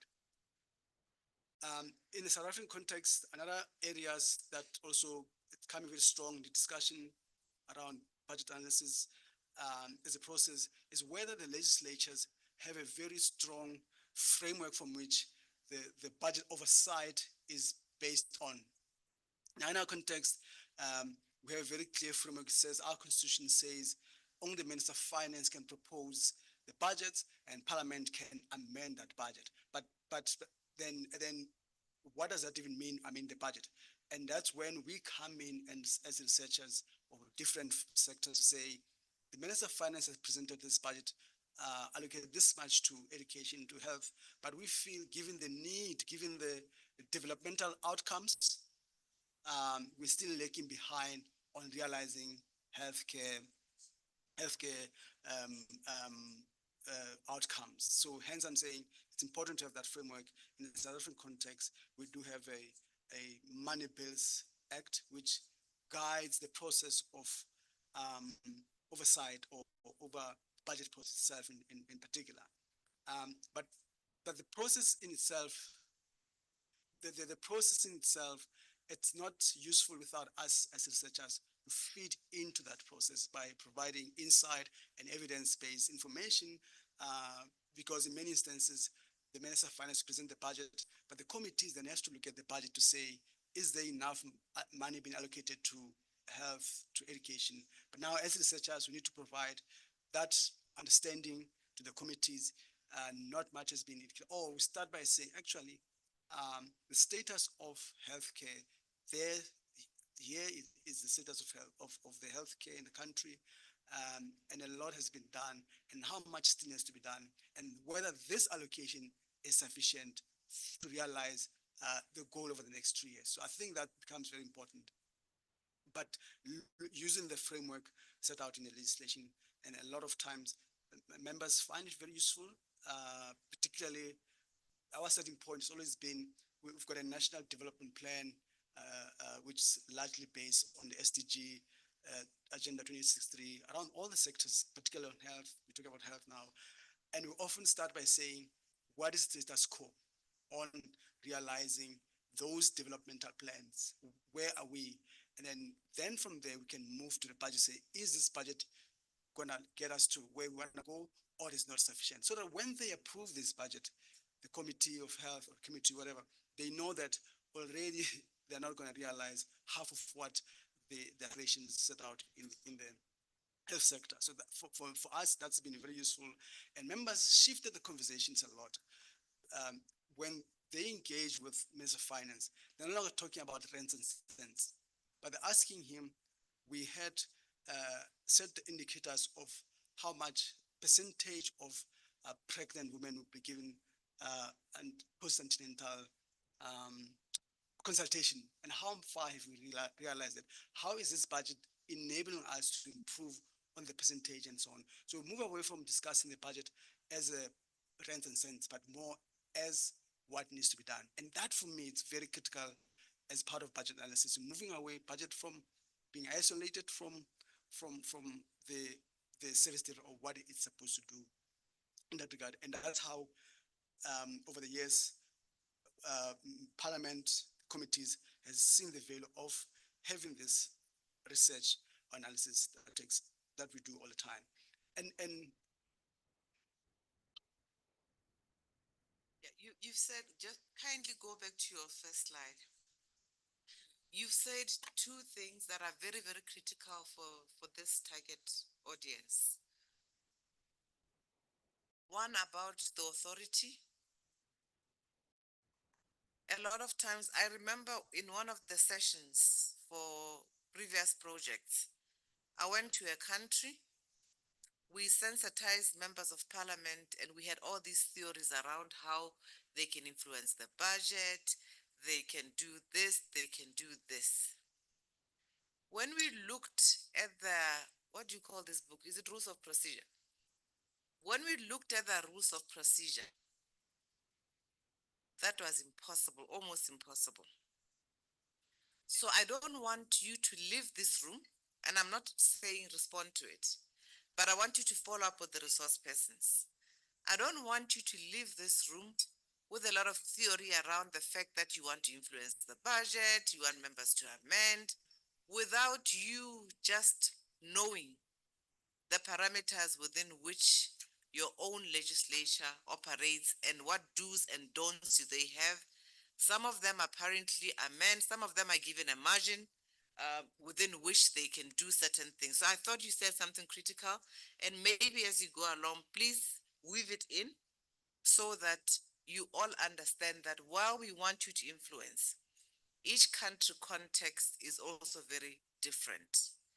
The other issue that you raised for me, which stood out, the first question that Mr. Shivori asked, one of the many questions that he asked, was around whether you think the SDGs are, what was the question? Matter in this process or not. And I want you to realize that, yet again, we are talking about the National Development Plan of a country. So, like Ida said earlier on, there's a policy, there's a law within which I can begin to demand certain results from government. So I just wanted to highlight that so that you really, even SRHR doesn't happen in a vacuum. It happens because of existing protocols, treaties, national development plans. Somebody asked this morning, how do we make members of parliament buy into this project? It was very sad for me to hear that question, but I understood where it's coming from. When Chivoro started putting up his presentation, he gave you statistics of indicators. And do you help people understand that people are dying and that they must care? I just want to say, you said very critical things that are very, very critical for your own listening and integrating, because you can get the theory right. The members will just think it's such an impossible dream, and you will discourage yourself in the process and their own processes. Thank you so much, SG. And that's precisely what members want to hear. If you say to them, a committee, this is how the status quo is out there. Young girls, somebody mentioned young girls fall pregnant. There isn't a system that deals with the percentage growing. That really rings alarm rather than talking about the budget, how much you want to allocate. Rather say to them, show them how that allocation improves on this developmental outcome. So that for us has been very important. SG intervention, and I like that emphasis of understanding the context that which we operate in. And I feel bad as I chair the network, I have not been able to learn a lot about each and every country. But that's very important when you come out of here to understand what is the baseline, what's your budget process based on, and from there, how do you go about influencing it? Rather than just do it in abstract, as you say. So the point I was just also coming to quickly, I'm running through these slides just because it's more high level, but I'm happy to engage further with the colleagues one at a time, because I want to move to the slides that talks about the SRHR there. So what we do, we say this is a national development plan, and we ensure that we understand how it's weaved in terms of how the budget function itself will sell in within that frameworks of the national development plan. Because our biggest criticisms, our biggest argument has always been that there has to be the performance, the strategy first, development strategy first, and the budget framework has to fit into that, as opposed to what happens a lot of times where a lot of times is the other way around. And that's where, for me, if there's other things that we want to take away from, is pushing that envelope, that it's very important that we spend a lot of time on understanding the the performance plan or strategy you want to get, and only brings the budget in once that is very clear. Because for members of parliament, in my view, that's what matters most, as opposed to the balance of the budget debts and all of those other things. But we can talk about that a lot indeed. And doing this way, it helps us a lot to show how does the national development plan, how does the budget fit into the national development plan? And then I just highlighted the health to show that there's a lot of emphasis that we've placed on health. And I had somebody saying earlier, South Africa is doing well. Hey, it's tough in South Africa. We're not doing that well, eh? Especially in health outcomes, we're very, very poor as well. And gender-based violence issues, we have so much issues. So please, I'm also here complaining as well. So then we call that a consolidated budget, which in a way is a clear indication of what we want to see as South Africa as outcomes in different functions, and ensuring that the budget talks to those. It's very important. And for us as researchers, that's our role, to weave around that budget to say how much this, or what does this really links up to, that we let the committees know we're not going to reach these things, and how we're going to go about realizing those. And the other thing also, it's always key also to know your stakeholders, who are the key players, role players in the budget, and which information you can get from who, and that helps a lot to understand that process. Again, it boils back to what the SG says based on the context where we operate from. I thought just to emphasize that helps us a lot to know if we want information related to the outcomes of national health insurance earlier work. We know the Department of Health can provide that, but the macroeconomic implication of that, we can get it from other areas and so on, but throughout the process of the budget itself. As I said earlier on, it's always important to also contextualize the role that the parliament want to see within the macro budget itself. And we set out some of the key areas there, which really, for me, it's about how parliament use the budget to improve on these developmental outcomes. What we've done over the years, we've shifted a lot our analysis, budget analysis, from when we provide feedback on that, we try to say to members of parliament what the work parliament has done over the years has been able to ensure better employment or better equity in some of the areas. And that empowers parliament, in our view, to push government or Minister of Finance to say, look, we need more allocation to this area. So again, boils back to the issue of evidence-based insight to the process.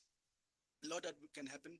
Public participation, I don't know, I didn't hear a lot about public participation in the budget process. It's a very important part of it, where as a researchers, you can use that process as one of your leverage to say, we had public participation, the inputs from different stakeholders are actually in line with our budget and our analysis about the sector and how much that needs. In our case, is a constitutional requirement that there has to be public participation in the budget process, whereby Parliament has approved that they have taken input of various stakeholders in the process. Yeah, there's nothing big there.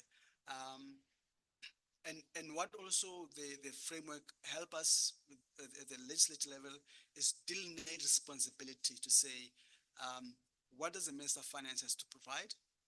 And then from there, what does the executive, what does government to provide in terms of the budget proposals, which with a lot of assumptions that when the budget is presented itself, it has went through that process where the planning committee has worked with different sectors, health sectors, so in terms of what is required. When you come to Parliament, it starts a new process again where Parliament itself, Parliament committees themselves have to take those budget instruments, break them down, bring different sectors. We have health sectors, one of the important sectors that often comes to present to say, actually, we need lesser sugar sweetened beverages because it impacts the lifestyle and so on. And Parliament is required to take those inputs and before approving the budget to reflect on that and requiring the ministers, the minister of government to actually respond to that process well. But I think what has been lacking a lot in the budget process, it's firstly taking into account the inputs from different sectors. What we've been having a lot of discussion lately is really starting to push back the envelope to the government to say, you are giving budget of this much to this sector, it's not enough. We are able to amend the budget. Because what I said earlier on, I said there's a framework which guides Parliament's budget process. That framework actually empowers Parliament to actually amend the budget to say, we are not happy with how much is being allocated to health sector. Maybe you should allocate more, take money from whatever. But for that to take place, that's our role as researchers. We need to provide that insight to say it's not enough. But also working together, the biggest challenge that we had, and I heard other colleagues mentioning, is understanding what other sectors are doing. Because if you're going to push improvement on health, you need to know what education is doing. You need to know, hence I was trying to give you an overview of the picture, so that it becomes more practical when you're suggesting more allocation based on evidence and based on what has happened over the other times. And there's been a lot of debates in African context. Last week we had a meeting at the Speaker's office to say, can we amend the budget? But when we do that, what does it even mean for the broader envelope of the budget and broader developmental perspectives on the entire mid-term developmental plan? So that's the areas where a lot of oversight has not played a lot. Hence, in our view, we're not seeing a lot of improvement on health outcomes, education outcomes, and Parliament has to play more important role. So that has put our role in the heart of it to say we have to provide more research, more advice, more analysis, evidence-based, and I also encourage you to spend a lot of time on that. I think I've already covered that. Not much here. Oh yes. What also, I mentioned the issue of the data at the beginning of the session to say, at times we are a very small office. I may emphasize it. Parliament is often small in size compared to governments. Governments are big, you've got so much big infrastructure and so on. What we've done a lot of times is to rely on the information provided by the government itself and analyze information against what was supposed to be done. So you find that most of the time on a quarterly basis, Department of Health has to provide report on this because we've got a SHR strategy as South Africa as well, but there hasn't been much done on that. And what has been the failure a lot of times is how much reporting we get out of it. So one of the major criticisms say, look, on a quarterly basis, government is required to report on the progress on these issues, not only the budget, but also on the targets that they've set themselves. And we use that to develop our own analysis. So actually, not much has been done. And Parliament has the power to use that monitoring mechanisms to foster improvement or to foster allocation of budget in a few future times. So when you go back, I know that many of our governments report on a quarterly basis or annually at least, provide reports. That can be a very good starting point for researchers around the sector to say, what has the minister said in the budget? Or firstly, what has the minister said in terms of the plan or what they want to achieve for the next year in the SRHR sector? And how much has that been achieved? And is the budget going to get us to improve on that? So that could be a very easier way to start. Quickly, just to highlight the stages, I think we spoke about it already. Mr. Chivodo spoke about it earlier. We need to know when we can intervene. That's really my point to say. As a researchers, we need to know when we can provide that insight, particularly in our South African context. We've got a very stretched out budget process where Parliament plays a role at the beginning, in the middle, and also at the end in the other side. So most of the time, the space in the middle of the budget allows a lot of opportunity for sectors to start pushing more envelope to say, actually, there's going to be underspending this area. Can't we use that money to realize healthcare? So it's very important to understand the process and where can you fit in as a committee on health or sector to influence the process thereof. Okay, there's stages, specific stages, which I think you can look at that in detail. But I think the emphasis here is just to say, as a researcher, budget analyst researcher, it's always good to understand the process and to know where you fit in and where you can influence the process. For me, it's a lot about influence. We've been at PBO I've been there for 10 years, I think 10 years or so, which is more like 3 decades for baby boomers. And it's more like not impossible for the millennial.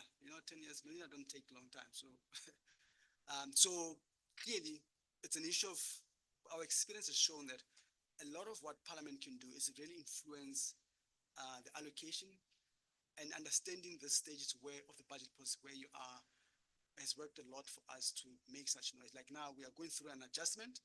We're trying to propose more allocation to national health insurance or education to deal with some of the issues that have been raised, or even propose amendments before the midterm budget. So it's very important to understand that for the macro budget in itself.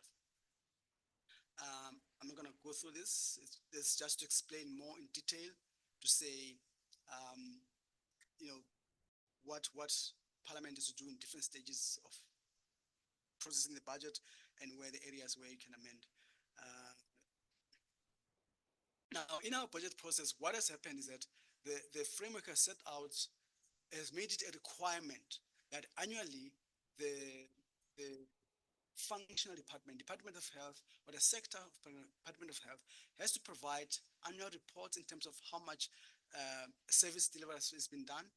And Parliament Committee, Health Committee, researcher has to develop a report called Budget Review and Recommendation Report. So that report, what it does, it looks at what has been set out as a performance plan from last year and how much of that has been realized, and then recommend to the Minister of Finance to say, based on the progress, we feel the funds should be reallocated better to other areas and so on.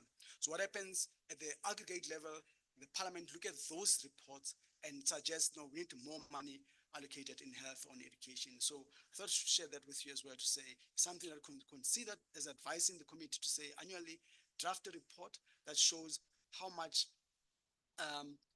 service delivered has been realized. I'm using service delivered in a more colloquial word, but how much indicators has been met for the year and how much still needs to be done. And you can use that as a committee to influence the budget allocation in the next year or so, in the next 3 years, or MTF as well. And in our law, in our case, Minister of Finance is required to respond, or Minister of Finance is required to take into account those allocated proposals for the next year or next years of the budget process in that regard. And Parliament has a tool to monitor that, to oversee or to monitor that. And the role of the researchers within the committees is very important in providing that mechanisms as well. The few slides just to show the actual process, as I've been explaining, to say the most important thing is clear policy reviews when that takes place before you can even talk about the budget. So what I'm trying to emphasize, SG and colleagues, that the importance of looking at what is happening in the context before the budget, it for me has been very useful to influence what budget allocation or budget consideration are taking, given the competing political interests that we have. Yeah, just table there.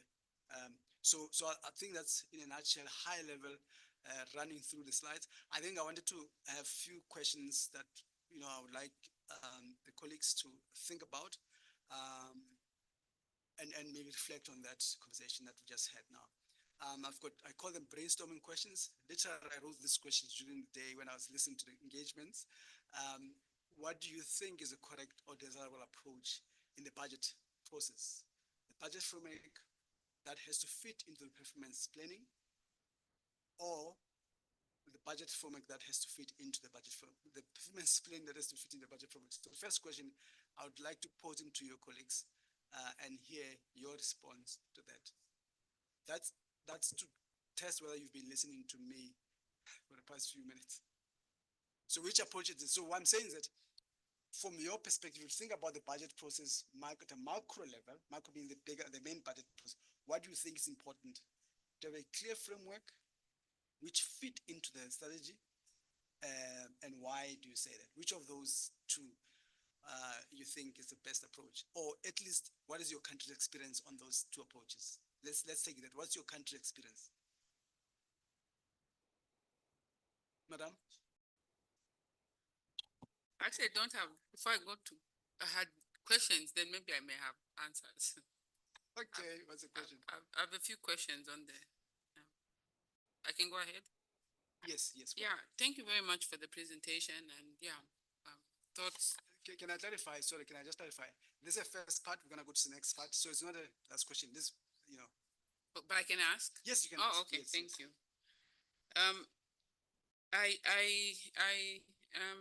I'm trying to pick it up from, I think SG raised the issue of authority, and I also thought about it when you said you amend your constitution.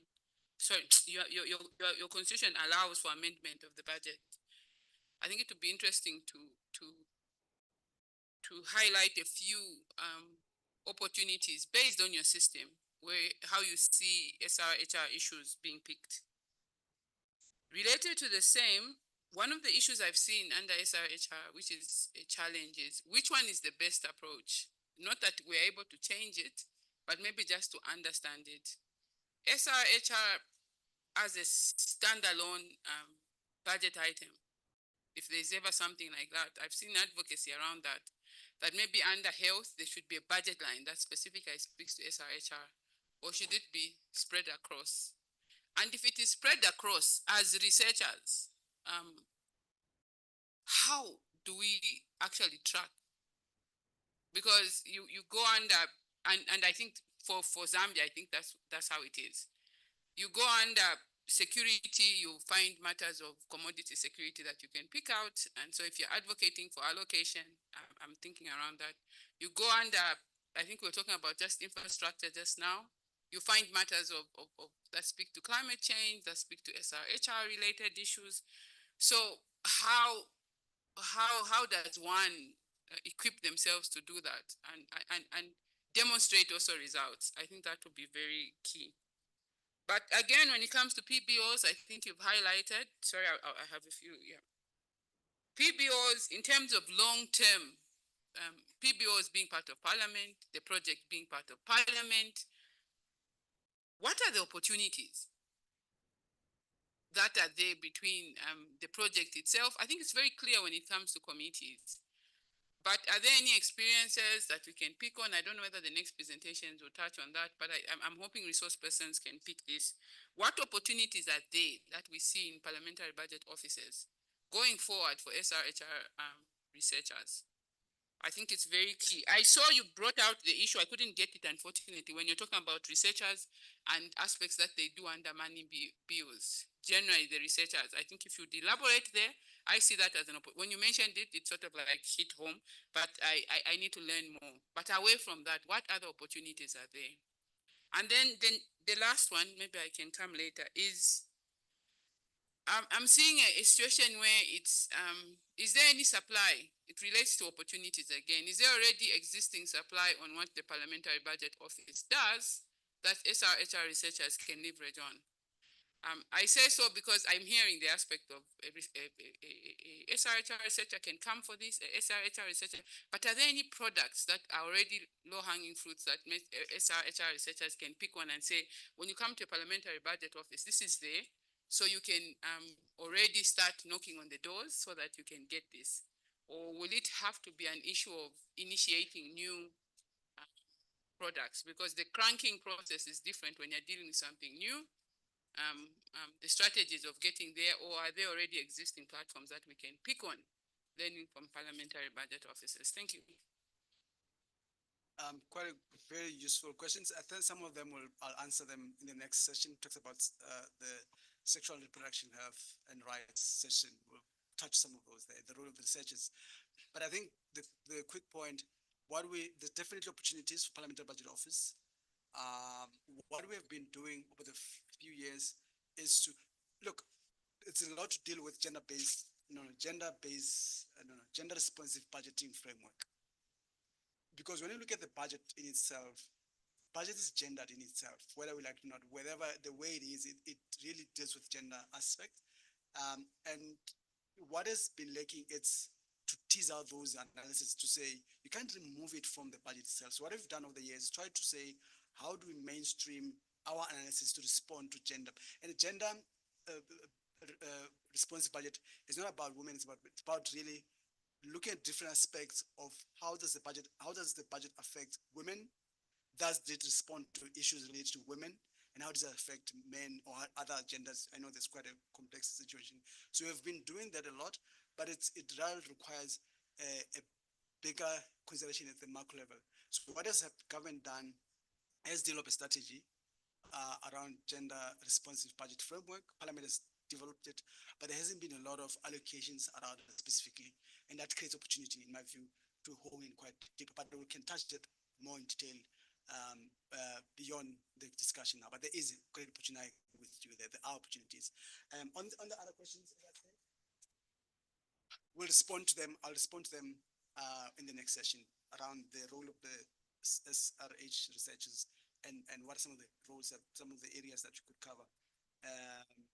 But I guess also it's more you coming out of here saying, what have you picked up as you already picked up some of the issues, and how does that apply back to your own environment, and how you can follow up on that? So I've tried this out, and then can you help me further in take it further and so on? And that's for me, I think it's a relationship that we should be open to have.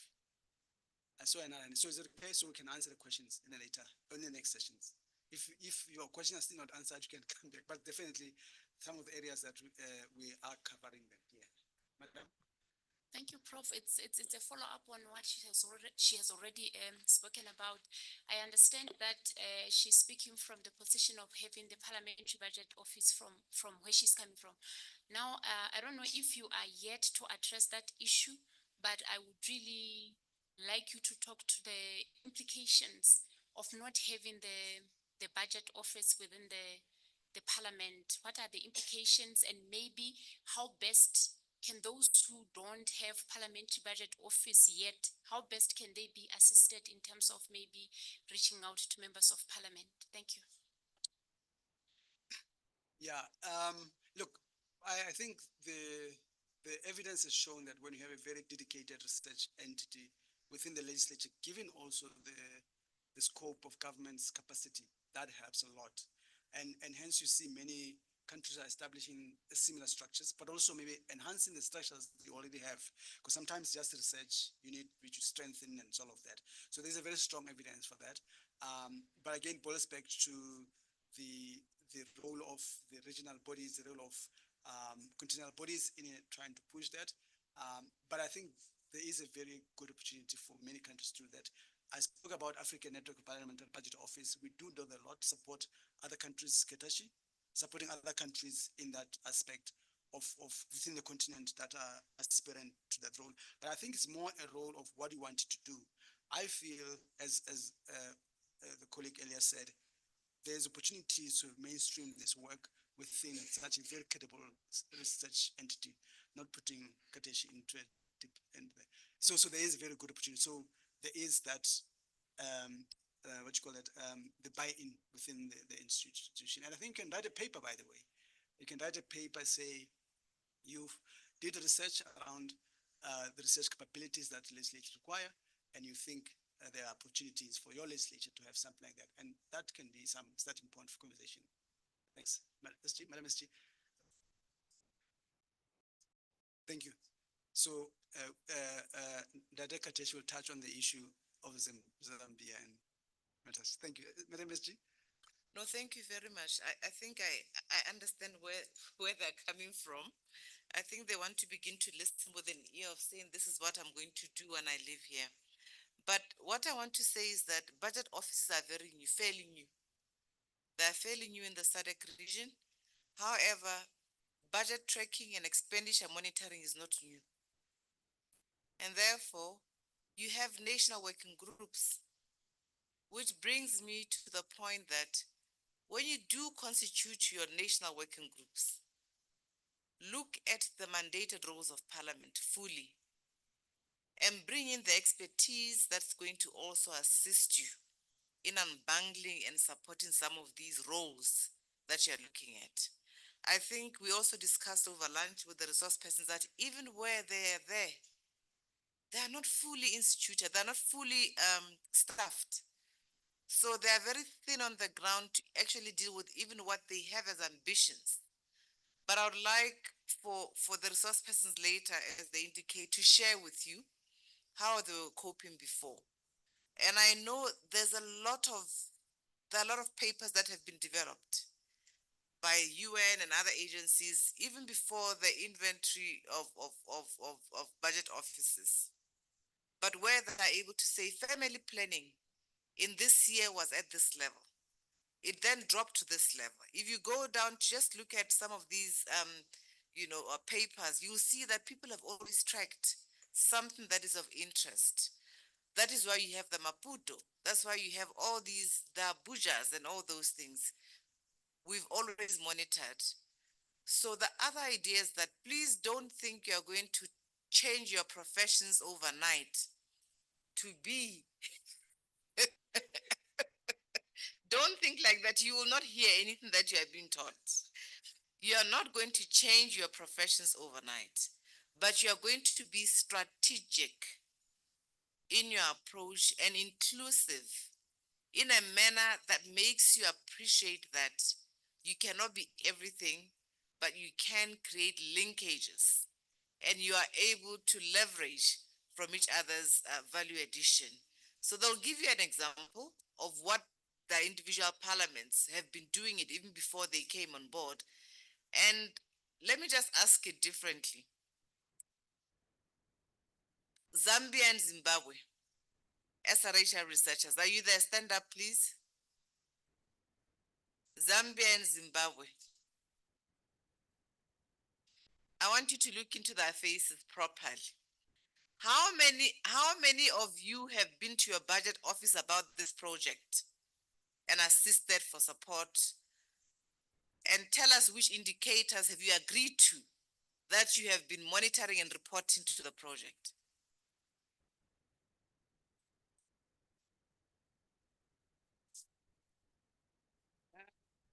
I think in most cases, when we've worked with the budget office, we must start with that.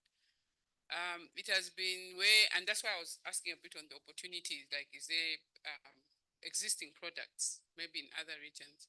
But I think where we need to look at, one of the issues that was very hot is budget allocation when it came to the issues that we're looking at when we look at sanitary ware. I think for us, it was a hot issue when we were monitoring that because at first it was completely zero. And then there was a lot of talk among members of parliament in terms of what is allocation going to matters of health, education, sorry, as it relates to sanitary ware. I think we were helped in that particular area. But also generally from the budget perspective, I think the same question that I asked of, is it able to, are we able to monitor SRHR as a standalone? Or now that we've gone into sector budget analysis, are we able to come out these particular issues? We've had support from PBO, I think the officers around that. Yeah, I think Jeff can pick it up from there. So they have the answers, basically. Don't complicate the process. Don't complicate the process. You must be focused in terms of, because SRHR spectrum, you can't finish it. The project is only for 3 years. But if you mainstream and integrate your work, you will be able to demonstrate that indeed you have been able to use various lenses to arrive at various solutions. I don't want to get everything out, but I'm happy that you are consulting or you have budget offices. Any research that you want to do, you can collaborate with the budget office. Sometimes that piece of research is what's going to start off an issue. Zambia, you recall when you came up with the finance, the insurance, what do you call it? The national health, yeah. There was work that was done in terms of the number of people impacted and how they can benefit and things like that. So don't look for things in the moon. It's things that you know, that you just want a baseline and evidence, like it's been said, which will then form the basis of why parliaments can buy into a product or an intervention.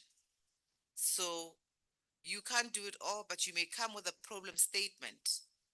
That problem statement is what the various professionals will help you look at it. A lawyer will tell you, no, this is goodwill. You have political will, but let it change into a policy or law for us to be able to do X, Y, Z. Somebody in that office will tell you something else. It goes on and on in that. That is how the multifaceted approach to this whole thing also matters. Zimbabwe, then we give back so that we don't lock our brains. Where there's none, I don't remember when this national health insurance started in Zambia. Was the budget office in place? It was not in place. But they were able to still move in that direction. And I didn't want them to share how they did that, because the starting point was they made sure it became an agenda of one committee for the whole period. What do you call it? For the whole session. And the members brought in various experts to come and tell them the pros and cons. Now, those were expert witnesses who came up and they were able to make a decision, because you don't have to hire a consultant. People like him, people like Sam already have that data. All you want is for the committee to be given enough ammunition for them to be able to move. Zimbabwe, then we hand over to the, so Mama Hela, don't worry about changing professions. There's a lot of resource out there where there's none. And don't worry about thinking that now you are going to have to sit up with these huge piles of Mitakateshi and the others for you to be able to drown your sorrows into them. Zimbabwe. And then we hand over to the resource. I'm sorry, I'm helping you because I think I know where they're coming from. Yeah.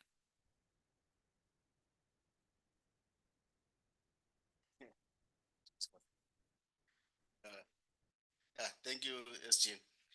From our part, we engaged, and for like what you have said, they've also realized that SRHR is streamlined across ministries. So basically, when we try to engage them in the analysis, you find that because we have the most opportunity when we do what we call quarterly budget analysis report, where every quarter each ministry come to present the committee. So we have certain ministries that we are interested to: primary, secondary, healthy, justice, and some. So they were actually not saying it's difficult to just give a very comprehensive. And then the advice was to say, try to target areas that you are able to monitor and track, and then we can assist you in analysis. So it's actually very difficult to cover comprehensive in the budget analysis, but we then sit down in the to identify some other areas that we agree with them that these are the areas that we want to track and see progress. Okay, thank you. So there's so much more. These two countries, I could give many examples. When you got rid of when you had the AIDS levy, you didn't have a budget office. When you eliminated user fees, I think you were there, Mr. Chivor. Where is he? You were there when the user fee is before you came. So there's so many things that were done out of the lived realities of the people, out of advocacy and out of what we know. The question that Angola asked, how do we make members of parliament buy in? You have the strategic pathways in terms of why, if people don't go to hospitals, why don't they go? There could be many reasons for that, and so forth and so on. Mr. Wakwara, you want to say, but I just wanted to make you realize that you have the answers and the approaches. You just have to make sure that you are much more, what do you call it, thorough about integrating, highlighting the issue for results. Otherwise, something happens and then it looks like it's a coincidence. And sometimes it is happening in your own country. It's reported by other people because you are not making the right linkages so that you are able to know about what is happening in your own country. So colleagues, this is not complex. It is something that just calls on you to be much more alert to how you can integrate these approaches for any change to happen. And remember, there are others who are trained to work with you to achieve the same results. Mr. Gakwara, then you can take over here.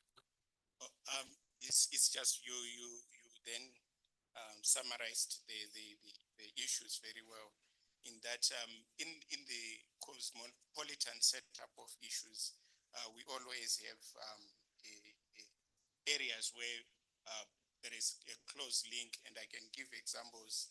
For example, in 2020, there was the establishment of a cancer hospital, not directly influenced by Srhr as such, but there was that very close link. And 2021, I think our consultant can testify the expansion of free sanitary ware to school-going girls in urban areas, and then also the establishment of the cancer levy on the budget on energy drinks and excise duty. So these are all opportunities that we may not have, interacted with the budget office per se directly, but we in the mix of things, we also made a voice into it. Thank you. Thank you so much. I think just to add, what we've seen as valuable a lot in budget analysis or as supporting parliament is to do exactly showing members of parliament how are things improving, how are their constituency being impacted on that. And I think as researchers, our role has a lot been our capability to coordination capability, because a lot of times information is sitting out there. I mean, I'm asking a question there at the bottom there. We need to understand which information we need for what purposes.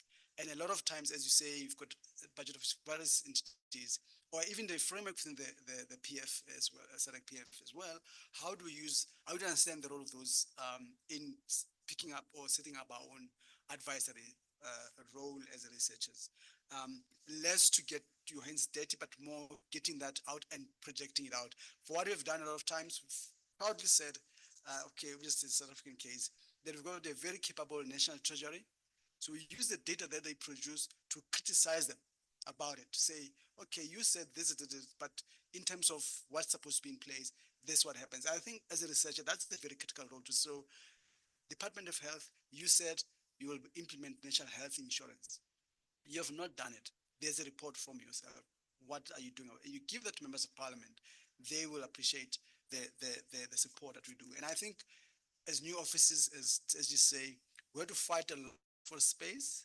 And we use precisely that to be recognized as a value add in the process of oversight. And I feel as a SRHR researchers, we've got that opportunity. We are actually, SG, building capability as well. We're not health specialists.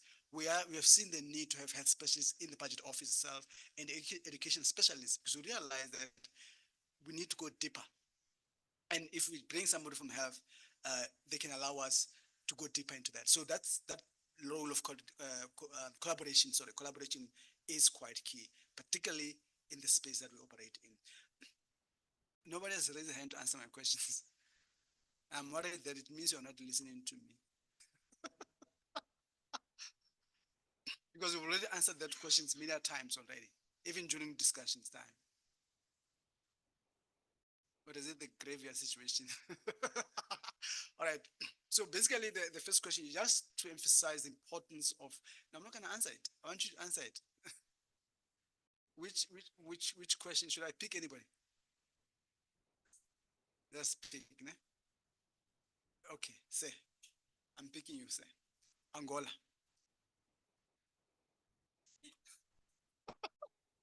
I picked you for the first question.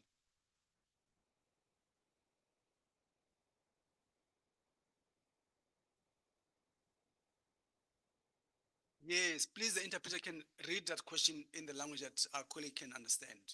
The first question, which do you think is correct or desirable approach, basically? Budget framework has to fit into the performance plan, or the performance planning framework has to fit into the budget? Which is the desirable approach, or what is your country's experience, and whether you think it's good or not?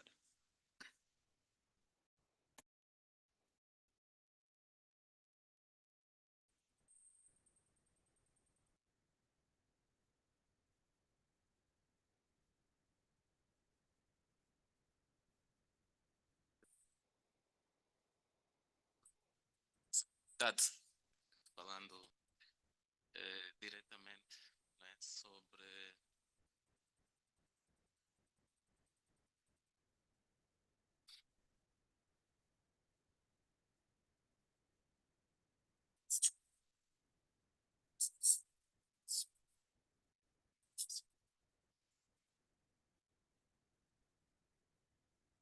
ok, então, da nossa realidade sobre o orçamento de saúde sexual e reprodutiva ainda está numa fase muito embrionária.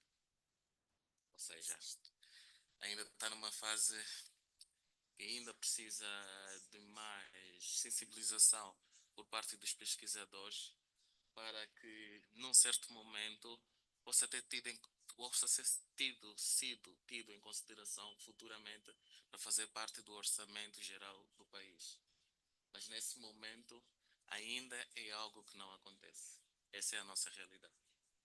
E quanto a isso, depois de terminar a sua apresentação, eu tenho mesmo uma questão de como é que nós podemos, da sua experiência que tem, senhor professor, qual mecanismo nós podemos usar para ultrapassar essa barreira.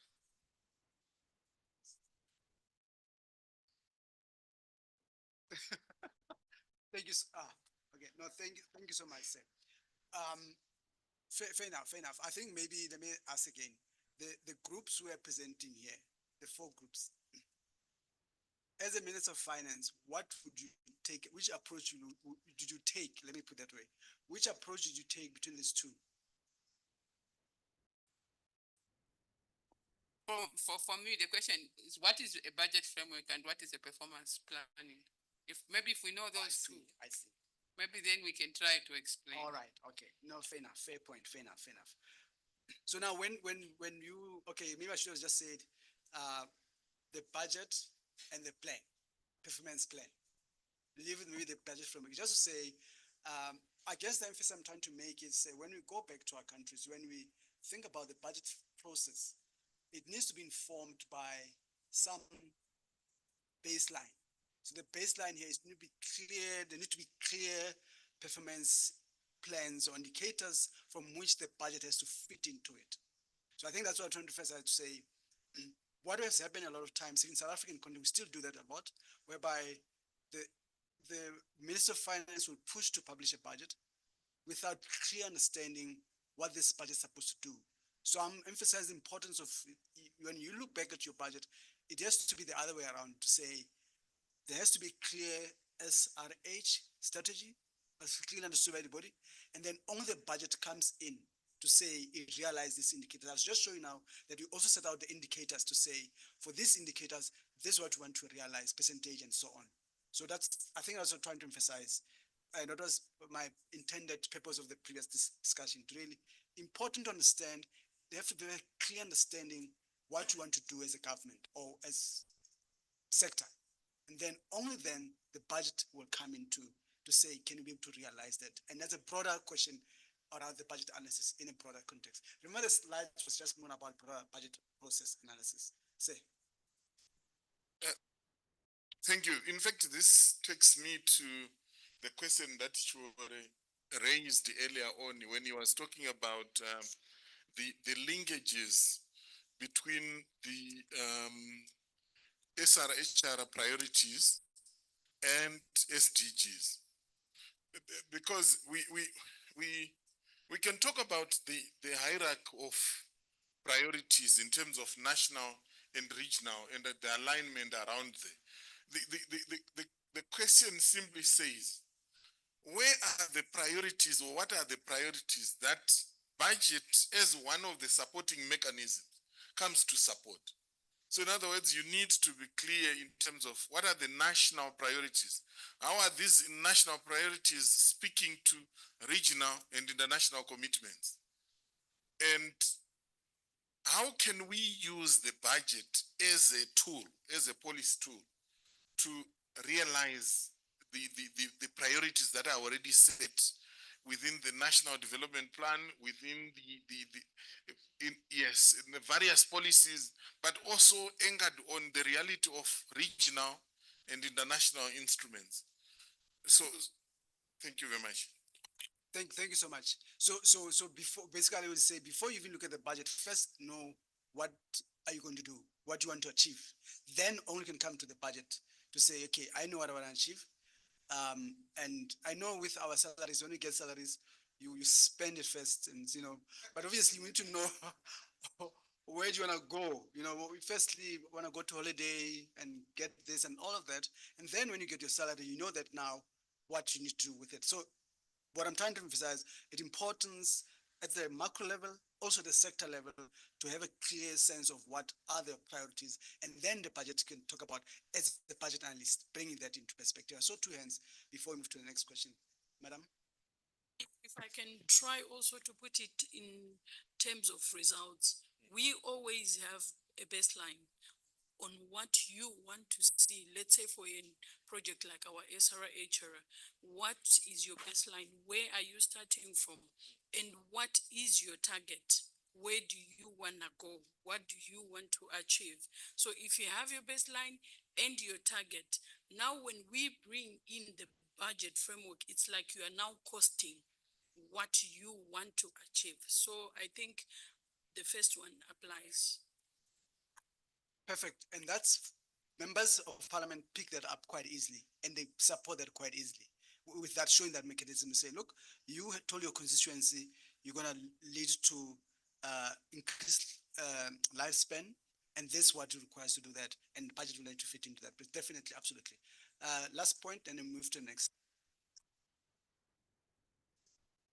Je vais prendre, merci beaucoup. Je vais prendre l'exemple de Madagascar. Donc, j'opte plutôt pour d'abord les indicateurs de performance, c'est très important.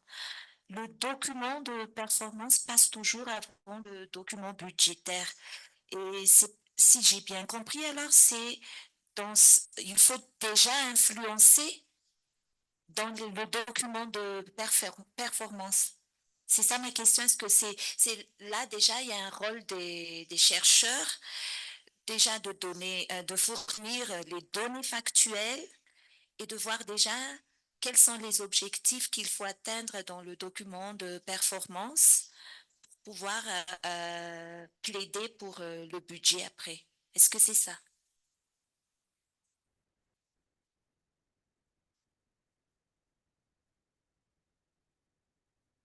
Well, it's a good point because at the end of the day, that's why we are here for, to realize those outcomes.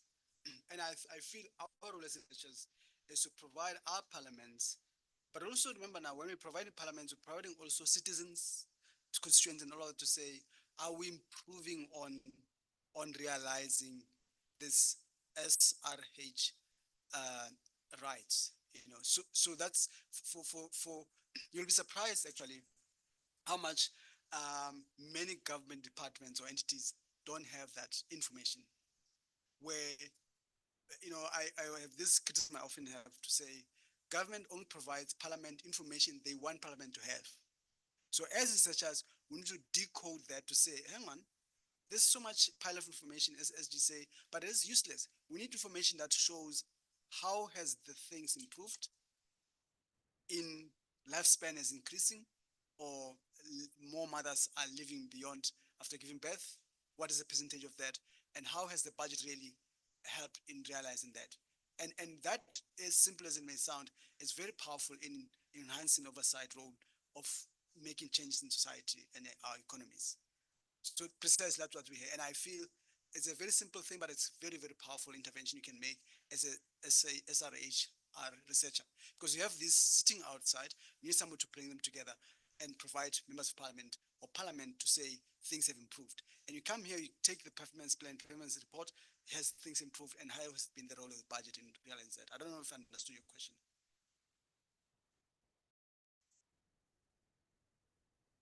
Yes, right. No, thanks so much. I think the other questions, it's your course. They have this language. I don't know if it's gonna be easier for the interpreter. It's your homework. You must answer those questions. Tomorrow morning, I want them feedback. Let's move to the next session quickly because I think we've taken quite a bit. Discussion is very important for me. So together with my team, we did quite a lot of research in preparation of this discussions because we don't have a very mainstreaming. Goodness, okay, I've got a lot of papers here. So we did a lot of research and highlight some of the few areas we felt could be useful for your role over time and also the experiences. So I'm just gonna quickly share with what we thought could be also some of the areas you consider. And I think the emphasis we've made there was to say, you know, at the heart of it, ensure that budget itself, really that allocation again, you know, there is a clear convergence between budget and our sectors, targets, and we continuously monitor it and provide parliaments, committees, things have been realized in that regard, and bring in the role of equipping budget committees to oversight of our government on realizing those areas. We highlight some of the few items that we felt could also be useful. I mentioned this already, providing sector-based insight for the committee in that regard. But also important as we spent a lot of time over the past few moments discussing the importance of really linking the SRHR priorities with the budget that's been allocated in the sector. And there has been a lot of discussion, you're correct, whether should you do it separately or should you do it within the main budget. And we've been saying, arguing, you can't separate it from the mainstreaming because if you do that, what we've seen over the evidence over the years, it doesn't get attention that it requires. So when you it should be within the part of the main budget analysis. You can also monitor, track the spending patterns in line with what you want to do. So you quarterly report to the committee whether the spending patterns is in line with what we've set out as priorities. Advocate for gender responsive and inclusive budgeting process. that has been the work that we've been doing a lot with Busi and them, and also supporting oversight mechanisms or develop oversight mechanisms, and also building capabilities and knowledge within the budget committees as well. Because what we've seen when we came into existence in office, we obviously came from outside and we tried to provide as much as insight, credible insight as possible. And that for me has been very useful because members were able to take that uh, uh, report analysis and challenges government departments who have not realized it, who have not performed it, and so on. And I think Katesh will also attest to that, that has been one value add that we've had. And I feel as the researchers within the sector, that can be one of the areas that you consider doing, or taking some of this work forward. In what form, that is contextual in your country perspective, because also it depends on the parameters that you operate. But in my view, it's similar across countries. You need to provide data that is evidence-based, that monitoring about the impact of the budget in improving on the priorities. We also discussed the issue of linking. You'll realize my presentation around this a lot about linking the performance and the budget itself. And really at the strategic level, providing a very simple tool. Somebody asked about the tool, simple tool that on a quarterly basis, biannually, annually basis, that demonstrates that the linkage between the two, and very setting out clear performance indicators. Because at the end of the day, if you even think about measuring whether budget is improving, we need to have clearly defined indicators. I'll show you just now some examples. And I think earlier on in the conversation earlier, we spoke about those. Somebody spoke about developing indicators and being able to link them back with what happens. In most of the time, obviously the government will have those in their plan. These are performance indicators, and we take those and hold them accountable based on the use of budget. Sometimes, most of the time, find government departments, they spend all the money, but they haven't really delivered on those. So it's us as researchers to show, reflect that to Parliament, that we still have slow progress. And those are some of the areas that as researchers can work towards supporting the legislature. And some of the areas that we've looked at also is around developing clear indicators out there. These are examples that we have for our South African context, where we have, around facility delivery, we have set indicators, we identified indicators we set out, but track that over a period of 3 years to say, has that improved? For example, maternal mortality, there was clear indicator set out at 120 as a parameter. You've seen that it has been declining over time to try to come even, we've already reached that just at between 2014 and 2015 there. So that helps if you present this to the committee, whether it's a tracking mechanism to show how far we are going or how far we are able to realize it. But I guess that's also depend a lot on the performance indicators that we set it out and be able to track them out as well. And we feel this could be also a useful tool to provide insight as a researcher in supporting oversight over budgeting in the SRH as a sector. Just some of the examples, I just indicate examples there. What the percentage of coverage for cervical cancers? Target has been 62, and clearly you can see it's been going up over the time. And clearly the budget can demonstrate the budget is being used to improve on this. And overall, this boils back to the broader goals of the sector in that regard. So this is one tool that we could consider doing. But I think also importantly, another thing we discussed earlier related to the challenges related to this, we did try to look for those as well in categories.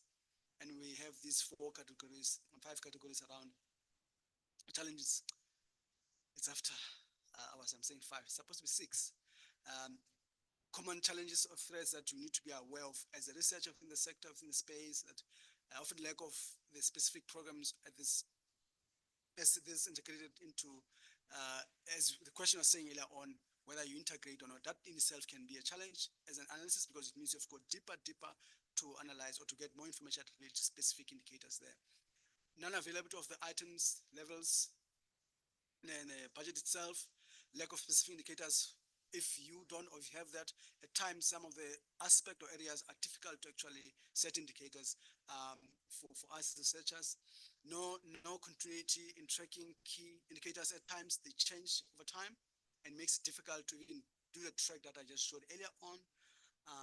And also have programs contribute to HRA indirectly. You find that what we've seen, particularly when we look at the national development plan, you find that a particular outcome or indicator is actually responded by different functions. So it's very difficult to actually have a clear indicative, I should give example, whether it's a progress or not. No specific reporting on SHR annual reports. Again, it's integrated within your thing, within your annual report.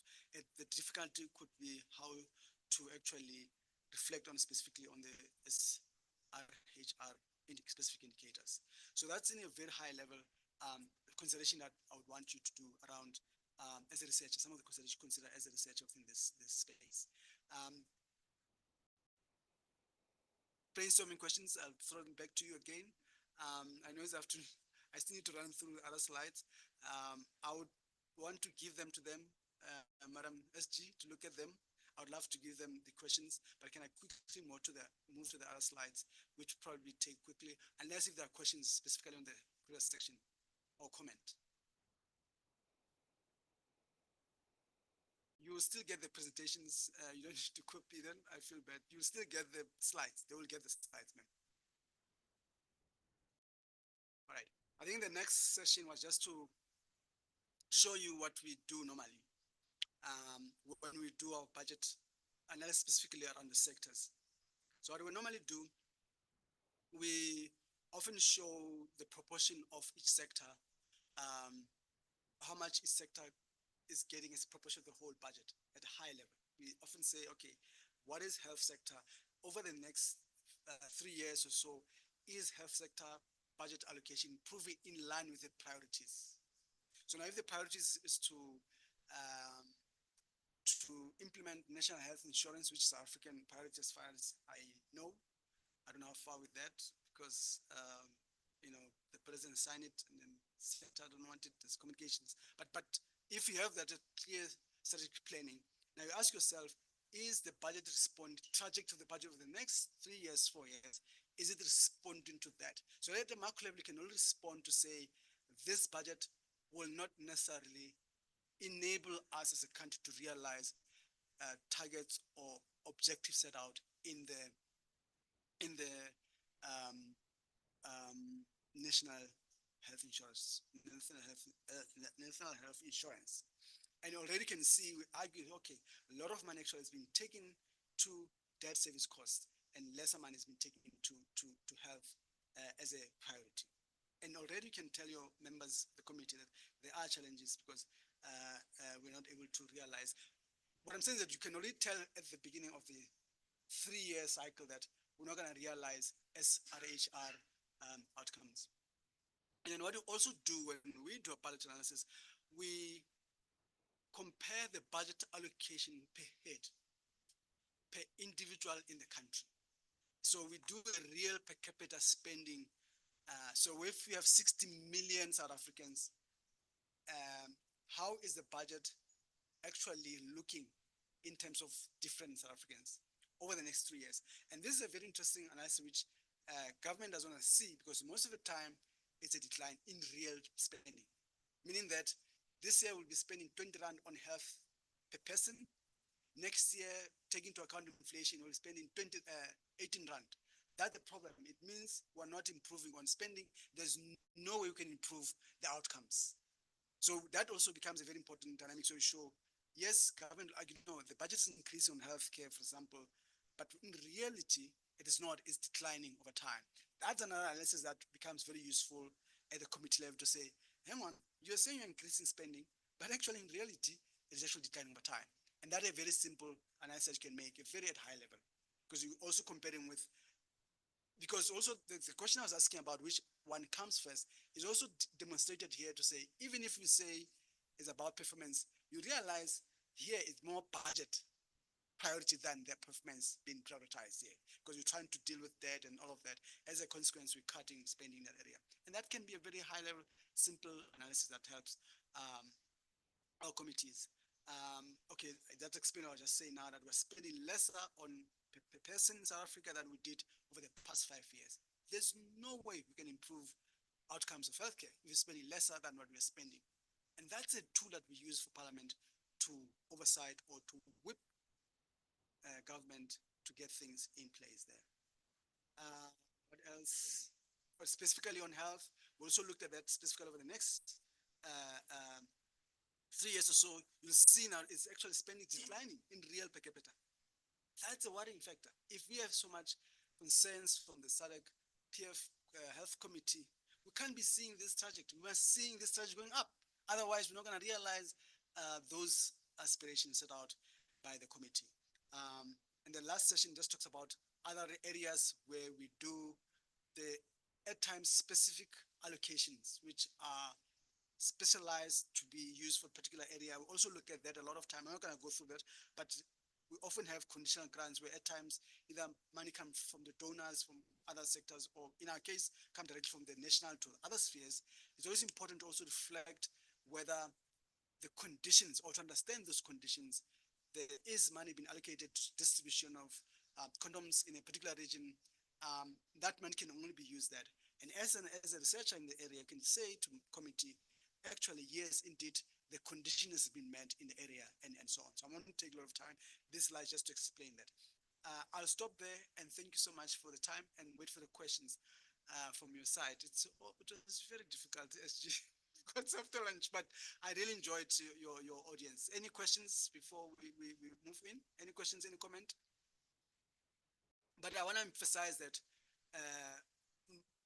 you know, I prefer more you engaging with me, and I want to make myself available for you to engage with us a lot, and together with other resource personnel as well. But thank you so much.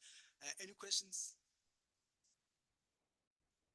Sir, I don't know if I answered the questions about SR from the Zambian colleague. Yeah, all right, thanks. Yes, sir. Yes, sir. Em primeiro lugar, queria parabenizar o professor pela brilhante apresentação. Meus sinceros parabéns. Como havia dito, eu tenho uma questão que gostaria de ouvir qual era a opinião do professor ou o contributo. Mas eu gostaria, em primeiro lugar, contextualizar um pouco a realidade para situar o professor. Se calhar até o professor já está informado dessa situação. Então, esse é um caso prático que nós vivemos mesmo em Angola.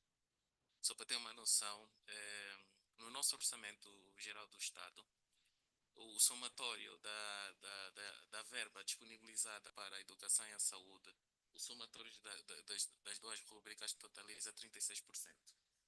A maior parte, o bolo maior do nosso orçamento está destinada para questões de segurança, nomeadamente polícia e forças armadas. Certo? E também no comprometimento que Angola tem sobre o desenvolvimento, sobre os índices de desenvolvimento mundial, que assinou por via das Nações Unidas, tem aqui nos 17 pontos, 3 que são transversais com os objetivos da SADC, nomeadamente a saúde, a igualdade do género e o consumo sustentável. A saúde e a igualdade dos géneros estão estagnados. A minha questão é, como é que nós, como pesquisadores, qual é o mecanismo que nós, como pesquisadores, podemos utilizar para mudar esse paradigma? Por quê? Porque na parte final, eu pergunto isso, porque na parte final da sua explanação, professor, fez um reparo, e eu concordo consigo, que se as verbas disponibilizadas para as questões da saúde forem baixas ou estarem a diminuir, isso é preocupante. E de todo eu concordo plenamente que isso é preocupante. Mas essa é mesmo a nossa realidade. Eu há pouco, quanto à minha palavra, deixei ainda claro que nós não temos. Nós temos um orçamento geral para as questões de saúde, mas não temos o foco, é mesmo generalista, não é um foco específico para questões sexuais, da saúde sexual e reprodutiva. Acredito eu que passa também por essa temática, mas o foco não é esse. Então, da sua experiência que tem, senhor professor, da academia e da sua experiência que tem a nível da SADEC, como é que nós, pesquisadores, qual é a postura que nós temos que ter para tentar mudar isso? Não acredito que vai ser a curto prazo, mas pelo menos daqui a 3, 2 anos, como é que nós podemos nos posicionar para mudar essa situação? Essa é a minha pergunta. Muito obrigado.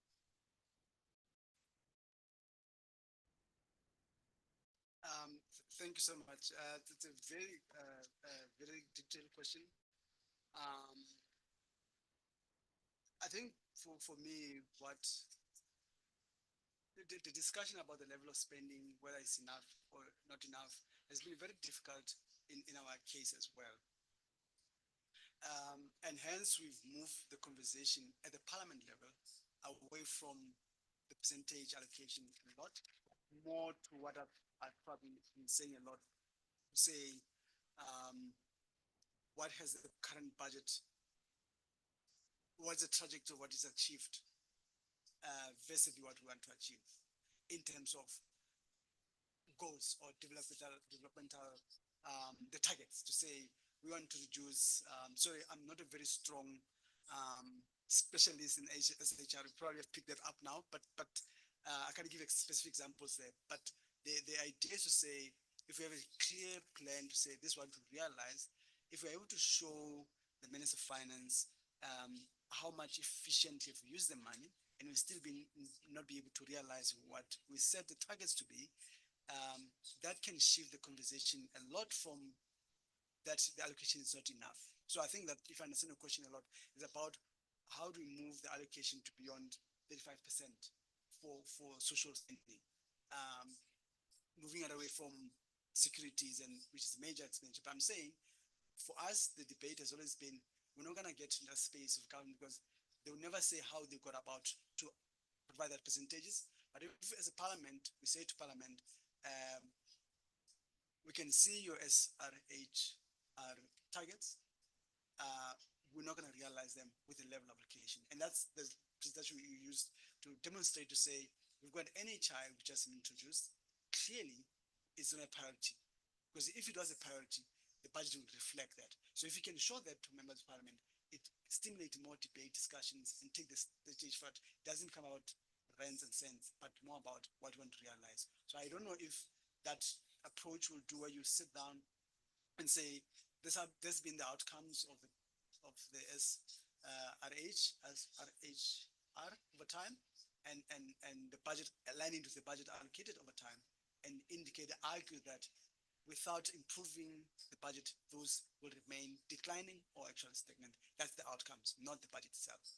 That would be initial statement, but I think that's a thesis question to answer, or writing a paper around it. But I am sure SADC frameworks can provide some background work around looking at that.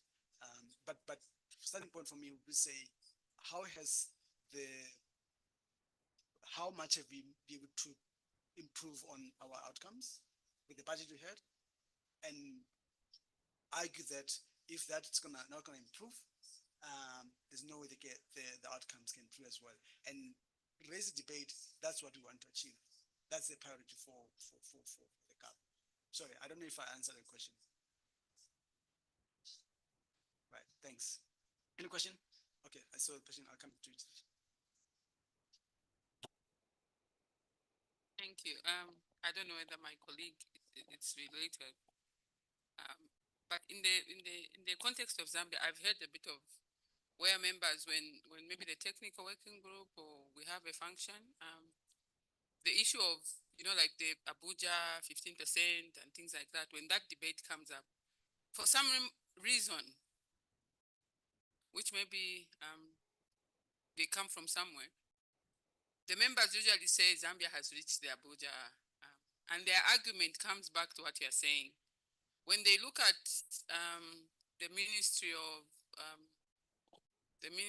of Security, Home Affairs, where you find maybe the police, because under the police, there is the victim support unit for us. Okay, there is where people who undergo gender-based violence can go. They'll start pointing at those.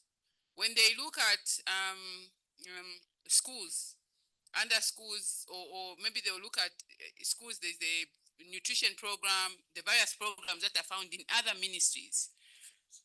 Defense, they will look at, they have hospitals, they will look at the faith-based, like the churches, the Catholics run a lot of schools and clinics. And sometimes it's a bit of a challenge as an officer because and that's why I keep asking the question, or one of the challenges I've realized is when you're speaking about SRHR, whether you look at specific ministries or you look at all the ministries and say what is under those particular ministries and coming out, it's good that we're getting guidance on the fact that maybe we can just say these are the issues I'll run with, because sometimes it's really a challenge, because now when you bring the experts to stand in front, you find the members of parliament saying we've surpassed that, like so when it comes to you, the officer, trying to advocate that can we put an extra lens on this, their argument is that no, when you start coming out issues from other ministries, you bring under health everything, under schools, under agriculture, under, you find that we've surpassed this. So they have that argument, but I think we've never been able to do, maybe this is a food for thought, a research to say, okay, let's look at the last 3 years under all the areas. What does this accumulate to? I just thought that sharing is quite a challenge. Thank you. Thank you so much. I think for me, what we've seen over the time, the years, one battle that we can never win as a research and legislature is the one of the rents and cents with government. You're never gonna win. I can tell you now that the thumb suck that there's no mechanisms where government tells you, particularly Ministry of Finance, can explain to you how they went about allocating money. The thumb suck it. But my message is to say, we as a legislature have got opportunity to drive that out and say to them, that is not enough to realize the plan that you set. And then you have to improve on allocation. In this way, we are driving the realization of this RHR outcomes. And I think Dr. Katesh will spend a lot of time on those performance indicators tomorrow. Yeah, thank you so much. Any other point? I know it's been a very good afternoon. Sir, Chivori. Thank you. My sister from Zambia raises very important issues, and it's also covered in the concept note that was shared, that SRHR issues don't come under one budget line. They are in several budget lines. And that's why the Minister of Finance would then argue that you just don't look at health as the health budget, but it's cuts across several other line ministries, and if you add them up, then you come up to the 15% Abuja declaration. But our argument then after that is, fine, we have met the Abuja declaration. So what? That's another debate that starts from there to say, are we meeting the outcomes? Because the Abuja declaration, that 15%, it's an attempt to meet certain health outcomes. Have we met those outcomes? If not, then let's not limit ourselves to the Abuja. Let's even go beyond Abuja. Or we can be even below 15% at 12%. But if we're able to meet the outcomes, then we're good. It's not really about 15%, but what comes out of those allocations. So beyond just allocations, are we ensuring efficiency? Are we ensuring effectiveness? Is there equity? And also, even in the concept note, it's mentioned that the budget is not only under capital or under recurrent, it's cut across recurrent and capital budgets. And we should also, from your presentation, what I also picked is the importance of knowing when to influence. I think it's another important exercise where colleagues have to share their budget process so that we know where do you make the most influence, because it differs across countries. In some countries, once you miss the bus at the planning stage or at the budget drafting stage, then it's over.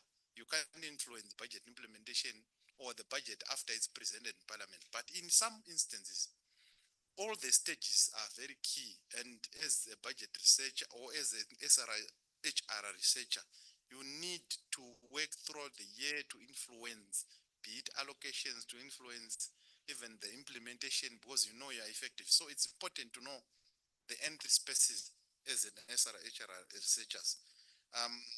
I think let me stop here for the moment. Thank you so much. And they will still have to respond to the questions because those are under brainstorming questions. We'll give it to you tonight and tomorrow morning we'll respond to them. Say, Madam SG. No, thank you so much. I think it takes me back to, I think we need to answer just some of the basic questions. And when the members of parliament during the Ramlock committee meeting were caught up in the same cycle of benchmarks, you know, at regional level, decisions are made through consensus, right? And we are trying to accommodate everyone. There's a paper that I want you to find and read about it, where somebody said, and in relation to the Abuja benchmark, the person says 15% of an elephant is not 15% of a chicken. So how would you, with a population of, for instance, 32 million people, want to compare yourself with a population of 90,000? Just look at the variables just within your own countries. The questions that I want you to preoccupy yourselves are as follows. Do you believe there are limited resources in your country relative to what the people need to access universal health coverage? Let me take you to what you have in your papers. Do you believe that or not?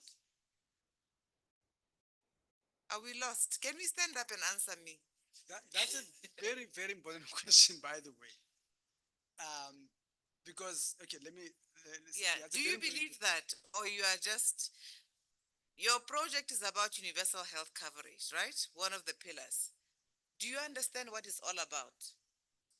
If you go to a member of parliament and say, you can read all those thematic focus areas, but what does this really mean in relation to the budget? Can somebody just tell me and think about it, maybe even tomorrow, to really think about, we talked about the SDGs earlier, SDG 3. That's what it's all about. The issues of equity, the issues of quality, the issues of ABC, you can go on and on. So if we sit here and allow members of parliament to not have a counter response from your end in terms of appreciating the preoccupation of having met a target of 15%, even if in your country that is reduced to actually 1% in real terms of access. I think Prof and Mr. Chiboro said earlier, you need a baseline. You yourselves need to understand better the context of your countries. For instance, Zimbabwe, were your people being impoverished because they were spending a lot of money accessing medical care? Is that why you took away the user, what are they called? Is it user fee? There has to be a reason. You don't need statistics to point out to the health sector. The fact that I have to take money, go to the doctor today, I stand in a queue and I'm told come tomorrow. I spend another $10. I go back, no, come for an x-ray. I go back again. What will happen? So those are some of the issues that you need to think through before you think complexity around some of these issues. And all these impact on the questions that are being asked today. It's not about the numbers. You said that earlier. It's about the argument at hand. What happens if people don't access healthcare? So there's some of these questions that the members of parliament were thinking about in terms of what does it mean that we must be able to provide for people to access care. We're told in this study that was done by Chai that in fact, people inside the countries spend more out of pocket to access care than what the government provides for them. So that is quite serious. I think that I'll look up for the table and share with you because we're looking at issues of equity, actual coverage. Mr. Chivoro, when he left, he asked you, who are you covering? Those in the villages or is it just those in the cities? These are questions that we need to ask ourselves. What is the quality of care? Is it because you're on medical aid that you are not in touch? You are also in the privileged few. Now you are forgetting the masses in terms of what is really happening. On efficiency and value for money. $10, the value for money becomes an issue depending on your socioeconomic status. And there was a graph that they shared with us. I'm trying to look at it look it up here, where they were showing how much each government spends on their people. And it was very scary. I'll look for it and I'll share the presentation with you actually for you to look at. I think South Africa was one of those who were doing well in the SADC region in terms of how much they spent on, let me see, I think it's here. And the numbers were quite embarrassing. I'll look it up and I'll share it with you. So sometimes you cannot say Abuja said 15%, when in fact the people are now having to service the difference and the gap. So I think we need to really enrich ourselves with the arguments. All these thematic issues that appear in your project, it's not about you memorizing what GBV is about. It's not about you memorizing what UHC is about. It is about how this then impacts on the livelihood of the people. You need to be interested beyond just understanding the project, but to know what the problem statements are, for you to advocate for these issues and maybe forget about the numbers and talk about how many children are still, how many women still die giving birth when we still say we have all these health facilities. How many children die before the age of 5, for instance, and the list can go on and on. So I just wanted to put that context for you to really understand, colleagues, that prioritization, what that was referred to earlier, means you prioritizing the lives of people. It is not about the fact that in Parliament, Mr. Kateshe was able to provide this big book. Maybe sometimes he looks at it and cries at night and wonders what you people don't know that he sees, and why you are all happy bouncing, walking into Parliament and you know, moving from one election cycle to the other. Very, very happy. It is not democracy. So I just want you to be sensitized. You cannot do this work if you don't understand the violations that occur from inaction. And if you still don't know who's dying and who's alive, and you don't understand the issue of privilege, power, and oppression in analyzing some of this data, then we are really far from being advocates, because any answer will fly with you. Until you suffer the cost, then maybe you will be able to understand. So I just want to leave you with that. As you answer these questions tonight for tomorrow, it is whether or not you are really convinced. And I think in comparison with some of the countries, I think it was the US, they were spending about 539 or almost close to 600. Yeah. Here we're talking about less than $29. Some, I can't remember which country it was. I'll have to look for the slide when they were even spending less than, some of it is here, it's less than even $10 US dollars. And you say you pass the budget every year. A budget which is what? So colleagues, let's take an interest in this area. Convene colleagues at work who will help you think outside the box. It can never be only about the health sector. There's no way. And therefore, let us look at these linkages. Let us see how it can matter. How do you access medication? It has to be affordable. Sometimes it's a trade committee that can look at that. It can never always be health for everything. So what Mr. Chivori said is actually very, very important in terms of really looking at the pathways for how you can come together and work on this particular animal together. Thank you so much, SG. That's actually, I wish we could just, we can go on until tomorrow. That's how passionate these things is to me. Say, I was just reminded when SG was talking about the comparison in terms of the percentage of an elephant to a rat, percentage of a rat. I met the former president of Botswana in Lesotho during elections, and he said, we were having a broad conversation and said, and then we found ourselves having to talk about statistics.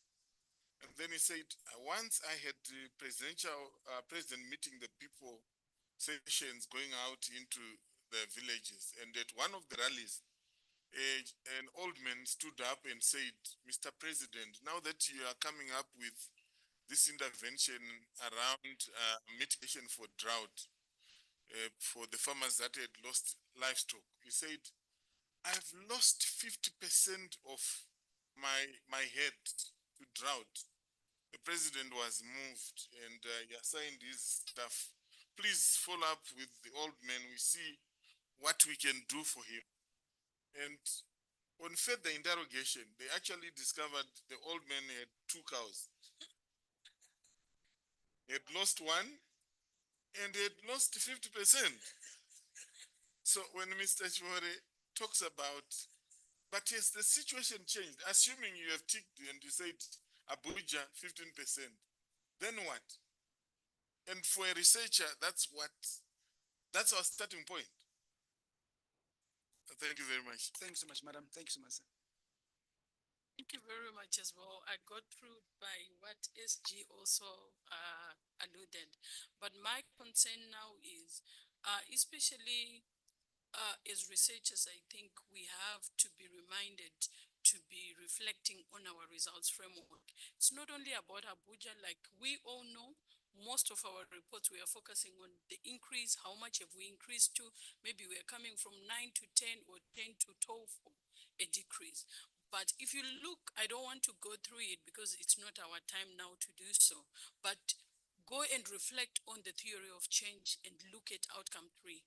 There are several aspects to consider on our results, what is expected on us through this budget analysis. So if we also focus on that and try to answer to that, it will help us much and cause an impact within our respective national parliaments rather than just focusing on the percentage increase. There's quite a lot. I think there are almost like 6 to 18 aspects of our results. And this is the project. If you don't answer to this and you can even answer to Abuja, I will score you 0 because you are not speaking to the project. The project has specific results which we need to speak to. And Abuja is what is embedded within our results framework. It's just one other aspect. But if you really focus to say, okay, after achieving these outcomes, what is the impact that I'm going to in my national parliament, then we will cause an impact within our respective national parliaments as well. Thank you. Thank you so much. I think I saw a hand there as well. No? No. Yes, yes, thank you. I just want to comment on the per capita spending. There's always, in some cases, the mismatch. The capita spending at the date of budget announcement might be so high, but at the end of the financial year, because of budget disbursements and other things, you find then it comes low. So it can be scarce at the start, but in actual spending, you find in some cases, examples in our case, you find it goes high, it goes low to almost 30 or less. So it's a bit tricky, but it's a nice suitable choose capita. Maybe the budget should be per capita, the entire budget. Because I think the issue, it's bringing economics to the budget because, especially when you talk about real spending, per capita. That's really taking into account the cost of living in a real sense, and whether, I think obviously we provide focus for the next MTFs, and we take the same government's budget. They provide the expected inflation over the next 3 years. They provide population growth expected, all those things. We just take that information, we put it in our own model, we spread it. They will never put it out because it is embarrassing. So we, as researchers, we need to put it out. This information is there. We just put it together. We say to members, is this what we want? It's not what we want. In real time, spending per capita is declining over the next MTF. And that's what not government is saying. That's why per capita real spending is a big, big debate in economics, macroeconomics debate, because that's a reality, the real numbers we should be looking at. Of course, it easily links to the performance, or links to the performance indicators or development indicators, because if you have poor health indicators, you can't be having declining spend per capita in that sector. It tells you your outcomes also decline, because you're saying per person, you're spending lesser than what you're spending, yet you want to spend more to improve, or you want the outcomes to improve. So it does take into account efficiency, all the other sectors. I understand your point, but it's a very simplistic indicator that can give sense that what the government is actually saying is what they are doing. They say something else. They say, we have this lot of discussion. Our national treasurer often argues that 60% of the social wage, 6% of the budget goes to the social wage. That's a big percentage. But when you bring decompose the data, realize actually it's a smoke screen. And I'm saying, as a researchers, members of parliament appreciate that kind of analysis, because it really tells them what really is happening with their constituencies in broad scheme of things. But thanks so much. I think it's very passionate. I see Mr. Chivoro is not happy with the response, but not Chivoro, sorry, Dr. Shiranda. It's an interesting discussion that you are getting to. It's always also this thing that we talk about around gender representation. You find that in a company, they'll fill up women in the very lower positions of the organization. You go up a lot of men, 1 woman, 2 women, then they say, me, 70% of women in my organization. If you don't really look and break it down, you find that people are just bluffing with numbers. So I think it's very important for us to really go deeper. It's like in political parties. How many men are singing in choirs? They're all putting their head down. How many women are in the neck of the political party? When you take the registration of any political party membership, how many of them are men, how many of them are women? So I think what you're asking for is not anything that doesn't give us answers. It just means that, are we willing to confront the reality of what we really want to do? Move away from political, grandstanding. Use evidence and numbers to achieve what you ought to achieve, and that is your role. If you get into that, and remember you're working in a parliament, and in this democracy, tomorrow I'm in the opposition, tomorrow I'm in the ruling party, will you still stand to give advice? Which is factual, based on data, and not blown by the wind depending on who you want to give evidence to that they would like to hear. Just always think about things like that. Thank you so much, colleagues. It seems it's 16:41. I don't know if there are further questions, or should we stop here with the session? Madam SG, Program Director. I think they look tired. But I know there was a one session. Yeah, I'm just wondering if. No, I think it was not for him. He is tomorrow. Yes, he's tomorrow. There was a session. Yeah. No, it was a session of all participants sharing their budget processes. Yeah. And really, so that we identify the entry spaces, and sharing how they've been utilizing those entry spaces in terms of influencing the budget. I think those questions I had in the slides, we're trying to build up towards that, actually, in a sense. The questions are asking brainstorming questions. We're trying to get them towards that. Do you want to start with that in the morning, or? If I may propose, can we start at 8 o'clock tomorrow? We break now for you to go and refresh, digest, and integrate the questions. Yep. We start at 8 and we start exactly where we're supposed to be. And may I ask, have you understood what the next session was going to be about?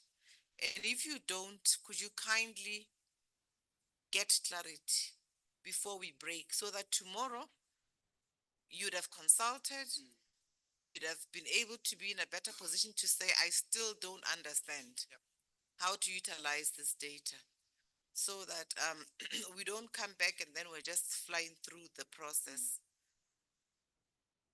And SG, the presentation will be able to help them as well. If you give it to them, it will be able to help them with that discussion. So the presentation that you just had to be shared and given to you. Anybody who wants the assignment for tomorrow or to be elaborated? You're all fine? Shivori, can you break it down again to the colleagues? For tomorrow so that they know how to approach it.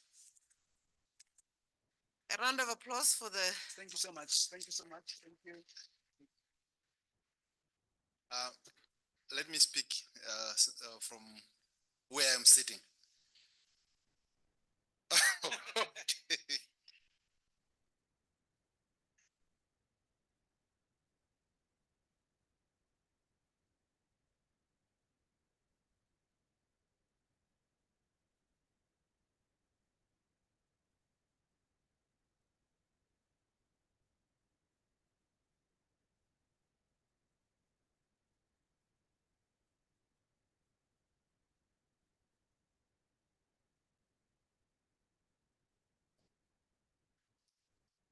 Yeah, thanks.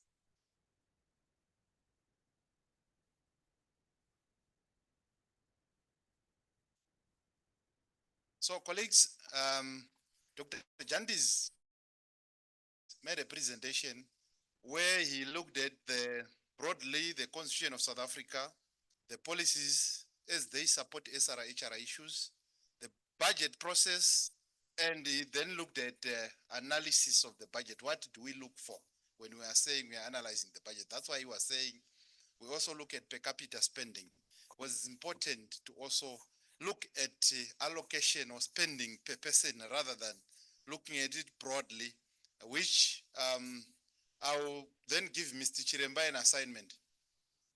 In Zimbabwe, there is something that they call BEAM, Basic Education Assistance Module. If you ask government on free education, because the Constitution provides for free education, they will tell you that we have BEAM, which is supporting free education in schools.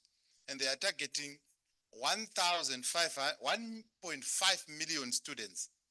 And look at the allocation this year, trillions of dollars. You convert that to allocation per child. After converting it to allocation per child, you look at the requirements of a child in a particular year or in a particular term. Is that adequate to provide free basic education? So how much is government contributing and how much are the parents contributing to that? So you come with the reply tomorrow. Then you see the importance of per capita allocation. Because when they do it as a political statement, we all clap hands and say, there is free basic education in Zimbabwe. But look at how much the parents are contributing. So what you are supposed to do, colleagues, is to, it's an interactive session where you share your national budget processes. So just go and look at your national budget processes. What are the 4 stages in the national budget processes? And in that national budget process, what are the entry points? Looking at your constitution, looking at your public finance management. In other jurisdictions, there is no possibility for members of parliament to influence the budget after enactment. Is that applicable in your country? What are the entry points in your respective countries? If you can influence throughout the budget process, then you have to tie in or to link that with your public finance management, with your constitution. I know for some countries, they have their public finance management and there is no specific regulation, specific mention of the ability of members of parliament to change the budget. In other jurisdictions, members of parliament do not change the budget, but they just recommend to the Minister of Finance to amend the budget. So they are budget making parliaments, they are budget approving parliaments, they are budget, can I call amending parliament? You just recommend to the executive to amend. So look at that. After looking at that, then you identify your entry point, because you can't say we do analysis and influence members of parliament to influence the budget after it's presented when it's not provided for in your public finance management. Then you also do an analysis of how last enacted budget responds to SRHR focus areas and gender mainstreaming. Just look at the budget. How does it respond to SRHR issues? So from there, we wanted to do a practical exercise where you identify the gaps in the budget line related to SRHR, and you also do an evaluation of the financial provisions for citizen services and SRHR commitments in your own country-specific budgets. So we have a discussion tomorrow morning where you just share your budget process, your entry points, what the public finance provides, your last enacted budget, the gaps that you have identified, and how you think as an SRHR researcher or as a person who is supporting SRHR in parliament, how you can also contribute or influence the budget to ensure that those gaps are closed. You can influence by just giving members of parliament information. Some may influence by, because I understand some work in the speaker's office. So your influence would not be to support the committee on health, but you have a certain entry point because of the position that you sit in parliament. So that's the assignment that we want to do, just for you to know your entry point and how you can influence closing those gaps in SRHR budget allocations. I hope I'm clear. I saw a nod from my brother. Colleagues, am I clear? Can you share the questions? We'll translate them into the 3 languages. So I'll send the questions to Ronald. Then to Ronald. Ronald will put them in. Who's not in the SRHR group? Are you all? Okay, are you all in the SRHR group? Are you all? Eswatini, are you in the SRHR group? Zimbabwe, are you in the SRHR group already? Great. So we'll post them in the SRHR group. Thank you. So I have to. Oh, sorry. Yes.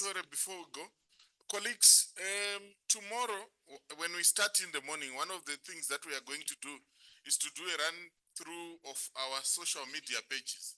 So what we are requesting is each one of you must report that you are privileged or you are happy, you are honored to be attending this meeting, and you look forward to and you talk to the expectations that you put across. So don't feel free to even use your face, but the social media pages are there. We really want to see a bit of more activity. It can be depressing for some of us who want to see activity on social media to be here, and we seem to be talking to ourselves and forgetting we also need to communicate with the outside world. So every one of us must report that they are attending this meeting and they're looking forward to the key outcomes that we're talking about. And the trend must continue even tomorrow, where we will actually be highlighting some of the issues that are emerging that really make an impression on us. Is that understood? Sure. So I look forward to be scrolling through and seeing what people would have posted tonight. And I do hope the veterans here are present on social media. The veterans, who is not on social media here? I know Jabu is always, Mama Hela is always there. I've seen Ida sometimes, Miss Gome. We'll be looking tomorrow. So it's essentially Twitter, Facebook, and LinkedIn. You can repeat the same across the social media. Thank you. So if there is no other business, we break now. We adjourn the meeting. We meet tomorrow at 8 a.m. We start by the report back sessions. Thank you. Have a good night. Okay, before we retire, I request that we meet at the lawn next to the exit of the hotel so that we do a group photo.